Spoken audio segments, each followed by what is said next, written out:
Welcome to the AlbionTV War Report, your source of live battle coverage featuring the top guilds and alliances of Albion Online. Today is Friday, the 29th of August, 2025. I am your host, the Chosen One, and I'm joined today by Robinhood RS on the play-by-play and Bogle behind the scenes on the camera. We are currently on a 15-minute delay as we spectate the 14 UTC time slot here on Albion Asia. It's a slow day. It's the day before Final Invasion Day, and Robin, it's one of those days where we already know who's going to win. We already know who's in control of things. The war that we expect to kick off in Season 29 is relatively quiet at the moment. It's going to be a very quiet day.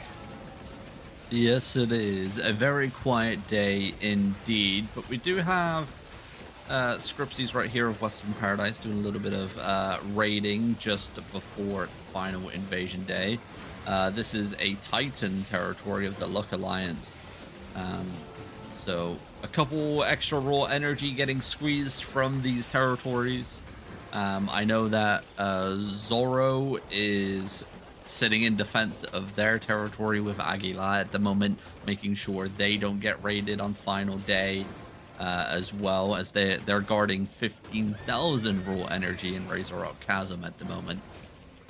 So yeah, it's always this way. It's very quiet on final day before Final Invasion Day. Yeah, that calm before the storm, Robin.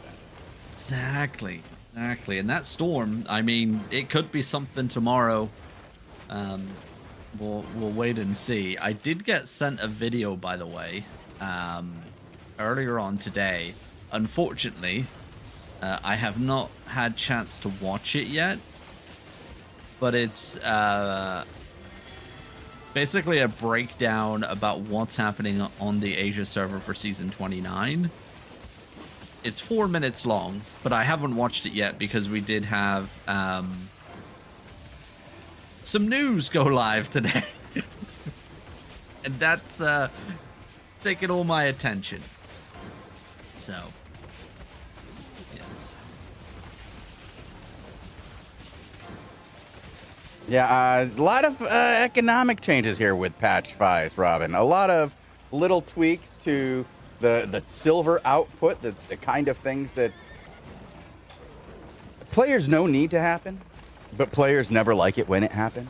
They're like, we need to lower inflation in Albion. The price of gold, Robin, is what? On the Asia server, it is currently 12,791. So it's very high.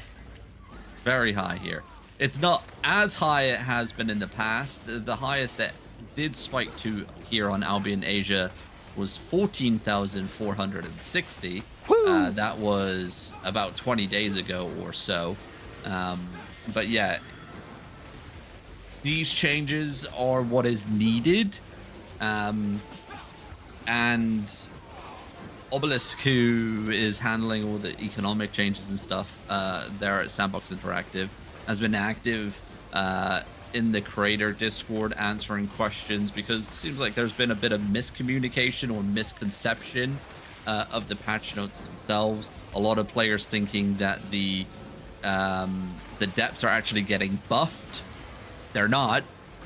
They are getting nerfed along with all the other pieces of content that is listed there. The only thing that is getting buffed is the final chest loot at the end. So the final chest at level 3. Good. I'm happy with that. And that buff is minuscule, right? It is 25% a drop in the ocean. 25% to the isn't overall grand scheme of things. Yeah. In terms of what is being output, nerfed overall with loot, yeah, it is minuscule. But like, if you're somebody who cares about the depths and you play the depths and you go down and you ever open one of those third boxes, 25% will feel better than what it is. That third box is often feels a little rough. There's other areas that don't need to be there, and some of it's being addressed now. There's a lot of areas where it's always felt like it's been a little overcompensated. We talk about the journal a lot. There's things we haven't shown about the journal because I felt the compensation for them was too high. and it didn't want people to propagate that. Yeah, that actually got fixed in patch 4.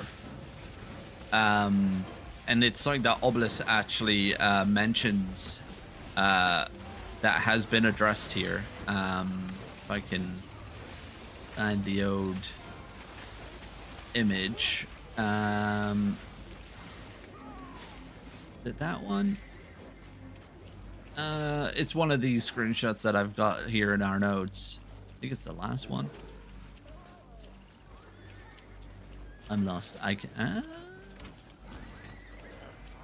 for the word patch 4, but I do not see it. I know that he talked about it. Being the first screenshot. But yeah, it is.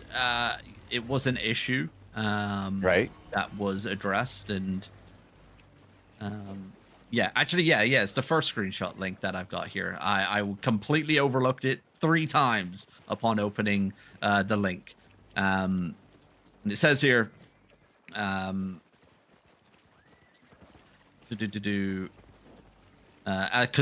this is a screenshot from a conversation that was being had. Silver from the journal was outperforming the entirety of the feature before patch 4, and that is basically free silver. So It's all free. Like that was that was about the depths themselves. So the journal was outperforming the entire entirety depth. Yes.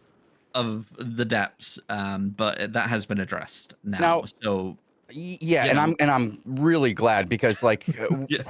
when we started doing YouTube, we brought in some other people, and one of the people we brought in was Minsu. And now Minsu has been fantastic behind the scenes, very skilled player in Albion, but he pointed out some stuff to us and wanted to do an episode about a quick start guide on the journal, how to make like 10 million silver in a day on the journal. And we were about to do it, and SBI was like, yeah, could you hold on, let's look at that, because we kind of outlined it for them. I was like, look at this, you might want to look at this.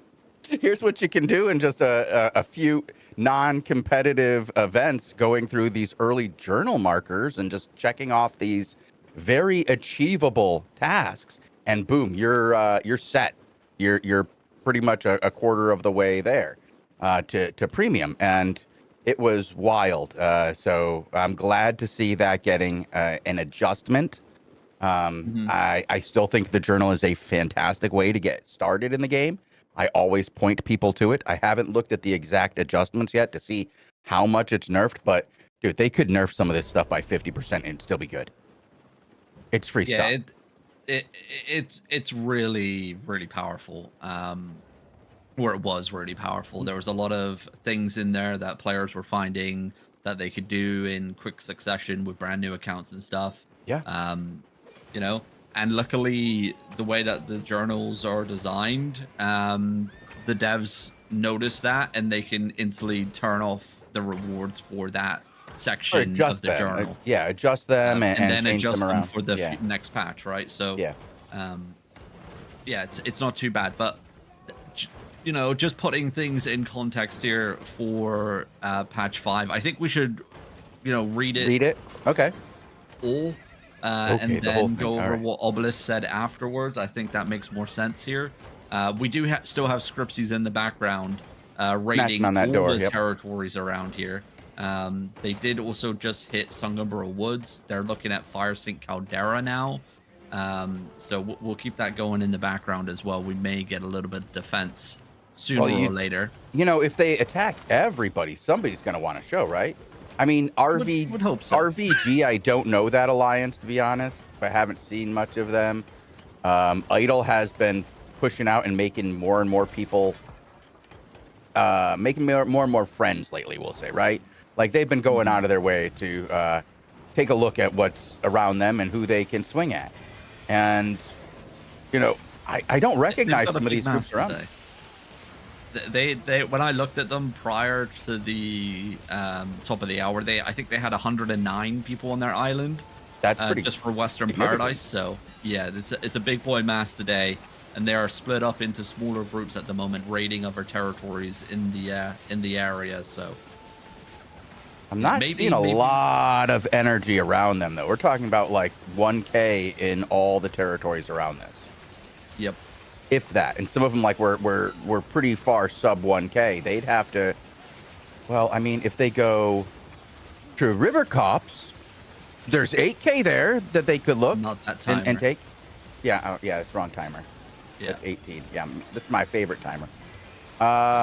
12 o'clock. Yeah, we'll be there eventually. No, there's some stuff around that they could snag at other timers, but nothing in this timer that looks like it's above 1K. Maybe something I missed. Just this one in Firesea Caldera that has 2.4. Yeah. So. But yeah, anyway, we'll keep an eye on it in the background. But patch 5 here, it says economic adjustments. In response to the recent gold market price increases, we are making several economic adjustments to bring the market back in line. These changes target economic gains that are coincidental to gameplay or target features that were already slated to be decreased. This was done to have as much of an economic impact as possible without unnecessarily damaging the gameplay experience. We will continue to monitor all of these changes closely, as well as the impact they have on the accessibility of Premium for Silver. So, what has changed, Shozen? Well, many Albion Journal missions that award silver have had their reward changed.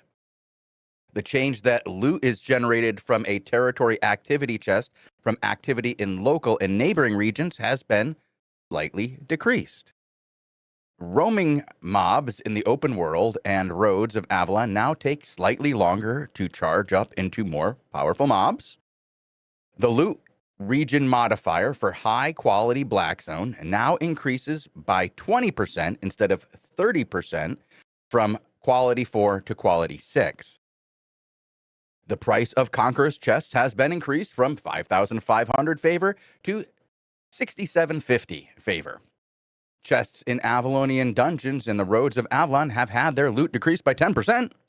This does not affect treasure spawns, which instead spawn 10% less frequently in the roads and the open world.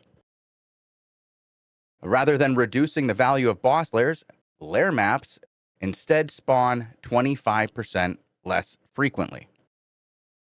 In order to preserve the value of chests when they are found, non-boss mobs in the depths have instead had their chances of dropping a soul halved. Boss mobs still generate a soul. A soul is job. Wait, boss mobs still generate a soul is drop. Still guarantee. Oh, Okay, you take the next one. I stopped being able to read. Your turn now. Yeah, I mean that's a first. That is a first. Done. Words bad. Yep. Coffee not coffee. No, I'm still not all the way in. No, I'm still got a half a cup to go. Well, in addition to these changes, the following changes have been made to the depths. The might generated by player kills and soul deliveries have been changed to match the same reduction applied to the antiquarian standing in the Abyssal Depths patch 1, and the treasure vault at the end of the depths has been increased by 25%. Those are the economic adjustments coming in with patch 5, and we also have confirmation when patch 5 goes live, and it's actually next week. Wednesday next week will be the release here of the Abyssal Depths patch 5. And with this, here in the other changes, it brings the crystal offhand artifacts can now be crafted from those crystal shards. So that's all tied in together here at once. You get everything at once. In patch 4, the shards go in, not the shards, but the weapons themselves go into the game, and you can see them, but you can finally craft them with patch 5. I think you can craft. Wait, why would they? No, you can't craft them yet.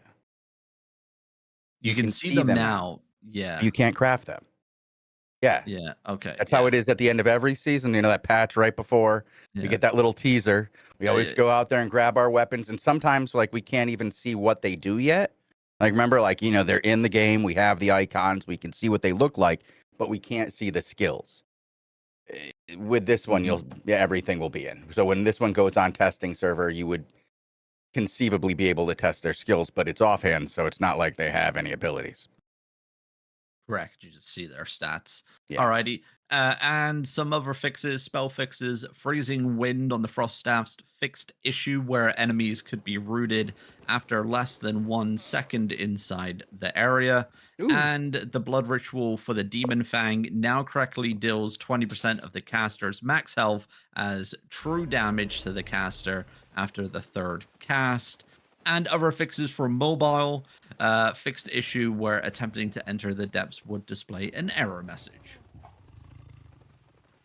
And that's patch 5, ladies and So, gentlemen. I just want to touch on something. So that blood ritual on the demon fang, that was like murdering them when they were using it, wasn't it? So, it was actually being impacted. So, if you received damage buffs, so if you increased your damage output, Mm-hmm. by receiving buffs from like say a command mammoth or your Q's and W's, Yeah, yeah, that yeah. would also stack the self damage you were getting Yeah. inflicted on yourself. Now the whole So it goal of was, demon fang is to stack buffs right before you use it, right? yeah. Yeah, yeah, yeah, yeah. Yeah. So Boom. yeah, there was a. I think a player was trying to figure out what was the highest self damage that they could occur or inflict on Mm-hmm, themselves. mm-hmm. Not sure what they got up to, but I heard that they were talking about it yesterday. Oh, people were losing half In their the life, Discord. like easy. Yeah. It was hilarious. You know how I feel about dagger players in general. Um, yeah, Hmm. eh, Yep. didn't feel bad about it. No. Got a No. few laughs. Got a few laughs. But yeah, I'm glad that that's changed. It's funny for a day, but it's not great for forever. We need to get that fixed. These people need their weapon, and I will Indeed. giggle about it in the corner as long as it gets fixed. Well, you know, we got a couple responses from Obelisk here Yeah, some good that ones. Yeah. you know we can bring them up on screen and then we Oh, can we can. see what Okay. he Okay. says All right, so here what you got? as well. This was conversations that were being made in the Albion Online creator Discord. Um, but it's good to share the wording that he was using here and the statements that was being made as well. I'm not going to include the um obviously the responses and communications from the creators themselves. It is just purely here from the developer, right? So first screenshot here, he says, there seems to be a lot of misconception here. Around 70% of the loot from the depths come from altars of greed. Around 35% of the souls that feed those rewards come from mobs. Having the souls from mobs nerfs the loot, or having oh my god, dude, I'm pulling a you now, dude. Oh my god. Yeah, you figured this one having out. th- Having the souls I'm ordering from more mobs coffee here. nerfs the total loot in the depths by around 12%. So there you have it. The total loot in depths is getting reduced by around 12%. He goes on to say the change to the vaults is insignificant because the amount of loot that comes from the vaults is extremely low. This was only added because it was a popular request, and that is the 25% buff to the final chest in the depths. Um, Popular request. so, Yes, please. Thank you. so this was absolutely a nerf, not a buff. Yep. Overall, a big nerf, Goes and on to totally say okay with it. the depths had to be included because of player sentiment, Hmm. but I don't expect it to be to be critical to trying to bring the gold price down. It's insignificant to the overall game's economy as an antidol- an- antidotal. Am I pronouncing that right? I Anecdotal. Anecdotal. Okay. Yep. Anecdotal. Let's not. Yep. With that word example, because it was mentioned above. Silver from the journal was outperforming the entirety of the feature before patch 4, like we mentioned earlier on, and that is basically free silver.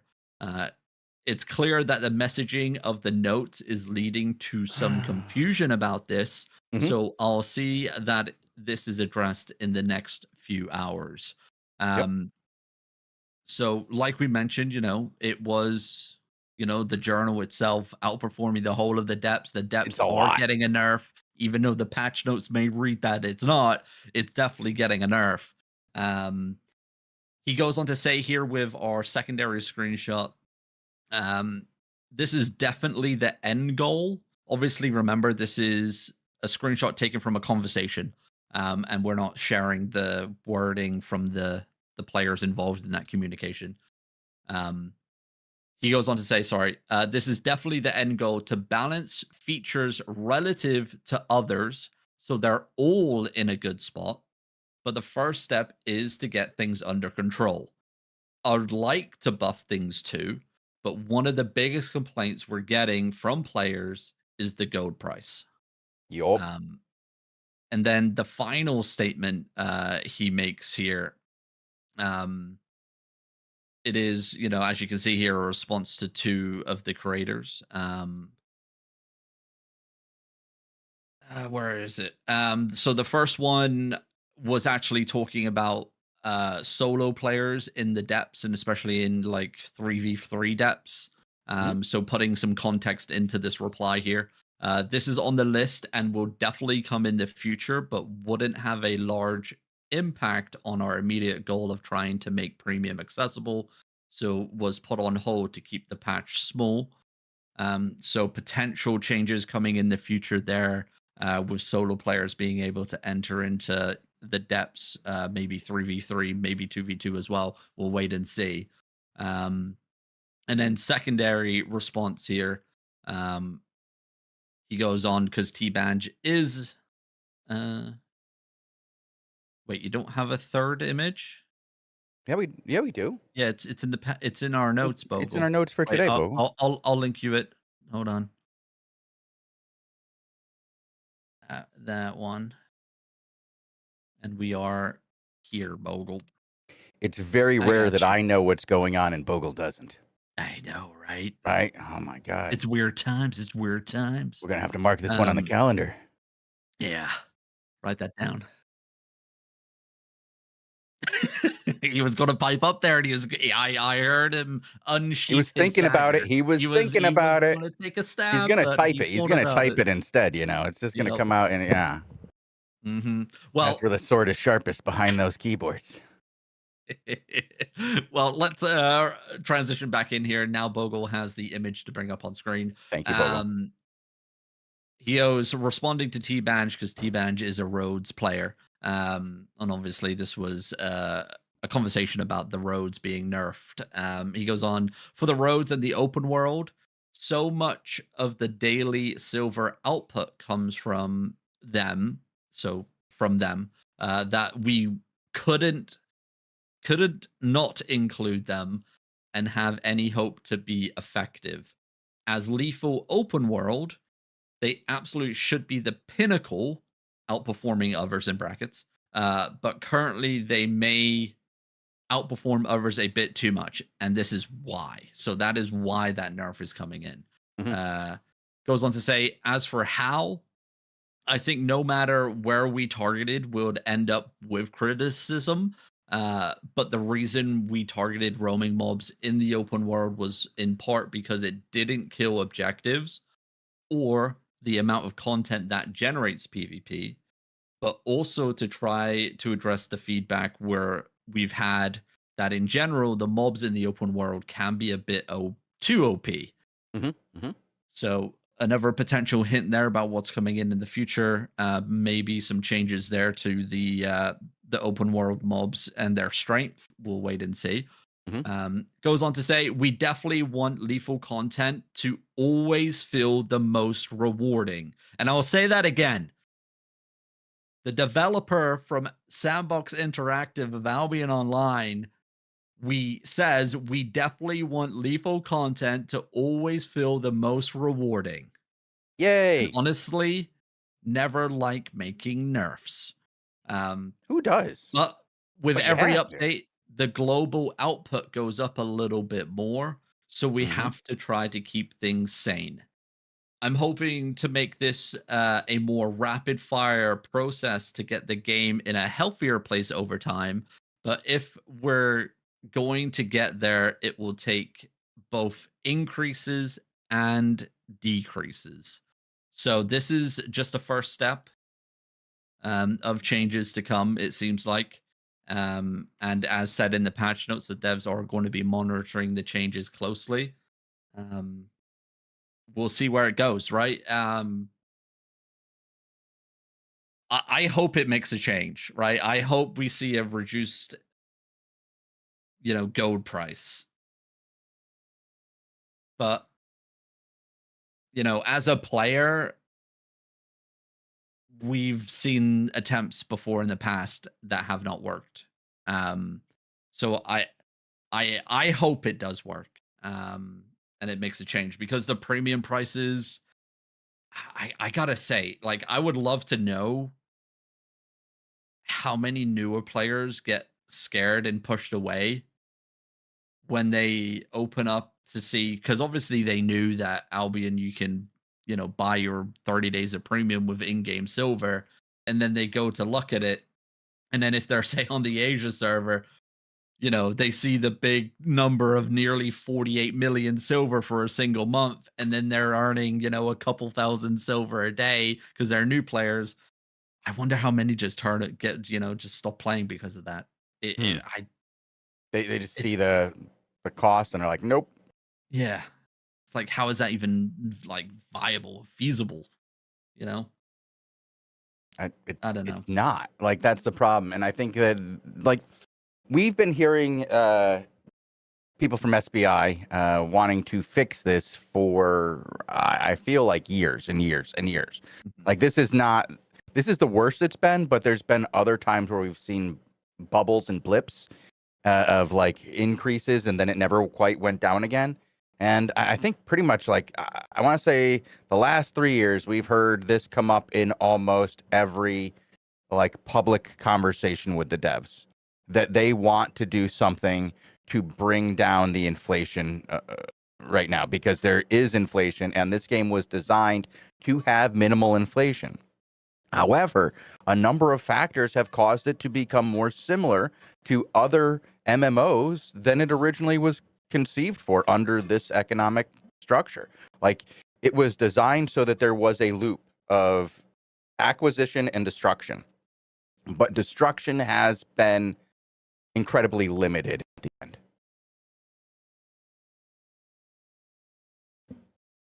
Like, the changes to, like, so much more of the content is non-lethal. So much, like, now the most popular PvP is a version of non-lethal content. It's taken Mhm. a lot of the destruction that was built into this game to destroy the stuff in the game and cause more of a silver, recycling through the marketplace. Like, you would have to buy more, so more silver goes out every time you buy something. 2% is gone to 4% is gone, right? Like, depending on if you have premium or not. So it there's there was something here that was supposed to be grinding out more than there is, but because people can keep their gear so long, there's less selling, and I think that combined with some of these other areas that maybe pumped out too much silver, yeah, inflation was inevitable at that point. Now they got to go back and see what they can to do, like, can do to bring it down. I mean, 5K would be great right now, right? Wouldn't you love Yeah. to see 5K gold? Like, something we thought was way too high when it happened. Yeah, we got to And bring it down. and I want to say as well, because I do see it, pop up quite a bit. And I think players fail to understand. especially when they say, "Oh, SBI just they want to keep the gold price high, so players swipe for premium instead of using in-game silver and stuff like that." At the Mm-mm. end of the day, like the devs wanted to keep the gold. If they wanted to make money, they would keep the gold price high because Well, a player gets more for their money when they swipe to buy gold, so they're more incentivized to do that, right? Like, for example, like on here on the Asia server, if I swipe $100 and I get 19,000 gold, what's that? Is that so Rob, I'm gonna tell you something that is not a secret. All right, and this is not just true for Albion Online. It's true for almost all MMOs that have a subscription fee. Most make their money from cosmetics. Exactly. It's the cosmetics that drive things. Albion is one of those games that having the free to play element is actually a bonus to every single player. In Albion, players who play free are content for everybody else. The more players that are in game, the more players you have to show off to, the more the people who have like expendable income can spend on their cosmetics because they're more drawn to do it because there's more people with eyes on it. I know that sounds a little weird, but you want to, if you're getting something to show off, you want to show it off to more people. The more people there are to show off things to, the more you're going to do that. A lot of the people who do buy gold, the whales, do it because they have a lot of people who play for free around them, and they need to, bring up their communities. And we've seen that several times with new guilds that are made, communities that are spun up from online communities such as Twitch. There's a lot of individuals who'll spend a lot, but I don't think that there's a huge need to get the 5% or 10% more from like the gold sales. Like I don't think that that you might get by having like a high gold value driving it. I don't think that's a real concern. I don't think that's a real driving factor. I think getting more people in who can buy premium is a much higher concern for SBI than making a few more coins from gold. Like the Exactly. potential to sell more they're cosmetics is bringing much better. exactly, and that's why they're bringing the gold price down. Like Exactly. Yeah. why? Yeah. No, I'm Like, just. so players Yeah. making that argument is, you know, It's just you not got to there. look at It it is, from, yeah. yeah, it's definitely that's not it. I mean, you can make the argument, but it's not. It's built on false premises. You can make the argument and get the argument to be correct, but only if you have a false premise, which makes a fallacy. So you can't you can argue it all day, but if your premises are wrong, it's not going to work. And the premise that they're trying to make more money by having you get more silver when you buy gold, that's just not. It's not. The value in it isn't there. It's like throwing away money when you do that, because the goal is to get more players. More players actually is an advertisement for more players. Like if you have more players playing your game, other people see that and go, "Ooh, I want to play that game too." So your goal is to really overinflate your game with free-to-play players. Really get as many of them in who can play as possible. Make the game as appetizing as possible so they want to stay, and eventually maybe feel compelled to start to spend money on your game in other ways, such as cosmetics. And there was a time where the subscription model was the way, but it's not 2005 anymore. Exactly. Long gone are those days. Long gone are those days. But yeah, I mean, that goes into another topic, right? The skins and stuff here on Albion Online. We're starting to see a little bit more of them come in. They did make that announcement that a lot more will be coming in, throughout this year and into next and so on. And they're trying to target skins to every type of player. So every type of player has their own, themed skin, so to speak. But making them takes time as well. But we should start seeing more and more skins coming into the game, hopefully in the near future. Yeah, we know they've put in a lot of investment into it. You know? Remember when we were talking about when we didn't have a mammoth skin, Yes. and we were how many players when we were talking about the mammoth skin before we didn't have a mammoth skin, and we were saying, oh, you know, why don't they just add one in for the whales and it be $200? And we saw so many people typing in chat like, yeah, I would spend $200 for that mammoth skin because it's the first ever mammoth skin coming in, and not many other players get to, you know, have that skin. And it's a flex skin, and that goes back to, you know, what you're talking about prior, is the whales like to have something to flex on and show off. Prime example, looking at, say, League of Legends, their $500 skin pack. Yes, it was received badly by, you know, everybody, wider audience of the game, but it still fucking sound like hotcakes. Like, there were people flexing that skin all the time. And that's the thing, like, there's a group, there's a section, there's a, you know, a price gap and a skin set for everybody. There is. It's just making it and finding that gap. Now, have you ever seen the show Mythic Quest, Robin? The show about making an MMO? No. It's actually really good. They've got 5 seasons of it. It's about the story from inside a MMO development studio. And at one time, the marketing guy is getting ready to put their new skin up on the marketplace, and he accidentally adds an extra 0 to it, taking a $200 skin, which was already way overpriced, and making it a $2,000 skin. And he makes $500,000 in 5 minutes, and just makes fun of the entire development team for their years and years of work, and says, look at what my mistake can make in seconds. What can you guys do? And, you know, it kind of feels like that sometimes. Yeah. Yeah, you know, there's people who really enjoy their exclusive skins, you know, the ones that they get to have and show off for others. And the reason we're talking about it is because that's where a lot of MMOs just make their money. People like to have skins. They don't impact gameplay.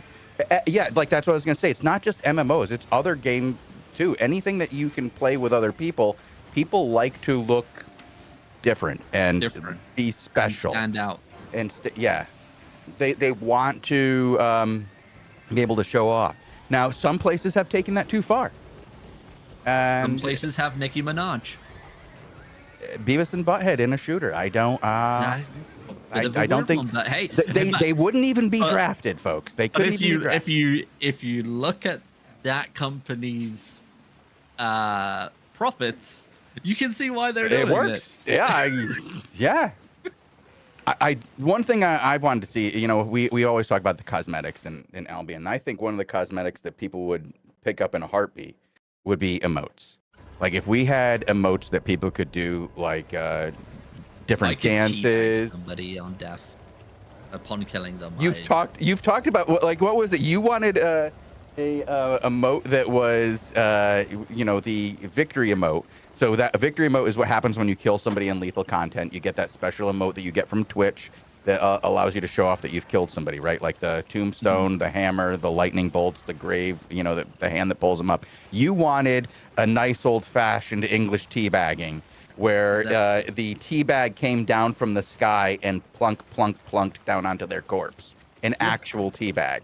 And I thought that do you know how much that would sell? Yes. You could get a pack of 10 for 50 cents. Sure. Yeah. I bet you would money. You would spend more money on that than you do on online gambling. Exactly. But it's things like that I think are just untapped that Sandbox really need to lean into. Like, let's be honest, like let's see the audience that plays this game. You know, let's understand what they want, and you know, they want that little bit of an edginess to their a little bit like they play Albion Online. It's a game. You see what they type in say chat against each other every single day. Yes, you know, they see, and if they can kill their enemies and then have a teabag drop down on top of them, I'm pretty sure that they would spend money on that. You know, Hey. it wasn't completely a poo-pooed idea. I'm just saying. It was like people did put it onto the list. Mm-hmm. Yeah. Yep. All right. Well, hey, so you know, so we went on a bit of a tangent there. Let's be honest. well, I mean, it's but it one was of a our good favorite ones. tangent. I think It was it's a fun good to talk about, you know, like the ways that SBI, like, you know, tries to make this game playable for everybody, because every game costs money to make. Every game costs money to run. A live service game like this has gotten more expensive every single year since the beginning. When Albion started, it was, you know, a small studio with, you know, a small server, one server, you know, not a lot of people on it. Now it's 10 times as large with 3 servers, and it's just wild. Mm-hmm. Yep. That costs money. Yeah. Yeah, and that means more cosmetics. So let's go out and get your turtle mount. You're gonna get your Ninja Turtle mounts, right? Mm-hmm. Yep. Yep. Your bee mount, Okay. your cat ears. See, What else has been ears, requested? cat ears. I don't mind. Right? If it's See, I'm fine with, subtle, like like, it's fine. I think would cat like ears can be some done sort of well in aura. Albion. You know, I think like angel or something. I don't know. okay, a little aura. Okay, Wings. wings. See, I'm not into the wings. I think that gets if done in design around what we have with the Morganas right now, I think that would make sense. I don't want to a- see pink and purple and fluffy wings and stuff like that. If you get what I mean. If it was an emote, like the wings sprouted and you flapped them or something like that, and something happened, that would be neat, like as an emote. But like as walking around with wings all day, it might. I don't know. Maybe. I don't want to poo-poo anything, but I do love the idea of cat ears coming right from the Swiftclaw, like a Swiftclaw helmet, and it's just a Swiftclaw helmet with ears. Like the ears are left on from the Swiftclaw's scalp, and you just wear that like cat ears. And I think that's really thematic. It goes right in there.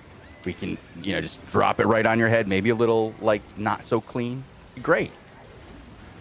Yeah. Yeah. I mean, it even kind of fits in, you know, thematically, you know, with one of our races there. So I like it. Being Exclusive drop from Earth Mother, who now wears the cat ears. Oh my. Oh my God! Come on, put cat ears on Earth Mother. You can become Earth Mother. Oh God! An emote to Man. become Earth Mother. Oh. Okay, now let's get back talking. to yeah. Talking. But you know, every time we bring up yeah. Earth Mother, you know what that makes me think of? Merchandise. Exactly. We need some merchandise up in here. I did hear from one of the Q&As that they're working on this, right? They're getting some merch eventually for Albion Online, right? Maybe. That's the hope. That's the hope. Like we've seen more of it going out to the content creators, right? Like they're getting new merch to the content creators. Yep. You know, like some of the stuff that had been exclusive to people who worked at Sandbox in the past, they're starting to get that more and more accessible. I'm hoping to see that increase over the next year. The community team and the marketing team have been doing fantastic recently. Both the Crucible and the changes, the AOCP are fantastic. So, you know, I'm thinking, you know, they possible. were at Gamescom, and they did have. They were with the, I believe it was PaySafe card, in their booth for a day. They did have merchandise, I believe, there at the booth as well. So slowly, it seems like it's starting to creep out there into the world. You could buy merch at the booth there. Okay. I'm pretty Robin, sure. Are you coming to Boston next year? Come on, let's sell some merch from Boston next year. Can you imagine? Pack selling hoodies to the 4 people who. Yeah, that'd be amazing. I'd love it. But yeah. I mean, hey, who knows what's coming in the future? Who knows what's coming in the future? Yes. I expect it to be a fun couple of years as we head to 10 years here at Albion Online. Now we're coming to the end of the season, Robin. I'm watching these guys just hang out. Let's talk a little bit about this season and maybe a little into next season.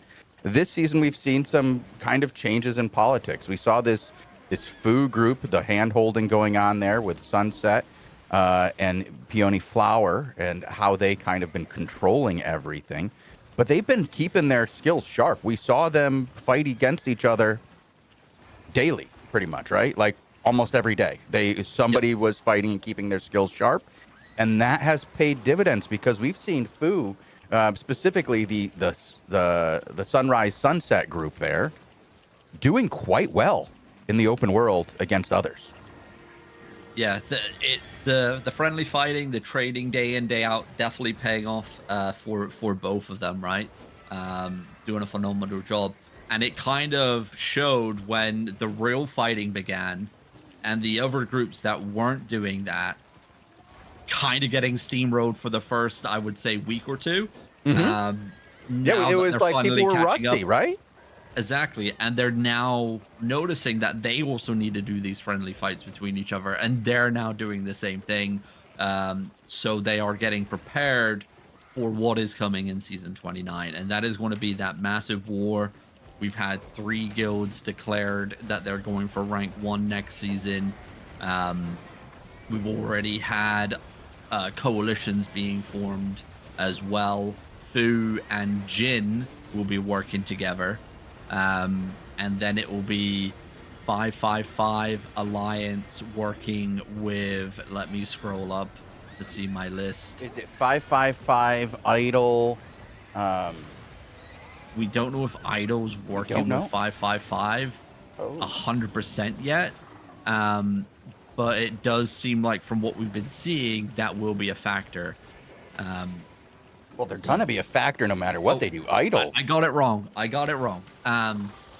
Fu and Nori are the ones Nori. Okay, working you really together. confused me when you said Jin there, because I was like, I thought Jin was the other side. Yep, and Jin and 5555 Alliance will be working together versus Fu and Nori. Like we mentioned, right? We got Idol, massive alliance. They had a 51 disarray debuff today alone. So a major force there, and they've actually been getting attacked and their hideouts destroyed by the Fu Alliance over the last week or so. So that really may show and give us an indication about what's happening there with Idol potentially joining the coalition with 555 going forward into next season. There's also a couple other outliers out there that are quite large as well that we've been floating around that we haven't got confirmation what they're doing yet. But yeah, it's shaping up to be a very, very interesting season 29. A lot more lively, a lot more wars, players actually fighting for control.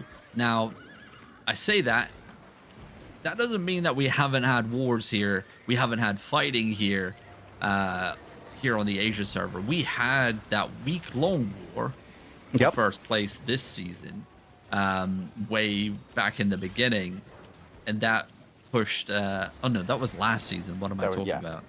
This season, we just watched the rise of Fu, and Fu just came in and probably, they just basically got free stuff. Yeah, because it was All Rise and CCTV that were fighting each other last season.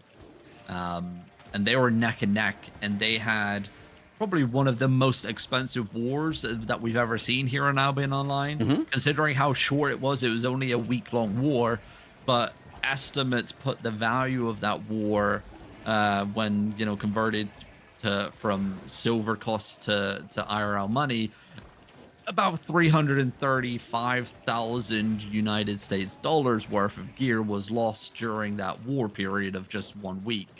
And that was an absolute bloodbath. Both sides were re-gearing their members in 8.4.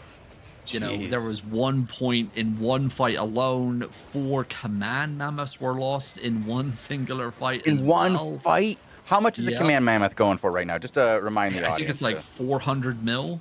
That's wild. Yeah, so 4 of those were lost just in a singular hour of fighting. 1.5 billion. Yep.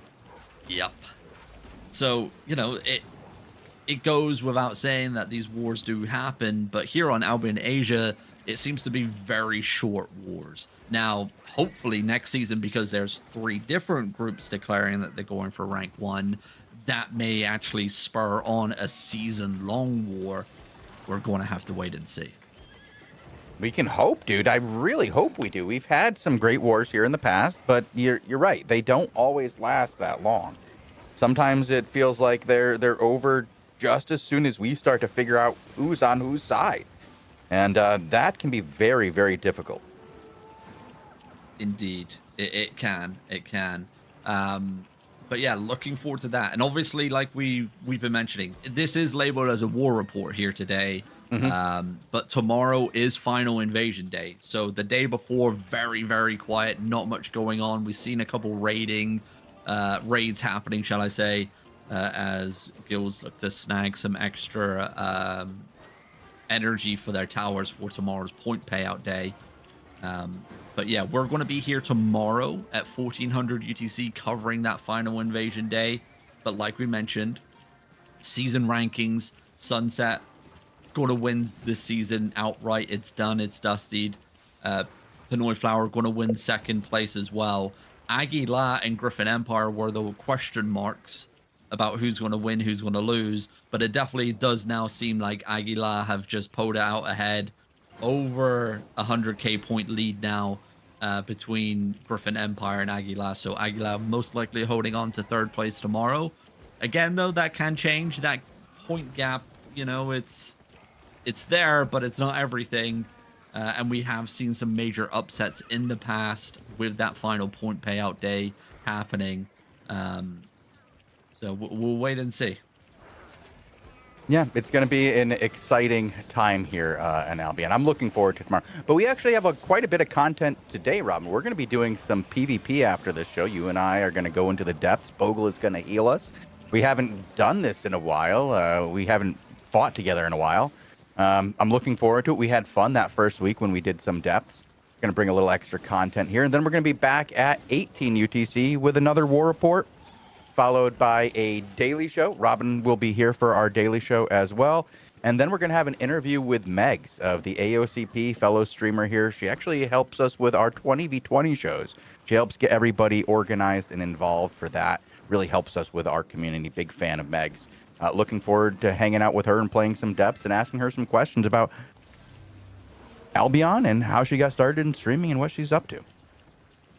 Yeah, looking forward to it. It's going to be a jam-packed day of content here on the channel. And we'll be back in a couple minutes' time with that depth show. We'll have some premium codes to give away as well throughout. So do stick around. We'll let you know how to enter into said giveaway once the show starts. But yeah, I mean, that's the wrap-up. Looking forward to Final Invasion Day tomorrow and seeing how things play out, especially with the new meta that is evolving because of the introduction of patch 4 this week as well, with the shakeup with a lot of the ZVZ weapons. So we'll see how it plays tomorrow in some of the larger scale battles. But yeah, let's wrap this one up. Get ready for the next show. We'll be back in a couple minutes after the ad break. So until then, thank you guys for watching. And wherever you are in the world, have a glorious morning, afternoon, or evening, everybody. Adios. See you soon.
Welcome to an Albion TV special presentation. We are here with some PvP. Into the abyssal depths we go.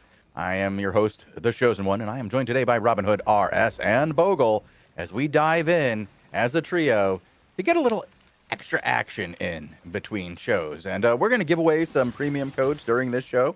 We've got several of them that we can give away in between rounds, as we probably will die or win or whatever in the meantime. But Robin, Bogle, good to have you guys doing some PvP with me here. Yeah, looking forward to seeing how this goes. It's been a while since I've... I have no teammate, Bogle. Been a while since I've done PvE in the depths. I was doing Twitch stuff, sorry. Anyway, It's okay. Hi guys, I'm here too. Yeah, sorry. Good, Oh, he's here, guys. He's actually here. You wouldn't know if you were playing with him, but trust me, he is here. I understand you got some Twitch stuff to do. Did you? Yeah, let's get this last guy and actually get a buff. Let me eat my food. Let me. You guys kind of. I mean, we rushed in. We're short in time. The thing was starting. It's you know. Yeah. I understand, Bogle. I understand. I won't hold it against your well-renowned healing prowess. I will take that one on my chin for not having stacks before I went in. I like that you're taking that approach now. W. Anyway, hope everybody is doing good. Enjoying some free nerf steps, huh? Yeah. Pre-nerf depths. Patch 5, obviously, what we were talking about during the previous show here will be arriving on Wednesday. It will be bringing in some nerfs to the overall loot. The final chest, though, of the depths will be receiving a buff, though, in terms of loot. But yeah. But for the depths, I mean, essentially we get less souls from PvE, right? And less might for player kills. That's it. Yeah. Honestly, overall, okay it's about a with 12% nerf to loot overall in the depths. That's 12 okay. Seems fine. I mean, Yep. There's so much loot. There's so much loot that we don't feel like we need to actually loot every time that we go in, because there's so much loot. When you do leave, you're fine. And if you make it your goal to be producing silver when you're in here, you're gonna do quite well. Team Northwest. Finish PvE. 11%. Coming. Wrap the Okay. body. Okay. Leave it up. Don't kill it. Let it survive so we don't lose the incoming buff. Hitting the healer. Now. Stun on 2. On the healer in the back. Burning him. Oh, he got boots. Perfect timing. Yep.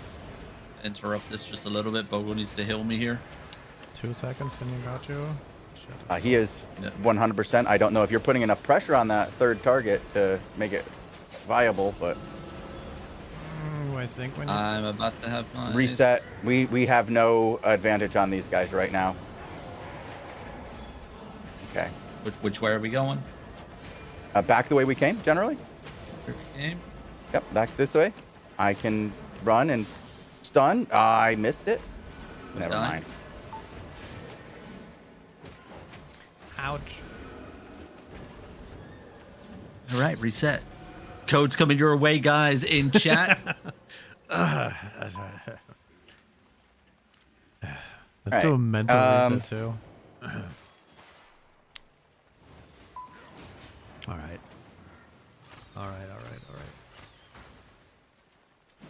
Couple of things there. Yeah, I pulled mobs. I pulled the two on the side, and then we didn't really figure out if we want to go south or somewhere else. Yeah. Good start indeed. Yeah. So we're gonna try to always aim on their healer, because we're not, generally coordinated enough to pick out the one with the least number of defensive skills. If we can do that and we figure that person out, because obvious, we could of course switch. But we split our DPS there pretty heavily, and we didn't split the healer enough or stop the healer enough to prevent them from being able to beam heal both guys. I did get the healer down to half and have him in the Hellfire, so he couldn't heal. I called it out, but we did not get any follow-up on that, so that was wasted action. Yeah, I was stunned. Yeah. Okay, I do have cleanse for that. Yeah, I switched back to cleanse as well. All right. Been using the purifying smoke to get a little bit of a combo off on that. Pick up by Minsu there. Definitely seems to be helpful for me. I'm not picky when I use it. I go, oh, I need that gone. And it seems to be helpful. Well, our first winner for our premium code giveaways is Green999. Make sure to whisper the official Albion Online Twitch account to claim your prize. We'll have a couple other premium codes to be given away throughout this show, and I believe the next show as well, right? It's not the war report right after this one, right? It is the war report after this one. There is no learning there's show a today. little bit of a break in between. Yeah, gonna be a short break, about an hour. But we will have a lot of action here on the Twitch channel throughout today. We do, like we just mentioned, have the European War Report at 1800 UTC. After that, we have the hour-long daily show as well, talking about Patch 5 and what that's bringing, along with other news about the world of Albion Online. After that, we will have Burning Questions with Megs, as Chosen will be interviewing her. So a lot more action, a lot more giveaways to come throughout this evening here on the channel. So make sure you're following the channel to be notified when we go live. If you're new here, we're here pretty much every single week throughout the whole entire season long. We have the best of show on Tuesdays. Then we have the live shows as well, Wednesday, Thursday, Friday, and Saturday as well. So non-stop action here on the Twitch channel. And yeah, Snow, you do not lot. lose in the depths. You don't lose your sets in the depth. You don't. Only whatever is in your inventory. You do not lose your gear or your potions or your food or your silver. You only lose what's inside your inventory. All right, we can go back in, guys. Heading back in. Alrighty. I see Bogle already jumped in. Mm-hmm. Eat your food. You wait for that countdown timer. A lot of people asking how to enter into the giveaway for the premium codes. Go actually. All you got to do is be active. All you got to do is be active in Twitch chat to claim to be entered in, and then randomly throughout today's show, or if we die and get wiped, we may actually run out of premium codes if we do that. No, we got plenty. We got plenty. Okay, all right. I knew what we were doing today. I made sure we had at least 50. Yeah. So, yeah, just be active in chat. Ask us any questions you might have as well. We may be able to answer them for you. And I do see Megs in chat as well. Nice to see you there, Megs. Hey, Megs. Looking forward to our interview later today. I will ask you all the burning questions. Like, do you have any pets? Do you let them play on your Albion account? Is that... Oh. It's a trick question. Don't answer that one. It's against us. Actually, is that account sharing if you let your pet play? I think Well, it they depends on the technically size. Like hamster. Like if it's is a hamster, like hamster is fine. Because I've seen some hamsters play in Albion, and I don't think that they are allowed to make their own accounts. Fine. You mean like with parental supervision, basically? Well, ownership? I don't know. I don't know how it goes. Don't ask me. I don't own pets. Wait, that's not true. No, I have cats. They're not like, it's not really like owning pets. It's more like I have these two creatures that live in my house and poop in my tub. Yo. Yeah, they're terrible. Awful creatures.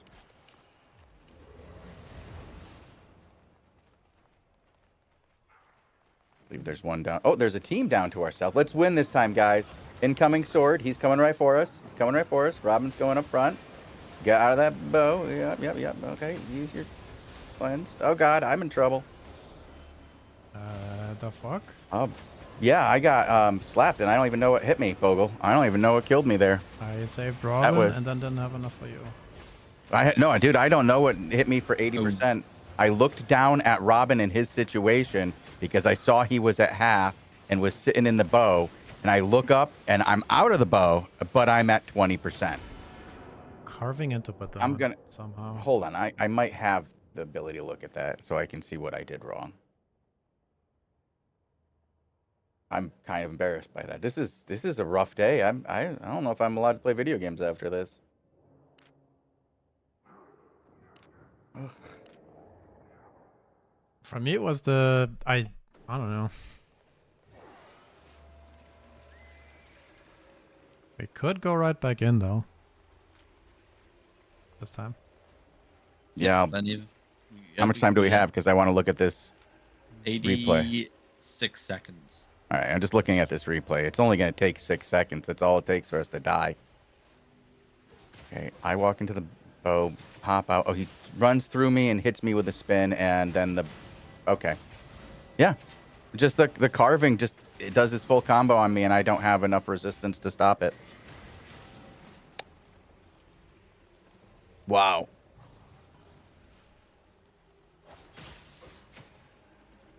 All right, I'm going in. Alrighty. I'm sad, That's but I'm another going premium code to give away to chat. That was a quick no. one. We're starting a train now, Robin. Oh no. Happens. There you Alright, go, the Oliver audience. 1115. Make sure to whisper the official Albion Online Twitch account to claim your premium code. I don't even want to tell you where I ended up throwing that fire, because I threw it at Bogle. We don't need that, Robin. That's a Oh wait, that's shrine. the thingy shrine. Yep. Yep. Haven't played the depths in a while. It's okay. Every HUD's the same. I don't think you're going to go in again. After this, you'll be like, nope. Nope, not after what they did to me. I'm going back into a ZVZ where I can hide. Hi. Get my dedicated beam. Yeah. Hides in amongst another 150 of his friends. Not get targeted by these guys and their bows of bends. Yes. Rama's like, no, I get targeted by 4 at once.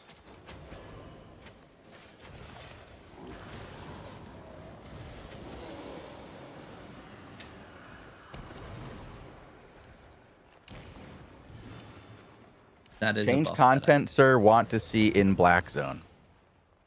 Definitely don't want to go Black Zone with this group. But, I mean, we could go to Brazilian and then go take a road and then ride around on horses for an hour and do some gathering. True. That's what Robin does out there, right? You got your own gathering path now, right? You know where you're going, or do you use the safe portal still? No, I'm living at Den at the moment. That's what I My figured. gathering. Nice little space. That I can call home. Bogey's on our northeast side. Give me, yeah, they're across the river, right? Healer, Okay, don't run away. Dawn, and Chill Hal. I have not seen one that's not a bow of Badon. All right, gonna go in and stun onto the. Some big pressure on the bow. Forced out the beam. Yep. But we targeted different guys, so that was not special. The Badon is behind me Help here. you, Bogle. Yep. Mhm. Yeah.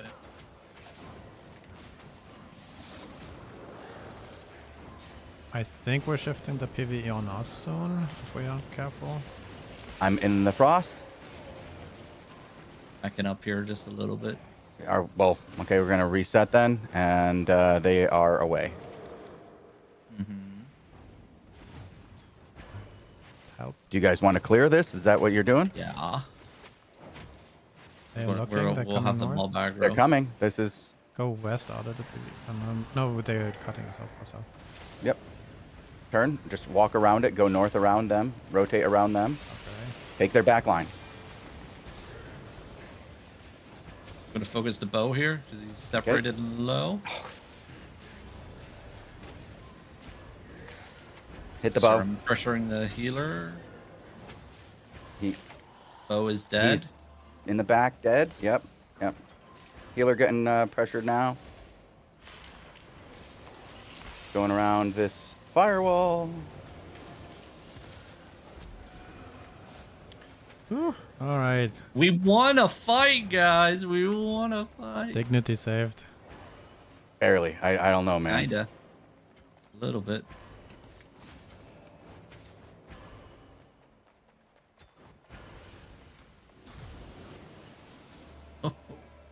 I have one of them. Let's try and just go northwest. Turn it. Oh, all right. Dead. That works. I'll I can put just turn him in the right ground. here.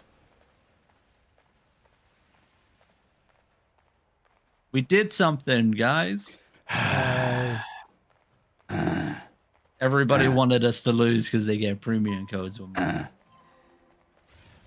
Not today.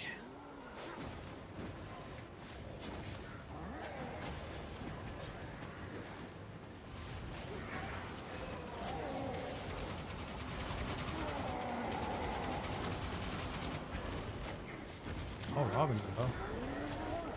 Yep. That would I think be... Vogel's finally starting to wake up. He's noticing when his teammates are. Maybe I should. I should put. Maybe you should put the health bars on. Switch out. Ooh. Ooh, a purple one. Okay, I'll take it. 128. And I got 308 on that one. Jeez, I got not that much. You guys are getting that streamer luck. I am not getting that streamer luck. I am poor. I think it looks at our bank accounts and goes, okay, the guys with the bigger bank accounts get more. That's what it's always felt like to me in Albion. If I'm in a group with somebody who's got more money than me, they get bigger prizes. I got a 7-4 the other day from a roaming mob. Nice. I did not. What is the biggest prize in that content? The biggest prize would be whatever the black market wants to give you. As with any other piece of content in the game, it's completely RNG. The amount of times I've seen a small treasure chest, a green one in the open world, give an 8-4 item, it's unbelievable. They're in combat? Just a rat. He's moving quite fast. I just see the one. It is. Yeah, he's got big mobility. Yeah. I don't want to chase. Nope, we can't go that way. Looks like you can go that way, but you can't go that way. But you can't.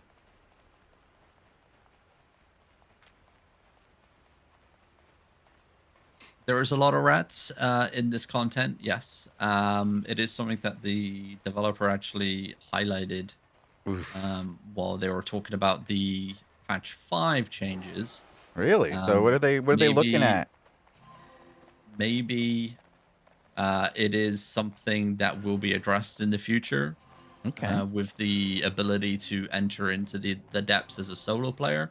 Not 100% sure what it's going to be, if anything at all. But it is definitely on the radar, it seems like. So do you mean so we'll have to wait and see. disallowing that, or? I couldn't say that, Bogle. It wasn't mentioned, like, what the change is going to be. Oh. But mean, it's on the radar. That is an option, no? I don't know. I mean, you could technically balance it so you get more rewards if you're in a full party. Because I believe they do that in the static dungeons, if I'm not mistaken. They could put all the solos into slots that are in like a party themselves and put them into the same kind of dungeons with other solos, so that there's just fewer solos taking up slots for whole teams. So you have more full teams than solos generally. Because right now, a solo takes up a whole team. That's the big problem, is it takes up a whole slot of 3 people. So if you put them all as one slot, and 3 solos go in as one team, and you know, still same number of people in the thing, and if you kind of like push all the people who are solo sort of in the same direction, then they're just ratting each other, and I don't care if they're doing that. I just care if they're ratting my content. Yep. I mean, that smells like a whole Fame Farm group if all the solos. Oh, one south. That's a rat. Oh, that with that said. Got going down anyway. We can get Yeah, this. let's take this buff one here. first, yes, because I would like to get a more than 3 going in, and since it's right here, I'll take it.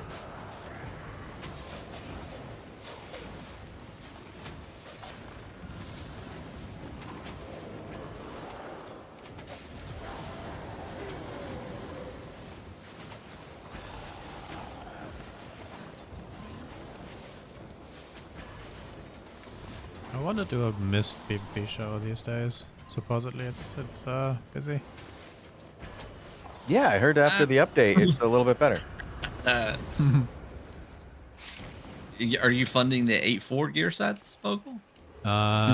If it's not you playing, yeah. Okay. Wow. I mean, to be honest, whoever it goes to is we're getting fucked, so it doesn't matter. I don't think there's anybody in our, streaming team here at AOTV that would do well in the mists. I think if we grabbed Minsu and Nizori and Tazik, they'd be fine. That's 3, and you can only do 2s and miss. Well, any of those guys would be fine. I think Nizori and Minsu would be fine. I doubt it. Minsu plays at the highest levels. You know that in small scale, right? The mists are completely different. He plays in the fish. Okay.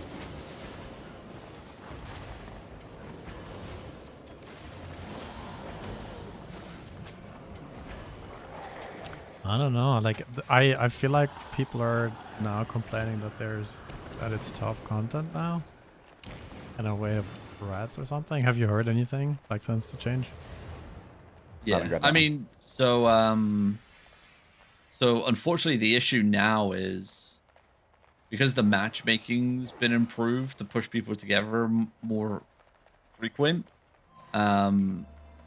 Players are now teaming up in Discords and streaming their client to each other to show to find each other real quick. Yeah, exactly, and then they can team against other players in the mist. So you get like so they're baiting.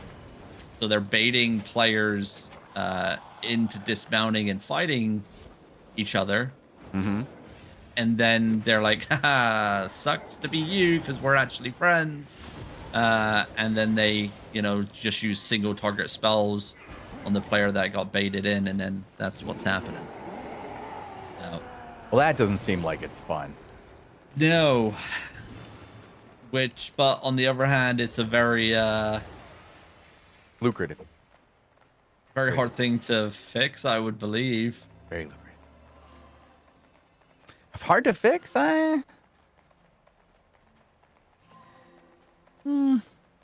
Because the improvement is to put people together, right? And to be honest, the players have been doing that ever since the mists were introduced, but it was now they're much just harder in the past. Easier to find each other because you're all together now. Yeah. But then if you revert the change back, then it goes back to the issue where players weren't finding other players for like 10 whole minutes roaming the mists, and no one was getting content. So it's a double-edged sword. Where do we go? Like, that's a you should. Oh, never. No, Bogle doesn't have any, so. I mean, to me, one of the solutions would be to give everybody like an identifier, and then if you have had a mist together in the last hour or so, then it's putting you on a do not mix list, sort of. Yeah. I think the issue, though, is that it's... but if you don't have enough players for the content, then that doesn't matter. And I think what they're doing is recycling mist when they don't get the one they want. They just go out and go back in until they get another one. and they get matched together eventually because there's so many, and they can tell which mist they're in when they go in. Yep. The only thing I could think that would help with that is less identifying information to each mist, but at some point you just make it very difficult. I mean, you just walk into the same the corner every player mist, player. sort of, and then it's like, oh, hello. Yeah, 'cause remember, map layout is the easiest thing to read, right? Yeah. You just compare each other's mini maps. And Well, no, then, you have to remove the entire, like, basically you'd have to remove the mini map. yeah, but You'd like you can't less do that identifying. because Yeah, because the of the POIs are on the objectives mini. that Yeah, spawn. Exactly. you'd have to find a different way to alert people that gave less identifying information to the zone itself, but still identified where the targets were. Yeah, I don't think you need a mini map on this at all. The zone is so small. I don't think so either. I think you just need a way to find the POIs. But I do think they need to do something. If they're going to put more people in like that, they need to do something to make it harder to find the edges or identifying places quickly to team up. But that's like a whole rework of the zones themselves to fix a problem that's player created, and I don't know. It's a difficult problem to fix. I'm sure we've got top men on it. Top men.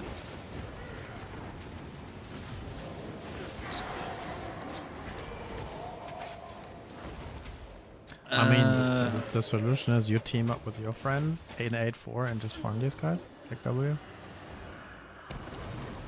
Yeah, I mean that's the thing, right? Anyone can do it, and if you got friends.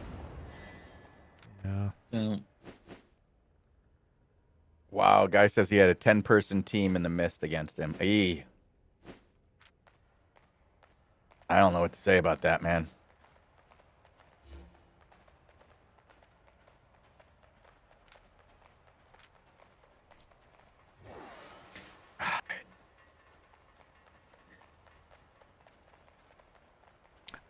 That seems unplausible. Like you would. There's a time limit on them, and you need to, if you cycle them, can you go in immediately? Pretty much, If from you what put I two remember. people into one, that seems like a Yeah. big suggestion there, big number. I think it would be an outlier, but could be. Oh shit! Sorry. Wrong. No, sorry. I've got one. No, I had a yellow one. I've got one too. Like, Oh, clicked it on you itself. had a yellow one and you replaced your yellow? Yeah, my Oh bad. god. Oh god. My most recent mist experience was I found an epic one. I went in, and this 174 dude was just chasing me. I was standing at the exit, and he was standing next to me. And we were looking at each other. And then we were looking at each other for like 3 minutes. And then I was like, okay, bye. yep. Like, that was kind of silly.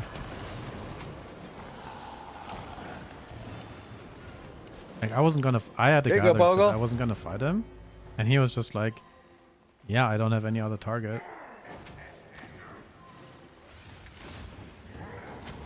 And then he would walk off, and like sort of hide, and I would just walk one screen and go like, "Oh." And we'd repeat that a few times, and then I don't know. Peak aim away. Yeah, I don't know. And then I was just like, "No, I'm gonna go gather somewhere else. This is silly."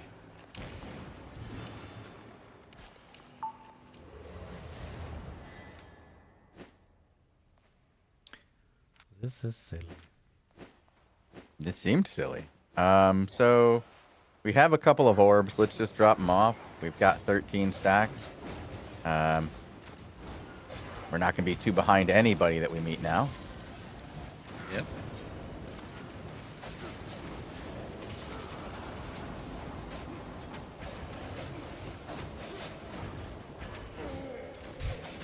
Maybe we died so fast in the first few ones that all the good teams are still fighting. Still fighting each other. Yeah. It Or could put be us that. into that, that low rank one with all the people who just are still trying to figure out how to hit their buttons. Yeah. Mm. You're like, you guys are in a low rank one. You're gonna get greens from here on out. It's got that green feeling. These runes, man. Like, why are they even there? I mean, I know why they're there, but why do I What? get tier 4 runes? Ugh. Bogle, so you can use them to get T4-1. What's the silver value of a tier 4 rune, Chosen? I think it's like 34. 10. 10? Yeah. Oh. Well, if you get 99 of them, You get 1 or 2. but they stack. You know that the real purpose of these is that something drops, like that you don't. Bogle, why are you trying to bring my loot down, man? Why are you dissing my poor loot? I don't know. It's one of these game design things where like, man, I wish it would be different. Mm-hmm. But it's just like, no, we don't want to have a bad psychological experience of giving you nothing. We'll give you tier 4 runes. It's basically Which is nothing. It's basically okay. nothing, but it doesn't look like nothing. It looks like you got a little bit of nothing. Yeah. Then if you don't think about the game, you're happy. But if you're actually thinking about the game, you get like, man. Man. God damn it, Bogle. Am I wrong? Tier 4 You're runes wrong. again. Oh wait, a tier 5 rune. Oh wait, hideout of the day, tier 6 relic. Jesus. I'm No, I guess we didn't need to kill this hooker. No fight to be had. Where do we get out of here, Bogle? Down here to the right? Yeah, that's what I thought. Straight. Well, is it we going into final floor? Yeah, we're on the 3rd floor, guys. Yeah, we've survived through one fight. It's gonna take us to the 3rd floor. Happening. I like PvE games, guys. Bogle! What?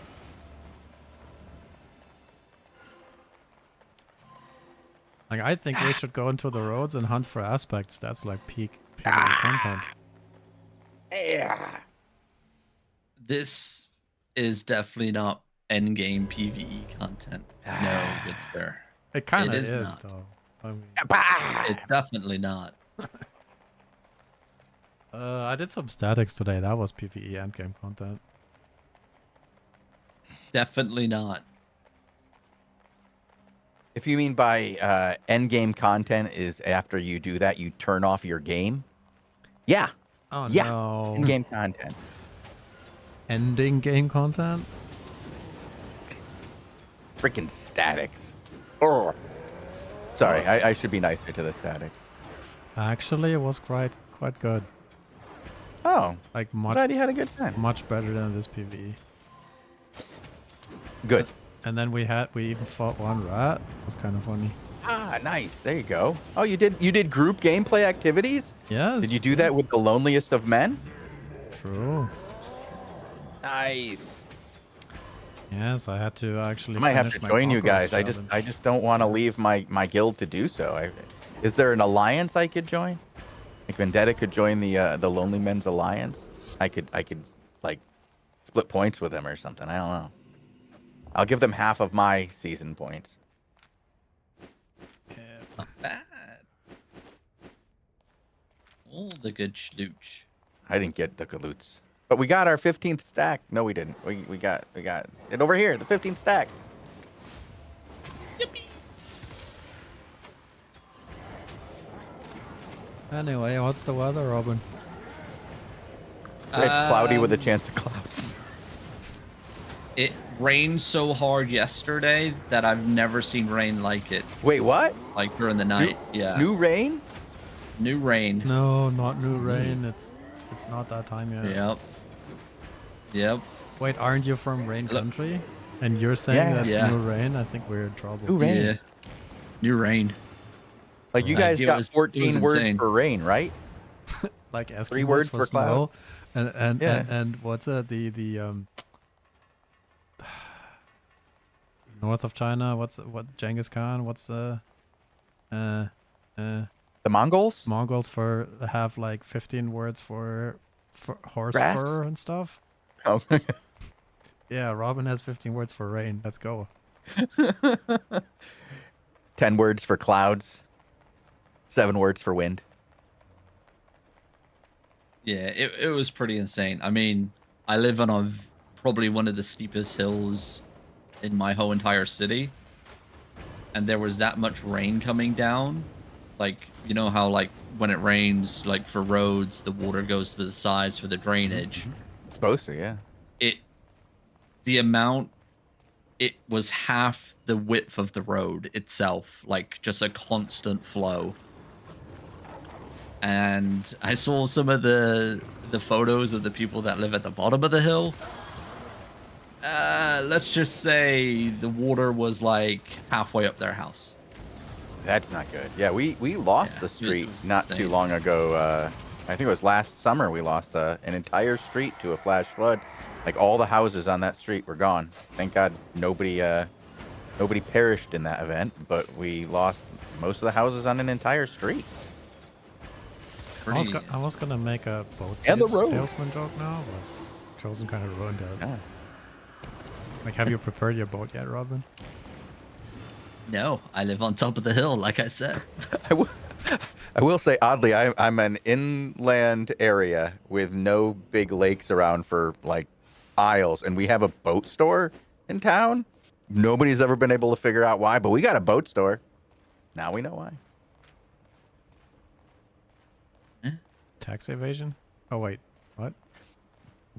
People have had some wild ideas of why we have a boat store, Pogo. That is what say. Yes, that was definitely brought up before. It's a boat store on the top of a hill. Oh yeah, I forgot the mobs hurt a little bit more in the final.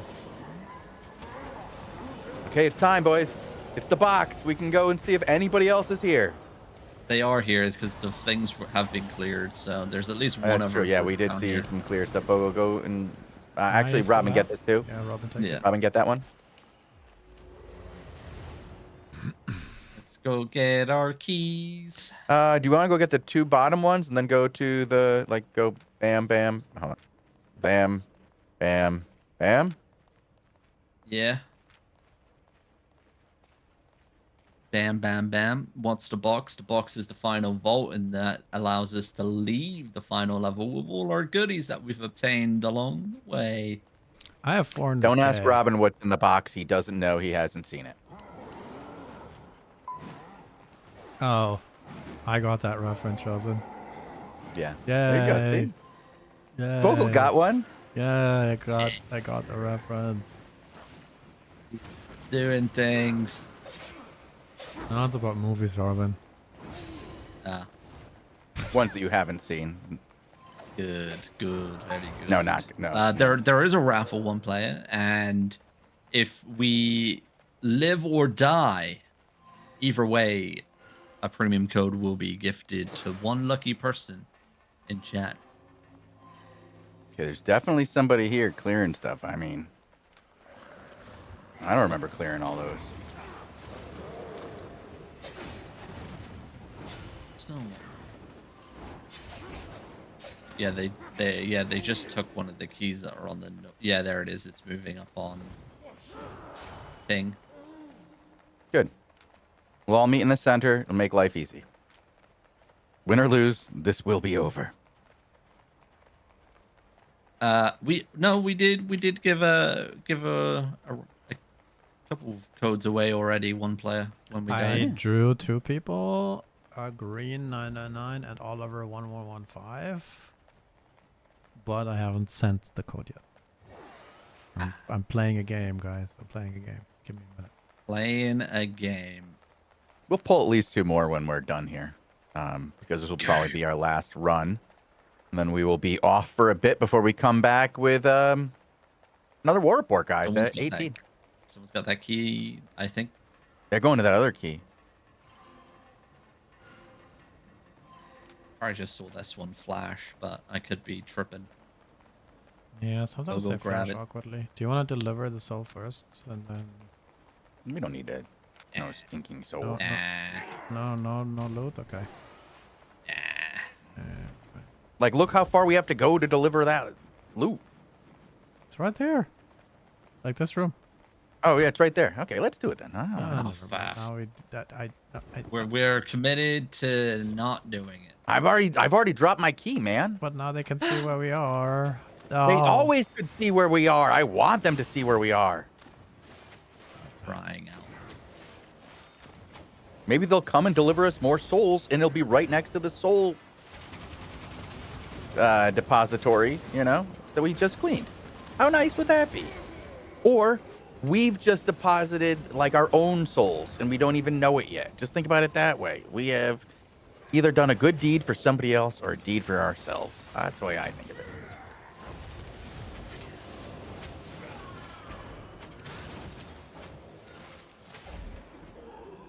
this better got be a it. legendary one.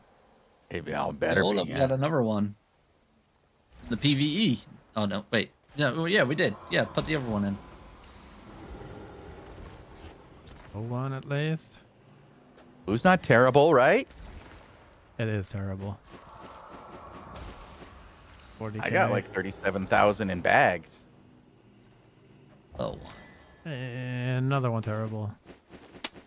I got more bags. I'll take the bags, man. I don't know about you, but Yeah. those bags are nice because I can take those Don't have even when to- we lose. reactivate my food because it's about to run out. Hey, I gotta eat more. Oh man, that's nice. well. There Go goes eat. the profit. Healer. Bolty boy. Yeah. Oh come on now. Back it up. Let's try this again. Let's reset a little. Yeah, Bogle, don't get stuck in the corner against the gloves. They're slowed. 6 seconds on stun. Robin, back it up. All right. Ready now. Robin, ready for a stun. Yeah. Follow that up.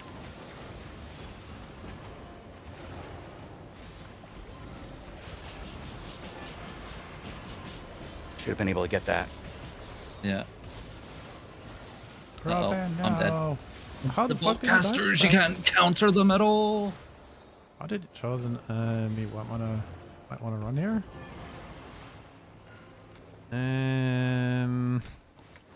All the way in the south corner. Yeah, this, I have no escape with this build that we have right now.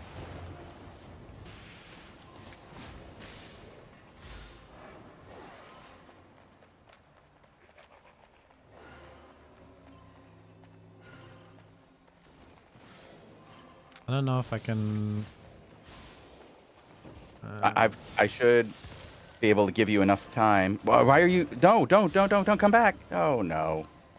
Because they're going no. to focus on you now. Mm-hmm. Coming in. Oh. Yeah. Wait. Oh, wait.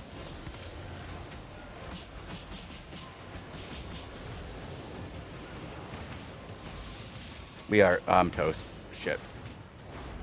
Yeah, we tried. Got him both.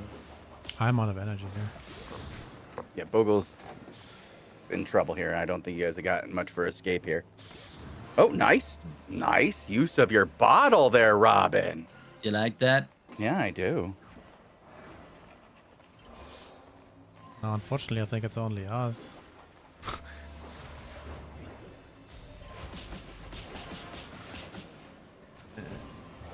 Run. Oh, He has got no more energy left. there's another guy. Where? Oh. There was one north. I didn't want to run into that. No. Oh no. Oh no. I'll do this now. The Yeah. fuck? I thought I had a shield.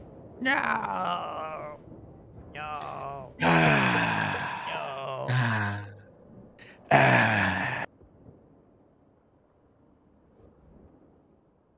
Well,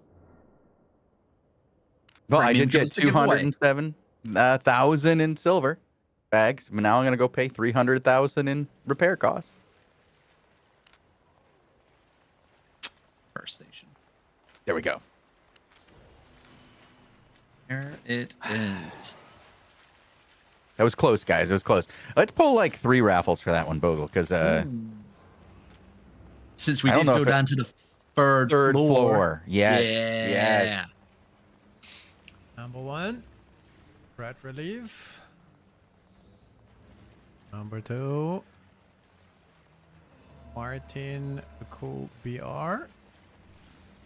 And number 3, reset entries, and you all have a minute to re-enter, and then I'll draw the last one. Ooh, there you go. So if you haven't typed out anything, now's the time to type. Be entered into the final premium code giveaway. Like we mentioned, though, it's not over yet for AOTV today. We'll be back in just under 2 hours' time for 1800 UTC, as we'll be having the European War Report. Then after that, we have the hour-long daily show as well, going over all the latest news, events, and ongoings in the world of Albion. And then we'll have some premium codes to give away during that show. Then after that, we will have burning questions as Shozen gets to know a little bit more about Megs, our ambassador content creator. So there will be a special skin vanity set giveaway. I believe it's the priest vanity set. Oh, I'd have to look for that one. Yeah. Probably. I Almost haven't like seen they it. ping you, Shozen. They did ping me, but I don't know which skin it is. I didn't remember. I'd have It to is go the look. priest bundle, yes. Oh, there you go. So that will be at 20 UTC this evening.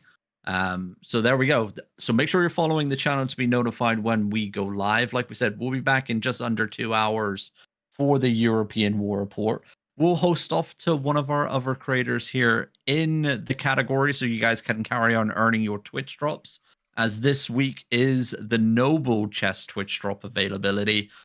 So there's a chance for you to get that Noble Chest and obtain the Buttercup skin for the boar. Brand new. And I hear there's even more new Twitch drops coming in the near future as well. Well, good. That's all I can say. Yeah. Alrighty. Yeah. Did we pull our final winner there, or did I yap too much? No, we did not. Wait. I gotta remove one of the previous winners. Can't win twice. There you go. Sapphire Pirate. There you go. So if you have one, make sure to whisper the official Albion Online Twitch account to claim your premium code. And that's going to be it. We'll see you guys in 2 hours' time. So thank you guys for watching. And wherever you are in the world, have a glorious morning, afternoon, or evening, everybody. Adios. See you soon. Bye.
Hello, and welcome to another Albion Online Dev Talk.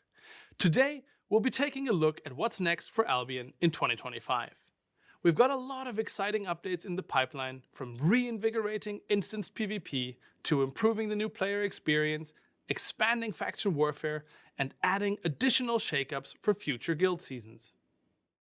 But before we dive into what's coming, let's take a quick look back at our most recent update, Rogue Frontier. The Rogue Frontier update has been live for a few weeks now, and we're really happy with how things are going. Player activity looks strong, and while we're keeping an eye on a few areas for potential improvements, overall, the update has been a success. We have received very positive feedback on the introduction of the bank overview and the personal chests on player islands, and players are showing off their kill trophies all around the world of Albion. One of the biggest wins of the Rogue Frontier update has been the smugglers events and activities, which have brought more life than ever to the Outlands. This was exactly what we set out to do, and it's great to see players engaging with this new content. Overall, the Outlands feel more alive than ever. Solo players and groups of all sizes are thriving, and we're confident this update has created a sustainable, engaging open world experience. So what's next? With the open world in a solid state, we're shifting our focus to other areas that need some love, starting with the new player experience, instanced PvP, and other content accessible on the Royal Continent. The second major update of 2025 is already in full development and set to release this summer. This update is all about making instanced PvP more accessible and engaging, alongside a big overhaul of some aspects of Albion's early game. Let's start with PvP. While most of Albion's battles take place in the open world, instance content plays a crucial role in introducing players to PvP by providing a more structured and predictable environment. With the next update, we're looking to address existing community concerns with corrupted dungeons and hellgates, alongside making them directly accessible from major cities so players can jump into the action faster than ever. On top of that, we're introducing an entirely new PvP dungeon for 2 and 3 player groups. This new dungeon is inspired by Nightfall Abbey, but with fewer exits, deeper levels, greater consequences, allowing players to strategize whether to escape with their loot or descend for even greater rewards. Alongside these PvP updates, we're making major improvements to the early game experience. The feedback we get shows that many new players finish the tutorial but feel overwhelmed by Albion's open-ended gameplay. To address this, we're introducing a new structured post-tutorial experience designed to provide players with a smoother introduction to the game. A dedicated category in the Albion Journal will replace scattered post-tutorial quests, offering structured milestones that start simple and gradually encourage independent exploration. With these changes, we want adventurers to feel confident and ready to carve out their own path in Albion. And of course, the update will also bring more quality of life features, various gameplay improvements, and a brand new batch of crystal weapons. Looking further ahead, our third update this year will continue our improvements to the early and mid-game content on the Royal Continent. And what's more integral to the Royal Continent than faction warfare? Faction warfare is an important part of Albion Online because it is many players' first exposure to large-scale PvP. The feature already is a solid system with a steady player base, but we've gathered a lot of feedback on areas that need improvement. Some of the biggest issues include high repair costs, difficulty finding consistent action, and lack of objective variety. We're already hard at work addressing these pain points and reworking faction warfare activities to make them more rewarding and engaging. Beyond faction warfare, by the time this update launches, all remaining crystal weapons will be released, and we'll have completed several seasons under the new 2-month guild season schedule. This makes it the perfect time to review their state and explore potential expansions. One of our primary objectives is making guild seasons more attractive and accessible for mid-level guilds, while also offering new high-end goals for the guilds at the very top. We're still in the concept phase, and as always, we're listening to community feedback. If you have ideas on how to improve guild seasons, let us know. We have some big plans for 2025. Beyond these major updates, we'll also continue to roll out regular combat balance changes, performance improvements, and more quality of life upgrades. If there's something specific you'd like us to take a look at, drop a comment below. We hope you enjoyed this sneak peek at Albion's upcoming updates. We can't wait to dive deeper into these features in future Dev Talks. Until then, see you in Albion.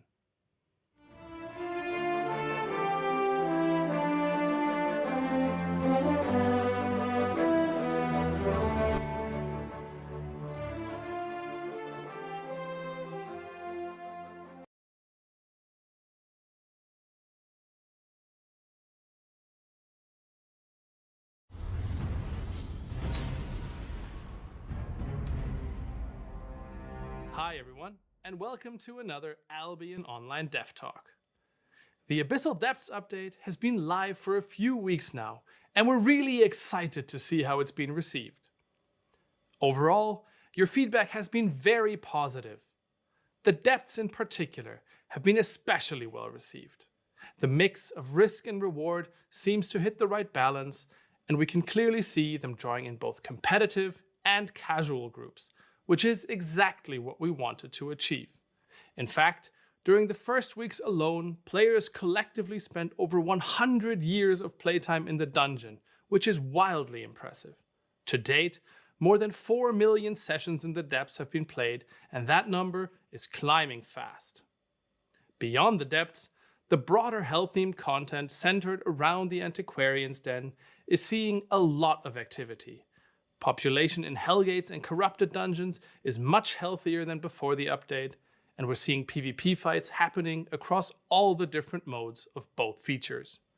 Overall, we feel you all really appreciate how the hell-themed content comes together into a cohesive experience, with the Antiquarian's Den acting as the natural hub into the high-stakes gameplay of instanced PvP. Alongside the feedback on the new PvP content, we're also receiving positive feedback on the quality of life improvements, especially those aimed at easing the early player experience. From clearer progression paths to smoother onboarding flows, the changes seem to be helping new players get their bearings more easily. That said, it's still a bit too early to tell how much long-term impact these updates will have on how well new players are settling into the game and choosing to stick around. But we're keeping a close eye on it and will continue refining as needed. While the majority of feedback has been positive, we're also closely monitoring the criticism that has come up. Balancing various playstyles is always a challenge, but the adjustments we've made are aimed at fostering a healthier long-term experience for everyone. That said, we take every piece of feedback seriously, and we continue to discuss concerns internally as we evaluate if further changes are needed. All in all, we want to thank all of you who've jumped into the new content and shared your experiences, feedback, and clips. It's been a huge motivator for the team. Now, with the Abyssal Depths update behind us, let's talk about what's coming next. As you probably expect, we don't ever stand still. Internally, things are already moving full steam ahead toward our next update, which we hope to deliver this fall. Our next major focus will be on faction warfare, something I already hinted at earlier this year. This continues our ongoing effort to make getting into Albion as enjoyable as possible, while also smoothing out the path from early to late game. Faction warfare is a crucial part of Albion Online because it offers purpose-driven, accessible open-world PvP for players of all skill levels, while integrating deeply with the game's broader systems. It fosters ongoing conflict across the world map, stimulates player movement and economic activity, and acts as a gateway into higher stakes warfare like guild and alliance battles. This makes it a core feature of Albion's sandbox gameplay and a key area for continued development. But more importantly, we see it as an area with a lot of potential that hasn't been fully realized yet. We believe that faction warfare already has a strong foundation, one that we want to build on top of, not replace. As we look towards improving it, we have our eyes on a few key problems. The frontline system isn't generating as much PvP conflict as we would like. It's too easy for groups to bypass or ignore one another, and we could do better at bringing active groups into conflict. On top of that, travel to active faction warfare zones can take way too long. Having to run 5 or more clusters only to find that the fight you wanted to join has already ended feels frustrating. And the gameplay variety of faction warfare is currently limited to outposts, which can start to feel repetitive over time. While it's still too early to talk about specific features, we can share the goals that are guiding our work. Primarily, we want faction warfare to encourage PvP, a lot of it. In order to make that happen, we're looking at ways to focus the conflict more clearly into certain areas of the map, and to offer a wider range of objectives for factions to fight over. Alongside focusing the conflict, we also want to make sure people can get to these conflict zones much quicker. That way, we can allow players to jump into faction warfare fights without needing to invest lots of time or resources up front. We want it to be easy for players to find allies in their faction and jump into fights even without a guild. Ideally, most fights should be driven by pickup groups, though of course we're happy when guilds participate too. Above all, we want the feature additions to be fun, seamlessly integrate into the world of Albion, and create activities that players are excited for years to come. We're still early in development on these changes, but we wanted to bring you in as early as possible. As always, your feedback will be a huge part of shaping what comes next. Thanks for watching, and we'll see you in Albion.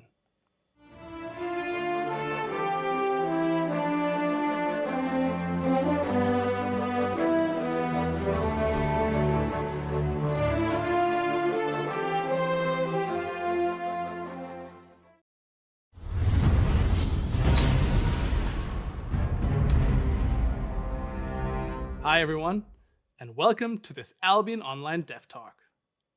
Today, I'm very excited to announce our next major update, Abyssal Depths, which is set to launch on June 30th. This is the first in a series of 3 Dev Talks that will introduce and explore the update in detail. Today's video will serve as a brief overview, while the next 2 will take a deeper dive into specific features.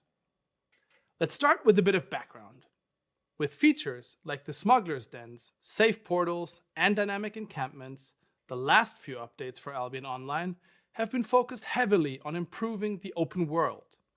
And with your continued feedback, we feel like we've managed to bring it to a strong, thriving state with active populations engaging across a wide range of content. Now, as we look forward, we've been reflecting on community feedback regarding other areas of the game, as well as the overall player progression through Albion's many activities. And we've identified a few key areas that we want to tackle next. Over the course of a player's journey, from their first steps in Albion to becoming a seasoned veteran, there are many small hurdles, but also a few major ones. Overcoming these hurdles is part of what makes Albion fun and rewarding, but there are 2 particular points where we see a lot of players drop off. The first is right after the tutorial ends. Players are suddenly on their own in a vast sandbox, and for many, that leap is overwhelming. We want to make this transition smoother. The second hurdle comes a bit later. Many players tend to stay within the safer zones of the Royal Continent, and that's perfectly fine. Not everyone needs to venture into the most dangerous parts of the game. That said, we believe the high-risk areas of Albion offer some of the most exciting and rewarding gameplay the world has to offer. For those curious to take the next step, we want to make the transition more approachable. So with Abyssal Depths, we're focusing on 2 major goals. Firstly, we want to revitalize instanced PvP, both as a stepping stone for new PvPers and as a fresh challenge for veterans. Secondly, we want to significantly improve the new player experience, helping players find their footing more confidently. Let's begin with the instanced PvP side. Instanced PvP settings, such as Arena or Hellgates, serve as a bridge between safer zones and the open world. It's structured, it's predictable, and maybe most importantly, it offers players a chance to learn the ropes without risking gear loss. It's also easier to balance and great for small-scale, skill-based encounters. To offer an additional exciting entry point into this kind of content, we're introducing a brand new type of dungeon. In the depths of Caerleon lie ancient aqueducts that now serve as the battlegrounds of this new feature. Accessible through the Antiquarian's Dens, a new staging ground for this content, they are fast-paced, high-stakes dungeons for groups of 2 or 3 players. You'll face off against monsters and other players in a collapsing dungeon filled with tactical objectives, spirits to collect, and strategic decisions to make. Each run is a test of risk versus reward, and no two will ever feel quite the same. And yes, there are new unique rewards too. To further enhance the instanced PvP experience across the board, corrupted dungeons and hellgates will now also be accessible directly from the new Antiquarian's Dens. While we're incredibly excited to see players jump into action in the new dungeon, we've also used this opportunity to make targeted improvements to these existing features, ensuring they stay competitive, rewarding, and fun. Now, let's talk about the new player experience. We've made significant improvements to how Albion introduces itself to new players. One of the key changes is the integration of the post-tutorial experience into the existing Albion journal, which now serves as a much clearer and more structured guide through the early stages of the game. Instead of relying on a scattered set of quest givers, players are now directed through a set of tutorial tasks that are more cohesive and intuitive. These tasks start with simple objectives like clearing a tier 3 dungeon and gradually open to broader goals such as earning your first significant amounts of silver, all designed to provide helpful direction while still encouraging players to explore and find their own path. Additionally, we've improved the UI, added interactive tutorial features, and made a number of changes to the early game flow to better reflect the long-term Albion experience, especially around crafting, the Destiny board, and the use of buildings. And of course, these aren't the only things coming in this update. Abyssal Depths also brings a host of additional improvements, including a brand new batch of crystal weapons, a complete rework of the learning point system, a streamlined combined HUD tracker, a fully revamped marketplace categorization system to make navigation easier, as well as various other improvements and quality of life changes throughout the game. So that's a quick look at what we're aiming to achieve with this update. A clearer sense of direction for new players and a more exciting, accessible entry point into PvP. This gives you a short introduction of what our goals for the coming update are, and just a first glimpse of what's coming. Soon, we will return with the next Dev Talk, taking a full deep dive into the new dungeon and the broader instanced PvP revamp. We can't wait to show you more. Until then, thanks for watching and stay tuned.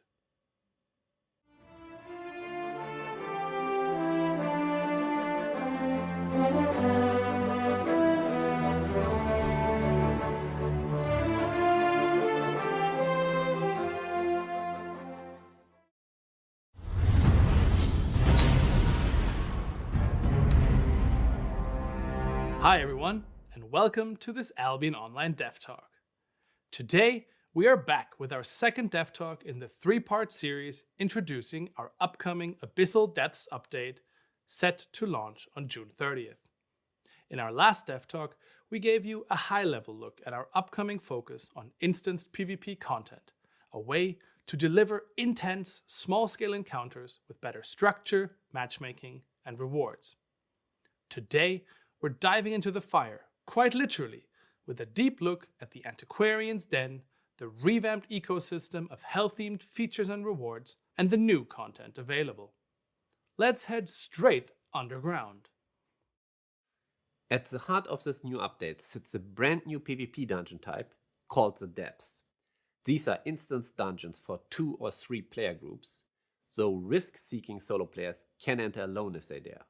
The depths are a dungeon-like environment filled with enemies, valuable loot, and the most dangerous threat of them all, other players.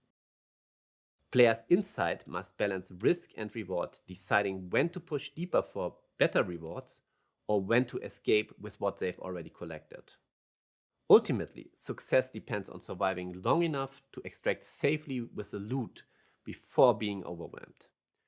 Once you enter the depths, you can't just go back immediately. You and everyone else who entered are trapped inside the dungeon for a limited but undisclosed duration. During this time, your only option is to survive, loot, build your power, or fight. The early stage of the dungeon focuses on clearing rooms of enemies. When all monsters in a room are defeated, the demons reward your efforts with temporary buffs, or sometimes with loot. These buffs persist across dungeon levels, as long as you remain inside. They offer both power and a strategic incentive to engage with the dungeon's full layout rather than just rushing through. Along the way, players collect souls. Hostile souls come from defeated enemy players, neutral souls from monsters or players who forfeited the dungeon, and friendly souls from your own fallen allies. These can be carried and used in several ways. Hostile or neutral souls can be offered to the demons at the Altar of Greed in exchange for loot. Friendly souls left behind by fallen allies can be brought to the Altar of Awakening to revive them. This ensures that even if your team suffers losses, a hard-earned victory still gives you a chance to continue the dungeon together, rather than leaving one player to face the rest alone. Once a certain amount of time has passed, the exits begin to open. At that point, your group must decide: play it safe and leave the dungeon with what you've earned, or descend to even greater dangers for even greater rewards. Each deeper level increases both the challenge and the potential payout. The third and final layer of the depths is where only the bravest players venture. A place designed for the ultimate confrontation between players. Here, the stakes are at their highest. Within this layer lies the depths treasure vault. To access it, players must locate and carry multiple keys scattered throughout the level and deliver them to the vault. Though the riches it offers are high, it doesn't come without risk. Other groups will fight for the same reward, and escaping alive becomes more difficult the deeper you progress into the depths. The entirety of the depths play out under a new PvP rule set, Orange PvP. This is Albion's new transitional rule set, bridging the gap between knockdown and full loot PvP. Orange means on death, players retain the equipped gear but drop all items in their inventory. This makes it less punishing for new players, while still providing value to kills due to the dropped loot from their inventory. Also, since players don't lose gear, the depths are item power soft capped, and this rule set is also what makes the revival mechanic in the depths possible, because revived players keep their equipment on death. They're ready to join the battle again after revival.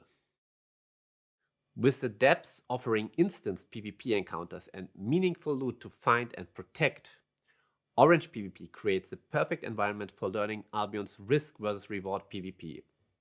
Because players are locked into the dungeon until exits open, every decision carries weight and every fight matters. The rule set strikes a careful balance between risk and accessibility, allowing players to hone their PvP skills, test strategies, and experience the thrill of structured competition, all without the harsh consequences of full loot. So, where can you enter the depths? They can be accessed directly from any royal city through the Antiquarian's Den. This sinister hub in the heart of the old aqueducts serves as a central access point to all our hell-themed PvP content. That means access to the depths, but also corrupted dungeons and hellgates. They can now all be directly played from a single location in your city. This den is not only intended as an entry point, but it's where players gather, can find teams, and prepare for the action ahead.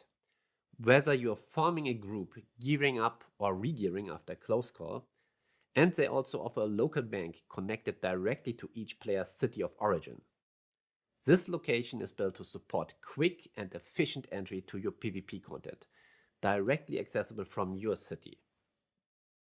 Bringing all of these features together under one roof not only enhances the experience, it also gives us the perfect moment to revisit two of Albion's most iconic instanced PvP modes.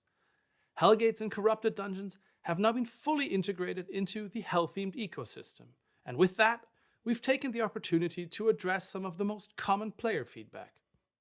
For the longest time, the biggest complaints around Hellgates and Corrupted Dungeons have centered on three things: poor accessibility, slow and sometimes unfair matchmaking, and a lack of compelling rewards, especially at the lower end. By relocating the entrances to these features into the Antiquarian's Den, we immediately address two of these core issues. First, accessibility is significantly improved. Players no longer need to travel through the open world to participate, making it much faster to jump into the action. Second, with all players now entering from a central hub, matchmaking pools are larger and more tightly clustered in terms of skill and readiness, improving the fairness of matchups across the board. On top of that, we've made a set of targeted improvements aimed specifically at matchmaking logic and loot balance. Matchmaking is now faster and more consistent. Infamy no longer scales loot, and at the same time, we've raised the baseline loot values across the board, in particular in Corrupted Dungeons, to ensure better rewards from the very first fight. Now, let's talk about the Antiquarian, the shadowy merchant in the den who offers hellish rewards to those with sufficient Antiquarian standing, a newly introduced PvP progression system. Antiquarian standing is earned by completing Hellgates and Corrupted Dungeons, or by defeating players and offering their souls to the demons in the depths. All rewards are purchased with favor, with higher tier items requiring higher standing. Available rewards include a Hell-themed avatar and matching avatar ring, the Demon Cape crests from tier 4 to tier 8, and 2 mount babies, the tier 5 Hell Spinner and the rare tier 8 Soul Spinner. These spider-like mounts can be raised on your island, and the Soul Spinner comes with a unique new mount spell. This system encourages long-term progression in the Hell-themed content and gives instanced PvP players a way to engage meaningfully with Albion's economy. That's it for the second Abyssal Depths Dev Talk, a deep dive into all things Infernal.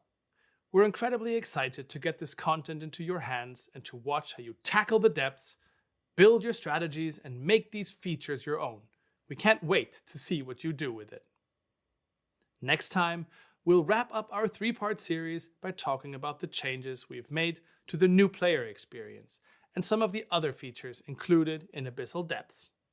Until then, thanks for watching, and as always, we'll see you in Albion.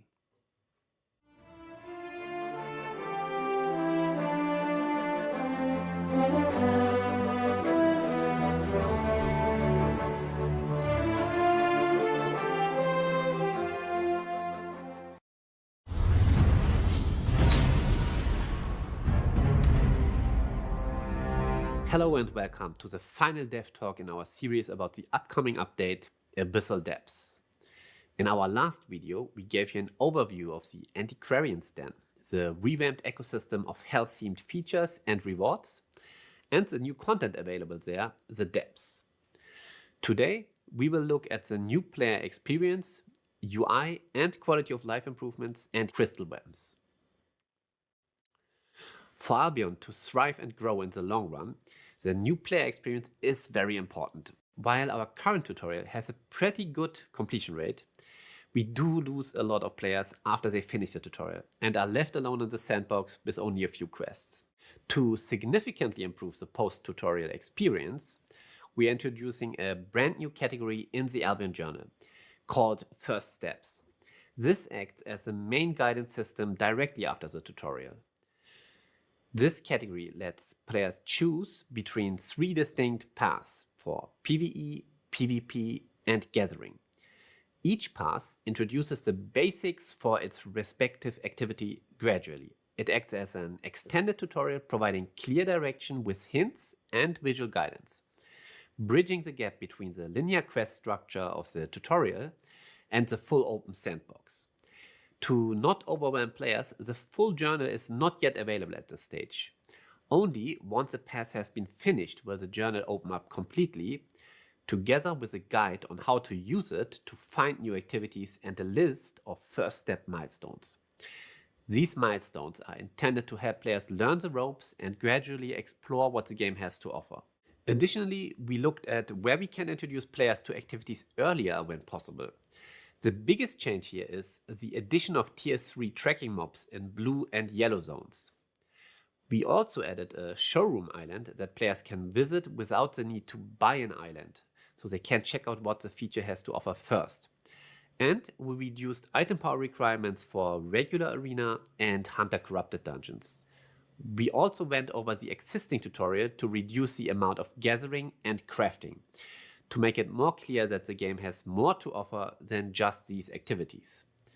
Additionally, we also improved the tutorial pacing by reducing text and the amount of information we show players early on. This onboarding overhaul is complemented by a long list of broader improvements across the whole game. These changes range from improvements to the early combat gear, to quality of life improvements like providing building information on mouse over. Further, we have updated key UI screens to make Albion more intuitive and easier to navigate. These changes are especially valuable for new players, but they benefit everyone. I've also invited combat designer Nick Yalos and UI lead Raul Sander to present more features of this update. Let's start with a much needed change to the marketplace. One of the biggest issues both new and veteran players have faced for a long time is finding and comparing specific items. To address this, we've completely recategorized all items in the game. The new structure is far more intuitive, allowing players to quickly and easily navigate to the items they need using the category dropdowns. Not only in the marketplace, but anywhere else items can be filtered. This streamlining effort should make interacting with Albion's economy much smoother and more accessible for everyone. We've also reworked the learning point system, both to simplify it and make it more intuitive. Instead of the old 20% fame threshold for finishing a node on the Destiny board, learning points are now gradually consumed in exchange for a 5x fame boost on activated nodes. The old auto-learn toggle has been replaced with a new quick learn toggle, and the overall user experience has been refined to match. Players can now more easily see which nodes have quick learn enabled thanks to clear visual highlights and a helpful overview that displays all currently boosted nodes by categories, allowing for fast and easy adjustments. We've heard loud and clear that the previous system was confusing and clunky, and this update should go a long way toward making it smoother and more transparent for everyone. If you're already working on a node, no need to worry. When this change goes live, any node that can currently be learned will be increased within that level by a factor of 5. If you're at 20% or higher in a level, this will give you completion of that level at no LP cost. If you want to make best use of this, you might want to get as many of your skill nodes to 20% progress before the update goes live. We've also introduced the combined HUD tracker to tackle HUD clutter and inconsistency. The new layout uses a unified design language, integrates better with the HUD editor, and is easy to use, especially on mobile where space is limited. For our desktop players, we've introduced a new global shortcut to instantly toggle all trackers at once. This change brings all trackers together into a cleaner, more user-friendly system and gives us space for future improvements. If you have an idea for a tracker you'd like to see in the game, let us know in the comments. Finally, a few smaller but helpful updates round out the picture. The Appearance UI now shows where vanity items come from. The Artifact Foundry supports bulk crafting, and tooltips have been added to all kinds of buildings and NPCs to make it easier to find the right place for any given task. Abyssal Depths also brings the Crystal Hammer and Crystal Shapeshifter staff. First up, the Truebolt Hammer. Its ability, Hyperstatic, opens cracks in the ground, radiating pure magical energy. Allies in the area are shielded, while enemies are afflicted with static. You and your allies must deal damage to enemies affected by static to trigger a massive stun. The second new weapon is the Stillgaze Staff, which will transform the user into a familiar creature, a Crystal Cobra. Similar to other transformations, you will have access to 2 additional abilities and 2 passives. I would watch out for Serpent's Gaze, a powerful channeling spell that petrifies unmounted enemies. The Petrify status can't be cleansed. It leaves your enemies stunned, but they gain damage resistance and are immune to force movement effects. So, while petrified enemies can't escape from incoming damage and debuffs, their allies will be able to help, if they haven't already ran away in terror. Hammers are getting a unique defensive option, while Shapeshifters are gaining a mid-range supportive brawler. We're excited to see how the meta develops when everyone gets their hands on these new weapons. This wraps up our third and final dev talk on the Abyssal Depths. The update launches on June 30th, and we hope you enjoy the new update, and we can't wait to see how you take on the new content and especially what comps you come up with. Thank you for watching, and we'll see you in Albion.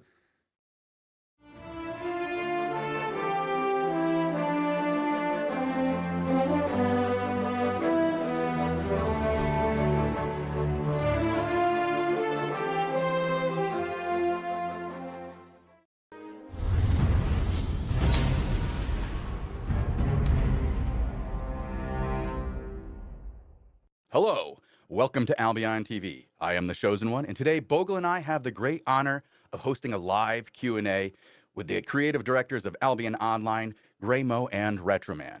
Over the course of the next hour, our team will scour chat for your questions and present them to the developers. Hi guys, it's great to have you here. How's everyone doing? Hey, Good. Nice to be great. here. This is going to be a really fun hour, and we're going to have a lot of questions for you guys. But before we do that, I want to start with you guys introducing yourselves. Tell the audience what sparked your love of gaming and how you ended up where you are today in your roles at Sandbox Interactive. Sure. Yeah. Well, actually, my way into gaming isn't all that common. I think I started relatively late. I think I only started playing video games when I was 14 or so, when I got my first PC. Before then, I was all about sports and doing things outdoors. But when I got my PC at 14, I just couldn't stop playing. Effectively, I would spend daytimes outside and then night times sitting inside and not sleeping and playing role-playing games. And then I got into it primarily by creating mods for the games that I was into at the time. Morrowind, the Elder Scrolls games, Morrowind and then Oblivion. I played a lot and created mods for myself. And then never really thought about making gaming a career. Instead, was a tennis coach and a snowboard coach, and did service and studied economics and did a whole bunch of other stuff than think about video games. But then had a late revelation, if you want to call it that, when I was in my late 20s, and I actually studied a year of game design. And kind of threw everything away that I had done before that and decided gaming is the thing for me. And I did that here at a game school in Berlin. And one of the contacts from that school put me in contact with Robin Henkes. And that's how I landed here at SBI, got the UI designer role, took over the UI team within weeks, actually, and then did that for quite a number of years.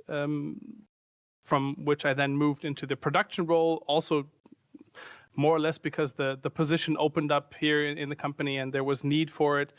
And I had already been doing a lot of stuff outside of UI. I was in charge of vanity and character customization and all that jazz. And then when Robin announced to us that he was going to be leaving, we, of course, had this whole conversation on how do we want to restructure the company internally, and it was very important for us to grow from within rather than pull people in from the outside. And in particular, I think what we wanted is to make sure that people who already had a deep knowledge and passion for the game and knowledge of the game continue to be here. And so we built up this team of creative directors with John, Micha, and myself to continue to move Albion forward. And that's ultimately how I ended up where I am today.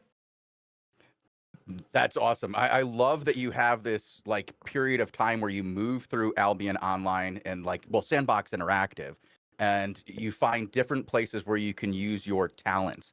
And that's one of the things I tell people. I often will help host a PAX panel where we talk about getting into the games industry.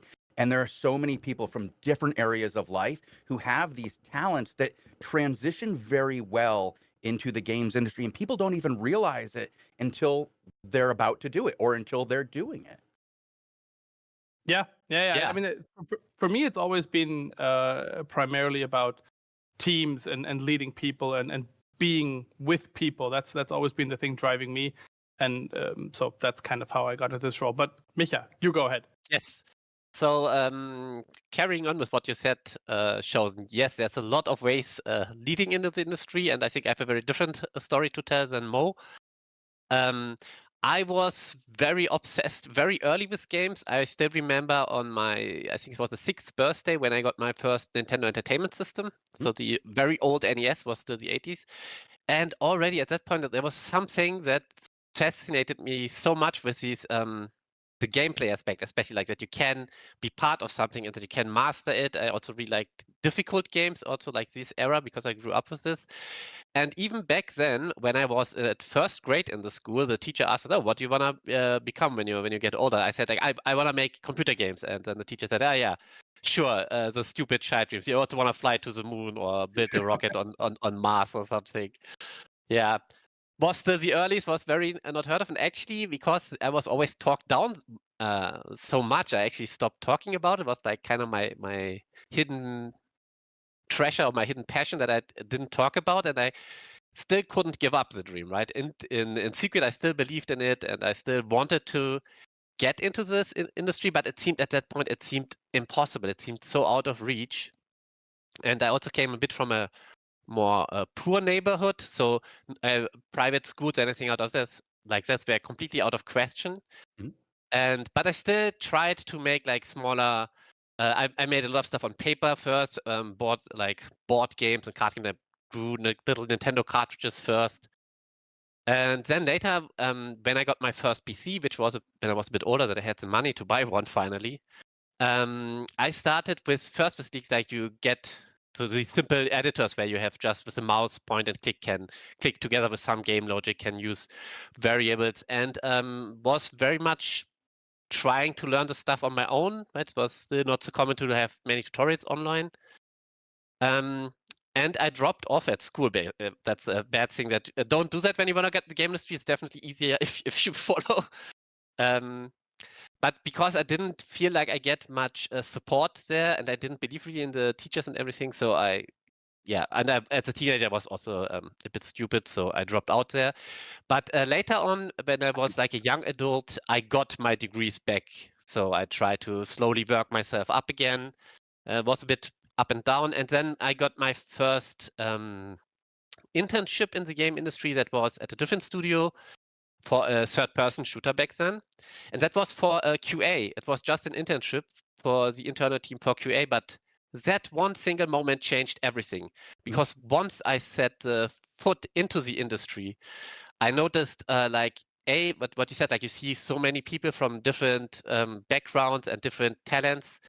And also you notice like most people are very passionate about what they're doing. They really like that. And also the industry really rewards passionate people. Like if you put a lot of effort into a project and you try to push it forward, in the end, the game gets better, but also the team will notice, and in the long run, that really pays off.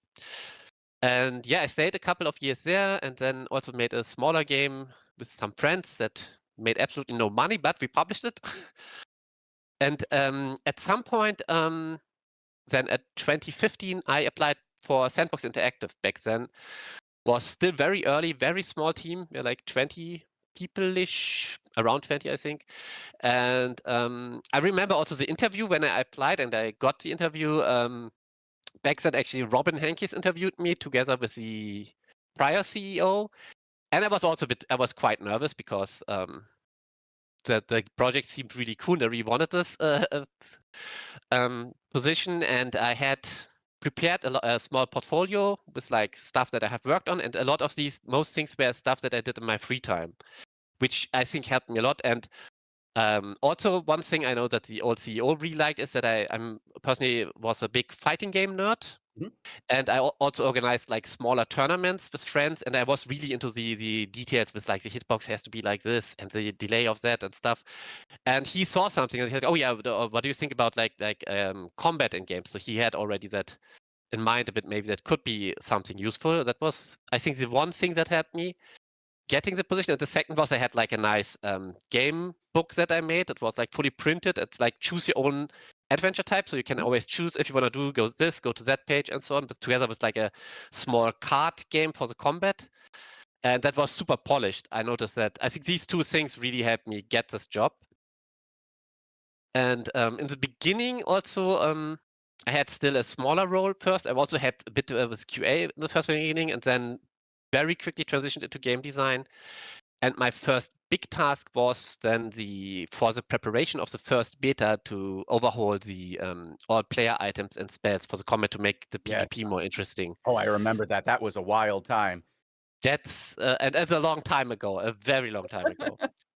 And it was really cool in the beginning because the team was so small and the iteration was so quick. We had to, and it was also stressful, but we had to make from one beta version, then we shut the game down for a couple of months, and then we had to prepare the next beta version and wanted so many changes. That was really crazy. But the cool thing is you're very involved there, right? Your decisions matter. You can have a lot of impact. That felt really good.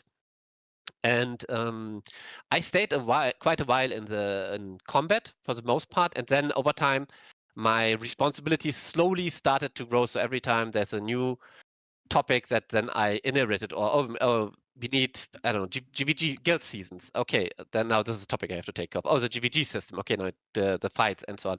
And every time you get like a little topic on top, it feels like, yeah, it's a little bit more. But slowly over the years, it was quite a lot of stuff. And I noticed, and it was then getting more and more responsibilities over time, right? Because like this movie, there was a need for it. Like, oh, we need a new update, or someone needs to take care of that, and then I have to slowly transitioning into more responsibilities over the years.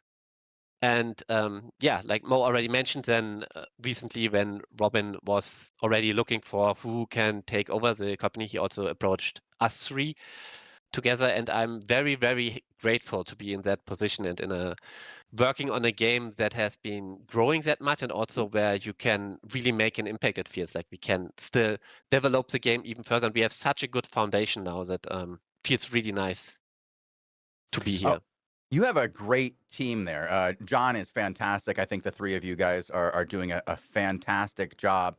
Before we transition to our first question from the audience, which will actually talk about this stuff, I wanted to say I have this image of little Retro Man opening up his first Nintendo as like Nintendo kid in my mind, and I think that's absolutely fantastic. I think the passion that you guys have for game development is clear in every conversation I have with you.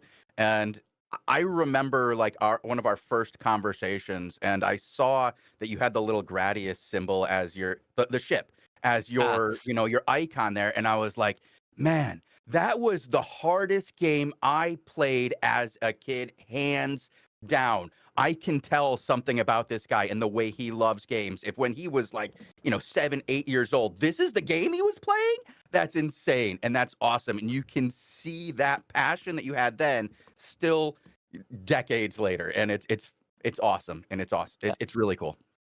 Thank you. Glad that you noticed. I actually 1cc'd Gradius. Among 1cc is the one credit clear term. Yeah. The arcade games. I used to play these for high scores back then. Some Oh of my these God. bullet hell games and stuff. Yeah. I would throw in the Capcom code in there and get like, or the Konami code. No, that's not fun. Guys, no. And I would get the shields, the extra ships, and I would still lose on the 4th level with the Easter Island heads. I couldn't get past that. Freaking wild game. Okay, it's a very hard difficulty spike that level. That's true. Oh, yeah, it really is. But moving on out of the personal things into this most recent update, the Abyssal Depths. Albion Junkie says, you guys put a huge controversial patch out, and I feel like you did a good job. It's not easy being a developer, I know from experience. but I want to say I appreciate you all. And I think that statement right there is something that a lot of us feel right now about the abyssal depths in general. The abyssal depths, the 2v2, 3v3 mode that you guys created is awesome. And for this to be the first one that I think that your team has led from beginning to end here, correct me if I'm wrong, but this is an awesome update for you guys to get out as the first one as a full team working together. Yeah, I mean, absolutely. It's not. So we've been behind the scenes very active in driving previous updates forward. A lot of the features that you've seen in previous updates have been also very intensively driven by us, designed by us, idealized by us. But this one is now the first one where we've been the Official. official figureheads, if you so want to call it. And of course, we're really happy that the update perception so far has been really good.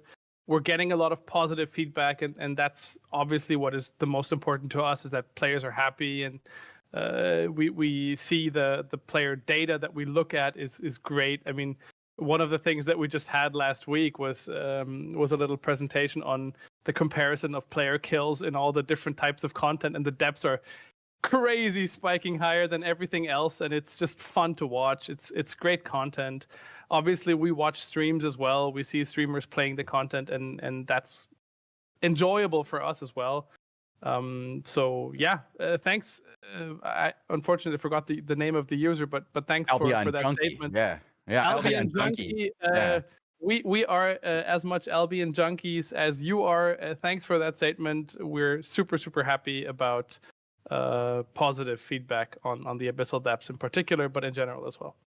Yeah, one thing to add here that Mo already touched on is actually watching streamers play the game, especially if they're enjoying, and they're not always enjoying, you have to endure that. But especially if they're like really invested and enjoying it, it's actually one of the most rewarding things in working on a game. Oh, For absolutely. real. Yeah. I have to say, from a personal perspective, I love the small scale combat in Albion Online. And I've been doing the arenas for years. I've always been promoting that this, I think, is some of the best stuff we get in here. I know the unique stuff at the high end with the large battles is awesome, but to me, the skill expression that you get in small scale is just so much fun. This content mode is the most fun I have had in Albion Online in my 10 years playing Albion Online. Maybe other than that very first week of getting that first brand new game into my hands. But for a game that I've been playing for, now in post-release for 8 years, to see a new mode come out like this and capture me and make me excited about it, that's awesome. So thank you guys from my perspective as a player. Continuing with this is another statement from one of the guys in chat. You guys are geniuses for making the yellow zone soft cap changes. Is this being implemented as a preparation for future content updates? Making faction warfare actually skill-based seems like a great stepping stone, and new player experience is going to be miles better now as well. And I would throw in a thank you there at the end of that one as well. Yeah, it's a general good change for the game. We feel like a lot of features benefit from it in the yellow zone, like you mentioned, faction warfare also benefits from it, but especially for new players, since we have been looking a lot on new player experience, it's really much better if they cannot be stomped by people with too high of an item power advantage. And that's the main reason. It was not specific for one specific feature, but just to have the onboarding way more accessible for new players, especially. And especially like if you want to have like small skirmishes also in the yellow zone, even if you want to meet with friends and do some random stuff, that it's a bit easier and you can't be out IP'd so easily. So I want to chime in here with another statement that somebody made that is literally the exact opposite, because I think that you just did a really good job of answering his question, but I want to get it in there so you can, make sure you do this. Adam Elite says, IP cap in open world yellow zone ruins the game. 8.4 no longer has use. Why did you do it? And I think you kind of answered that, but maybe if you can reiterate on this a little bit about trying to make this a fair experience for the player. Yeah, I mean, I can understand if you're not happy, if you're affected by it and your playstyle. That's totally fine, and I get it. And I also think we probably have to look at, in the long run, not for now, find better uses for players again in with their 8.4 gear in yellow zones and safe content. You can still use it in arena and so, but I guess that's not what they want to hear. You can also still use it in faction warfare and other activities because we also adjusted the repair cost, right? You just don't get the same advantage.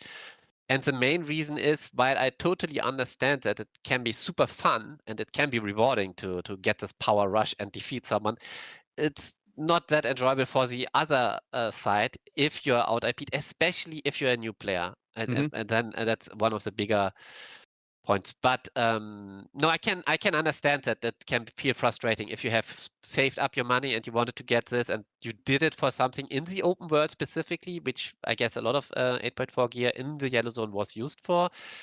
Then that's true. We will try to get more opportunities for that in the future, but hopefully where it's less at the expense of other newer players, right? If you're having fun, if you're feeling powerful, that's great. We want to empower you, that's good. But if we feel that is not good for the overall game, then we unfortunately have to step in at some point. Yeah, and whenever we're making decisions like this, I mean, we were well aware that this is going to be a controversial decision. We talk about this a lot. We weigh pros and cons. We think about the different perspectives of players, and ultimately we do what we believe is the best for the longevity and the long-term life of Albion. And one of the main reasons, of course, why this update was dedicated to a lot of things that benefit newer players or smaller groups of players is because we want players to come into Albion continuously and to stay in Albion and to learn all of these cool things that we have, because Albion is a deep game. It's lots of stuff to do, and the more players we can continuously get in and keep in, the more fun players are going to have long term, and that goes for everyone. I just saw an interesting question right in chat right now. They said that like the IP change is fine to them, like in the yellow zones, they get it, especially when dealing with players. Is there any way that this could be where you don't get the IP crush when doing against NPCs and the open world mobs? Because that was something that was a gameplay style that some people enjoyed, and it's different. Now, I have my own thoughts, but you know, you guys are the developers. I'd love to hear what you guys think about it.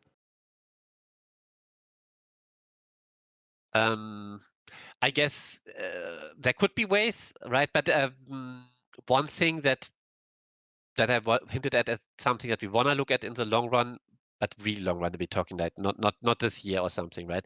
Is providing you other PvE options in Yellow Zone where you can utilize this gear. With the open world, it gets a bit muddy with things like healing. Okay, how do you decide? Are you in a PvP combat? Also with communication to players, and we would prefer to keep it clean. There would be options possible, and we also considered that a bit, but we didn't feel like there was a good solution for this right now.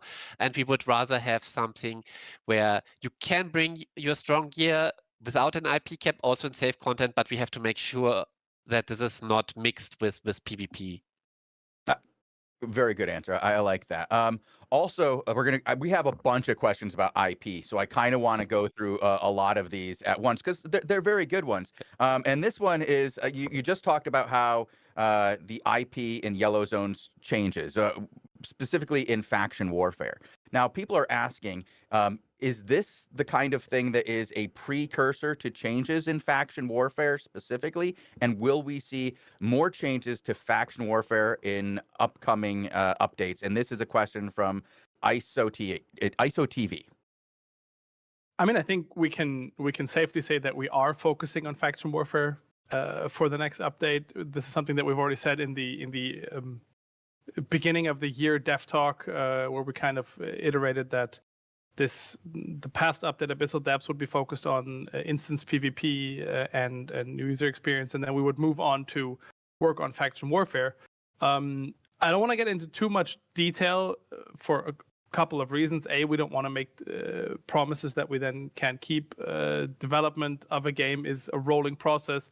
Plans change. And also, of course, as game designers and game developers in particular, we have way more ideas that we want to do than we can feasibly get into an update. But realistically speaking, yes, we're going to be doing faction warfare for the next update. That's what we're already working on, and we've done a lot of research and collected a lot of feedback on what the biggest problems are, and our goal is to address these problems to make it a fun. Also a fun PvP experience for people. We want to have people fight a lot. And yes, so faction warfare changes are coming. That much I can say without going into too much detail. Well, you've kind of answered a bit of one of the next questions I have lined up, so I'm going to give you the second half of this as well. This player, Solo SK71, asked, can you give us a high-level description of the focus of the next update? I think you just did that. Also, are any major updates, like the introduction of roads, planned for the next year or two? Because one of the things I'll say, other than this depths, a lot of the past has been about polishing the existing game of Albion Online. And I think it's a fair question to ask, but after adding something so major to the game, do you guys already have plans to add something else like this, another new piece of content to Albion Online? I see Retro is over there smiling. He's like, I don't know if I can answer this one. So the thing is, of course, we can't go too much into detail what our future plans are, because there are chances that they're still changing. Nothing is set in stone. And also, I don't want to take anything away that we might do or might not do or something, but maybe on a more general note, I can say, we try to do a mixture of where we look at existing systems and existing features to overhaul them and make sure that this game, the whole game, and not only the new exciting stuff, stays in a as healthy as possible state, which gets more and more difficult with so many features, but we try to aim to have many features as possible viable and interesting for players. That means we have to also spend time overhauling and improving older features. In the worst case, we might have to cut sometimes something, which is always hurts, but sometimes it's just the best way out. And simultaneously, of course, we want to also add cool new stuff like we did this update. And I don't think we have a concrete ratio where we decide. It's more like where we see where we think where the need is higher right now. But yeah, I would usually after we have something very exciting, we can do something that overhauls something like we are going to do with the next one, and maybe the next update introduces something new. Let's see. Okay. All right. I'm going to do this because I know somebody somewhere asked this, and I'm looking for a big no on this answer. Boats? Well, I mean, well, we have. Okay, let me give you the answer that you don't want to hear. We have boats in the intro video. Wow. No. Okay. All right. There are boats No. in the game. All right. So, naval combat in general, boats going from one server to the other via naval passageways. Those are all things that have been discussed internally. It's a pretty monumental change to the game. It's a huge topic to spec out to actually implement. We all think it's super exciting, but I can also say that it's not on our agenda to tackle right away. I'm not saying that this is not ever happening, because it just as well might, but it's not on our roadmap anytime soon. I think that's a fair answer. I like that one. I'll accept that one from my perspective. So on this, we also have a slightly PvE question from Eternia SA. Any plans on new PvE-focused content for non-PvP players who already love the PvE but would want more? Yes, we have been talking about more PvE editions quite frequently in the company. So, and we definitely would like to expand that more in the future.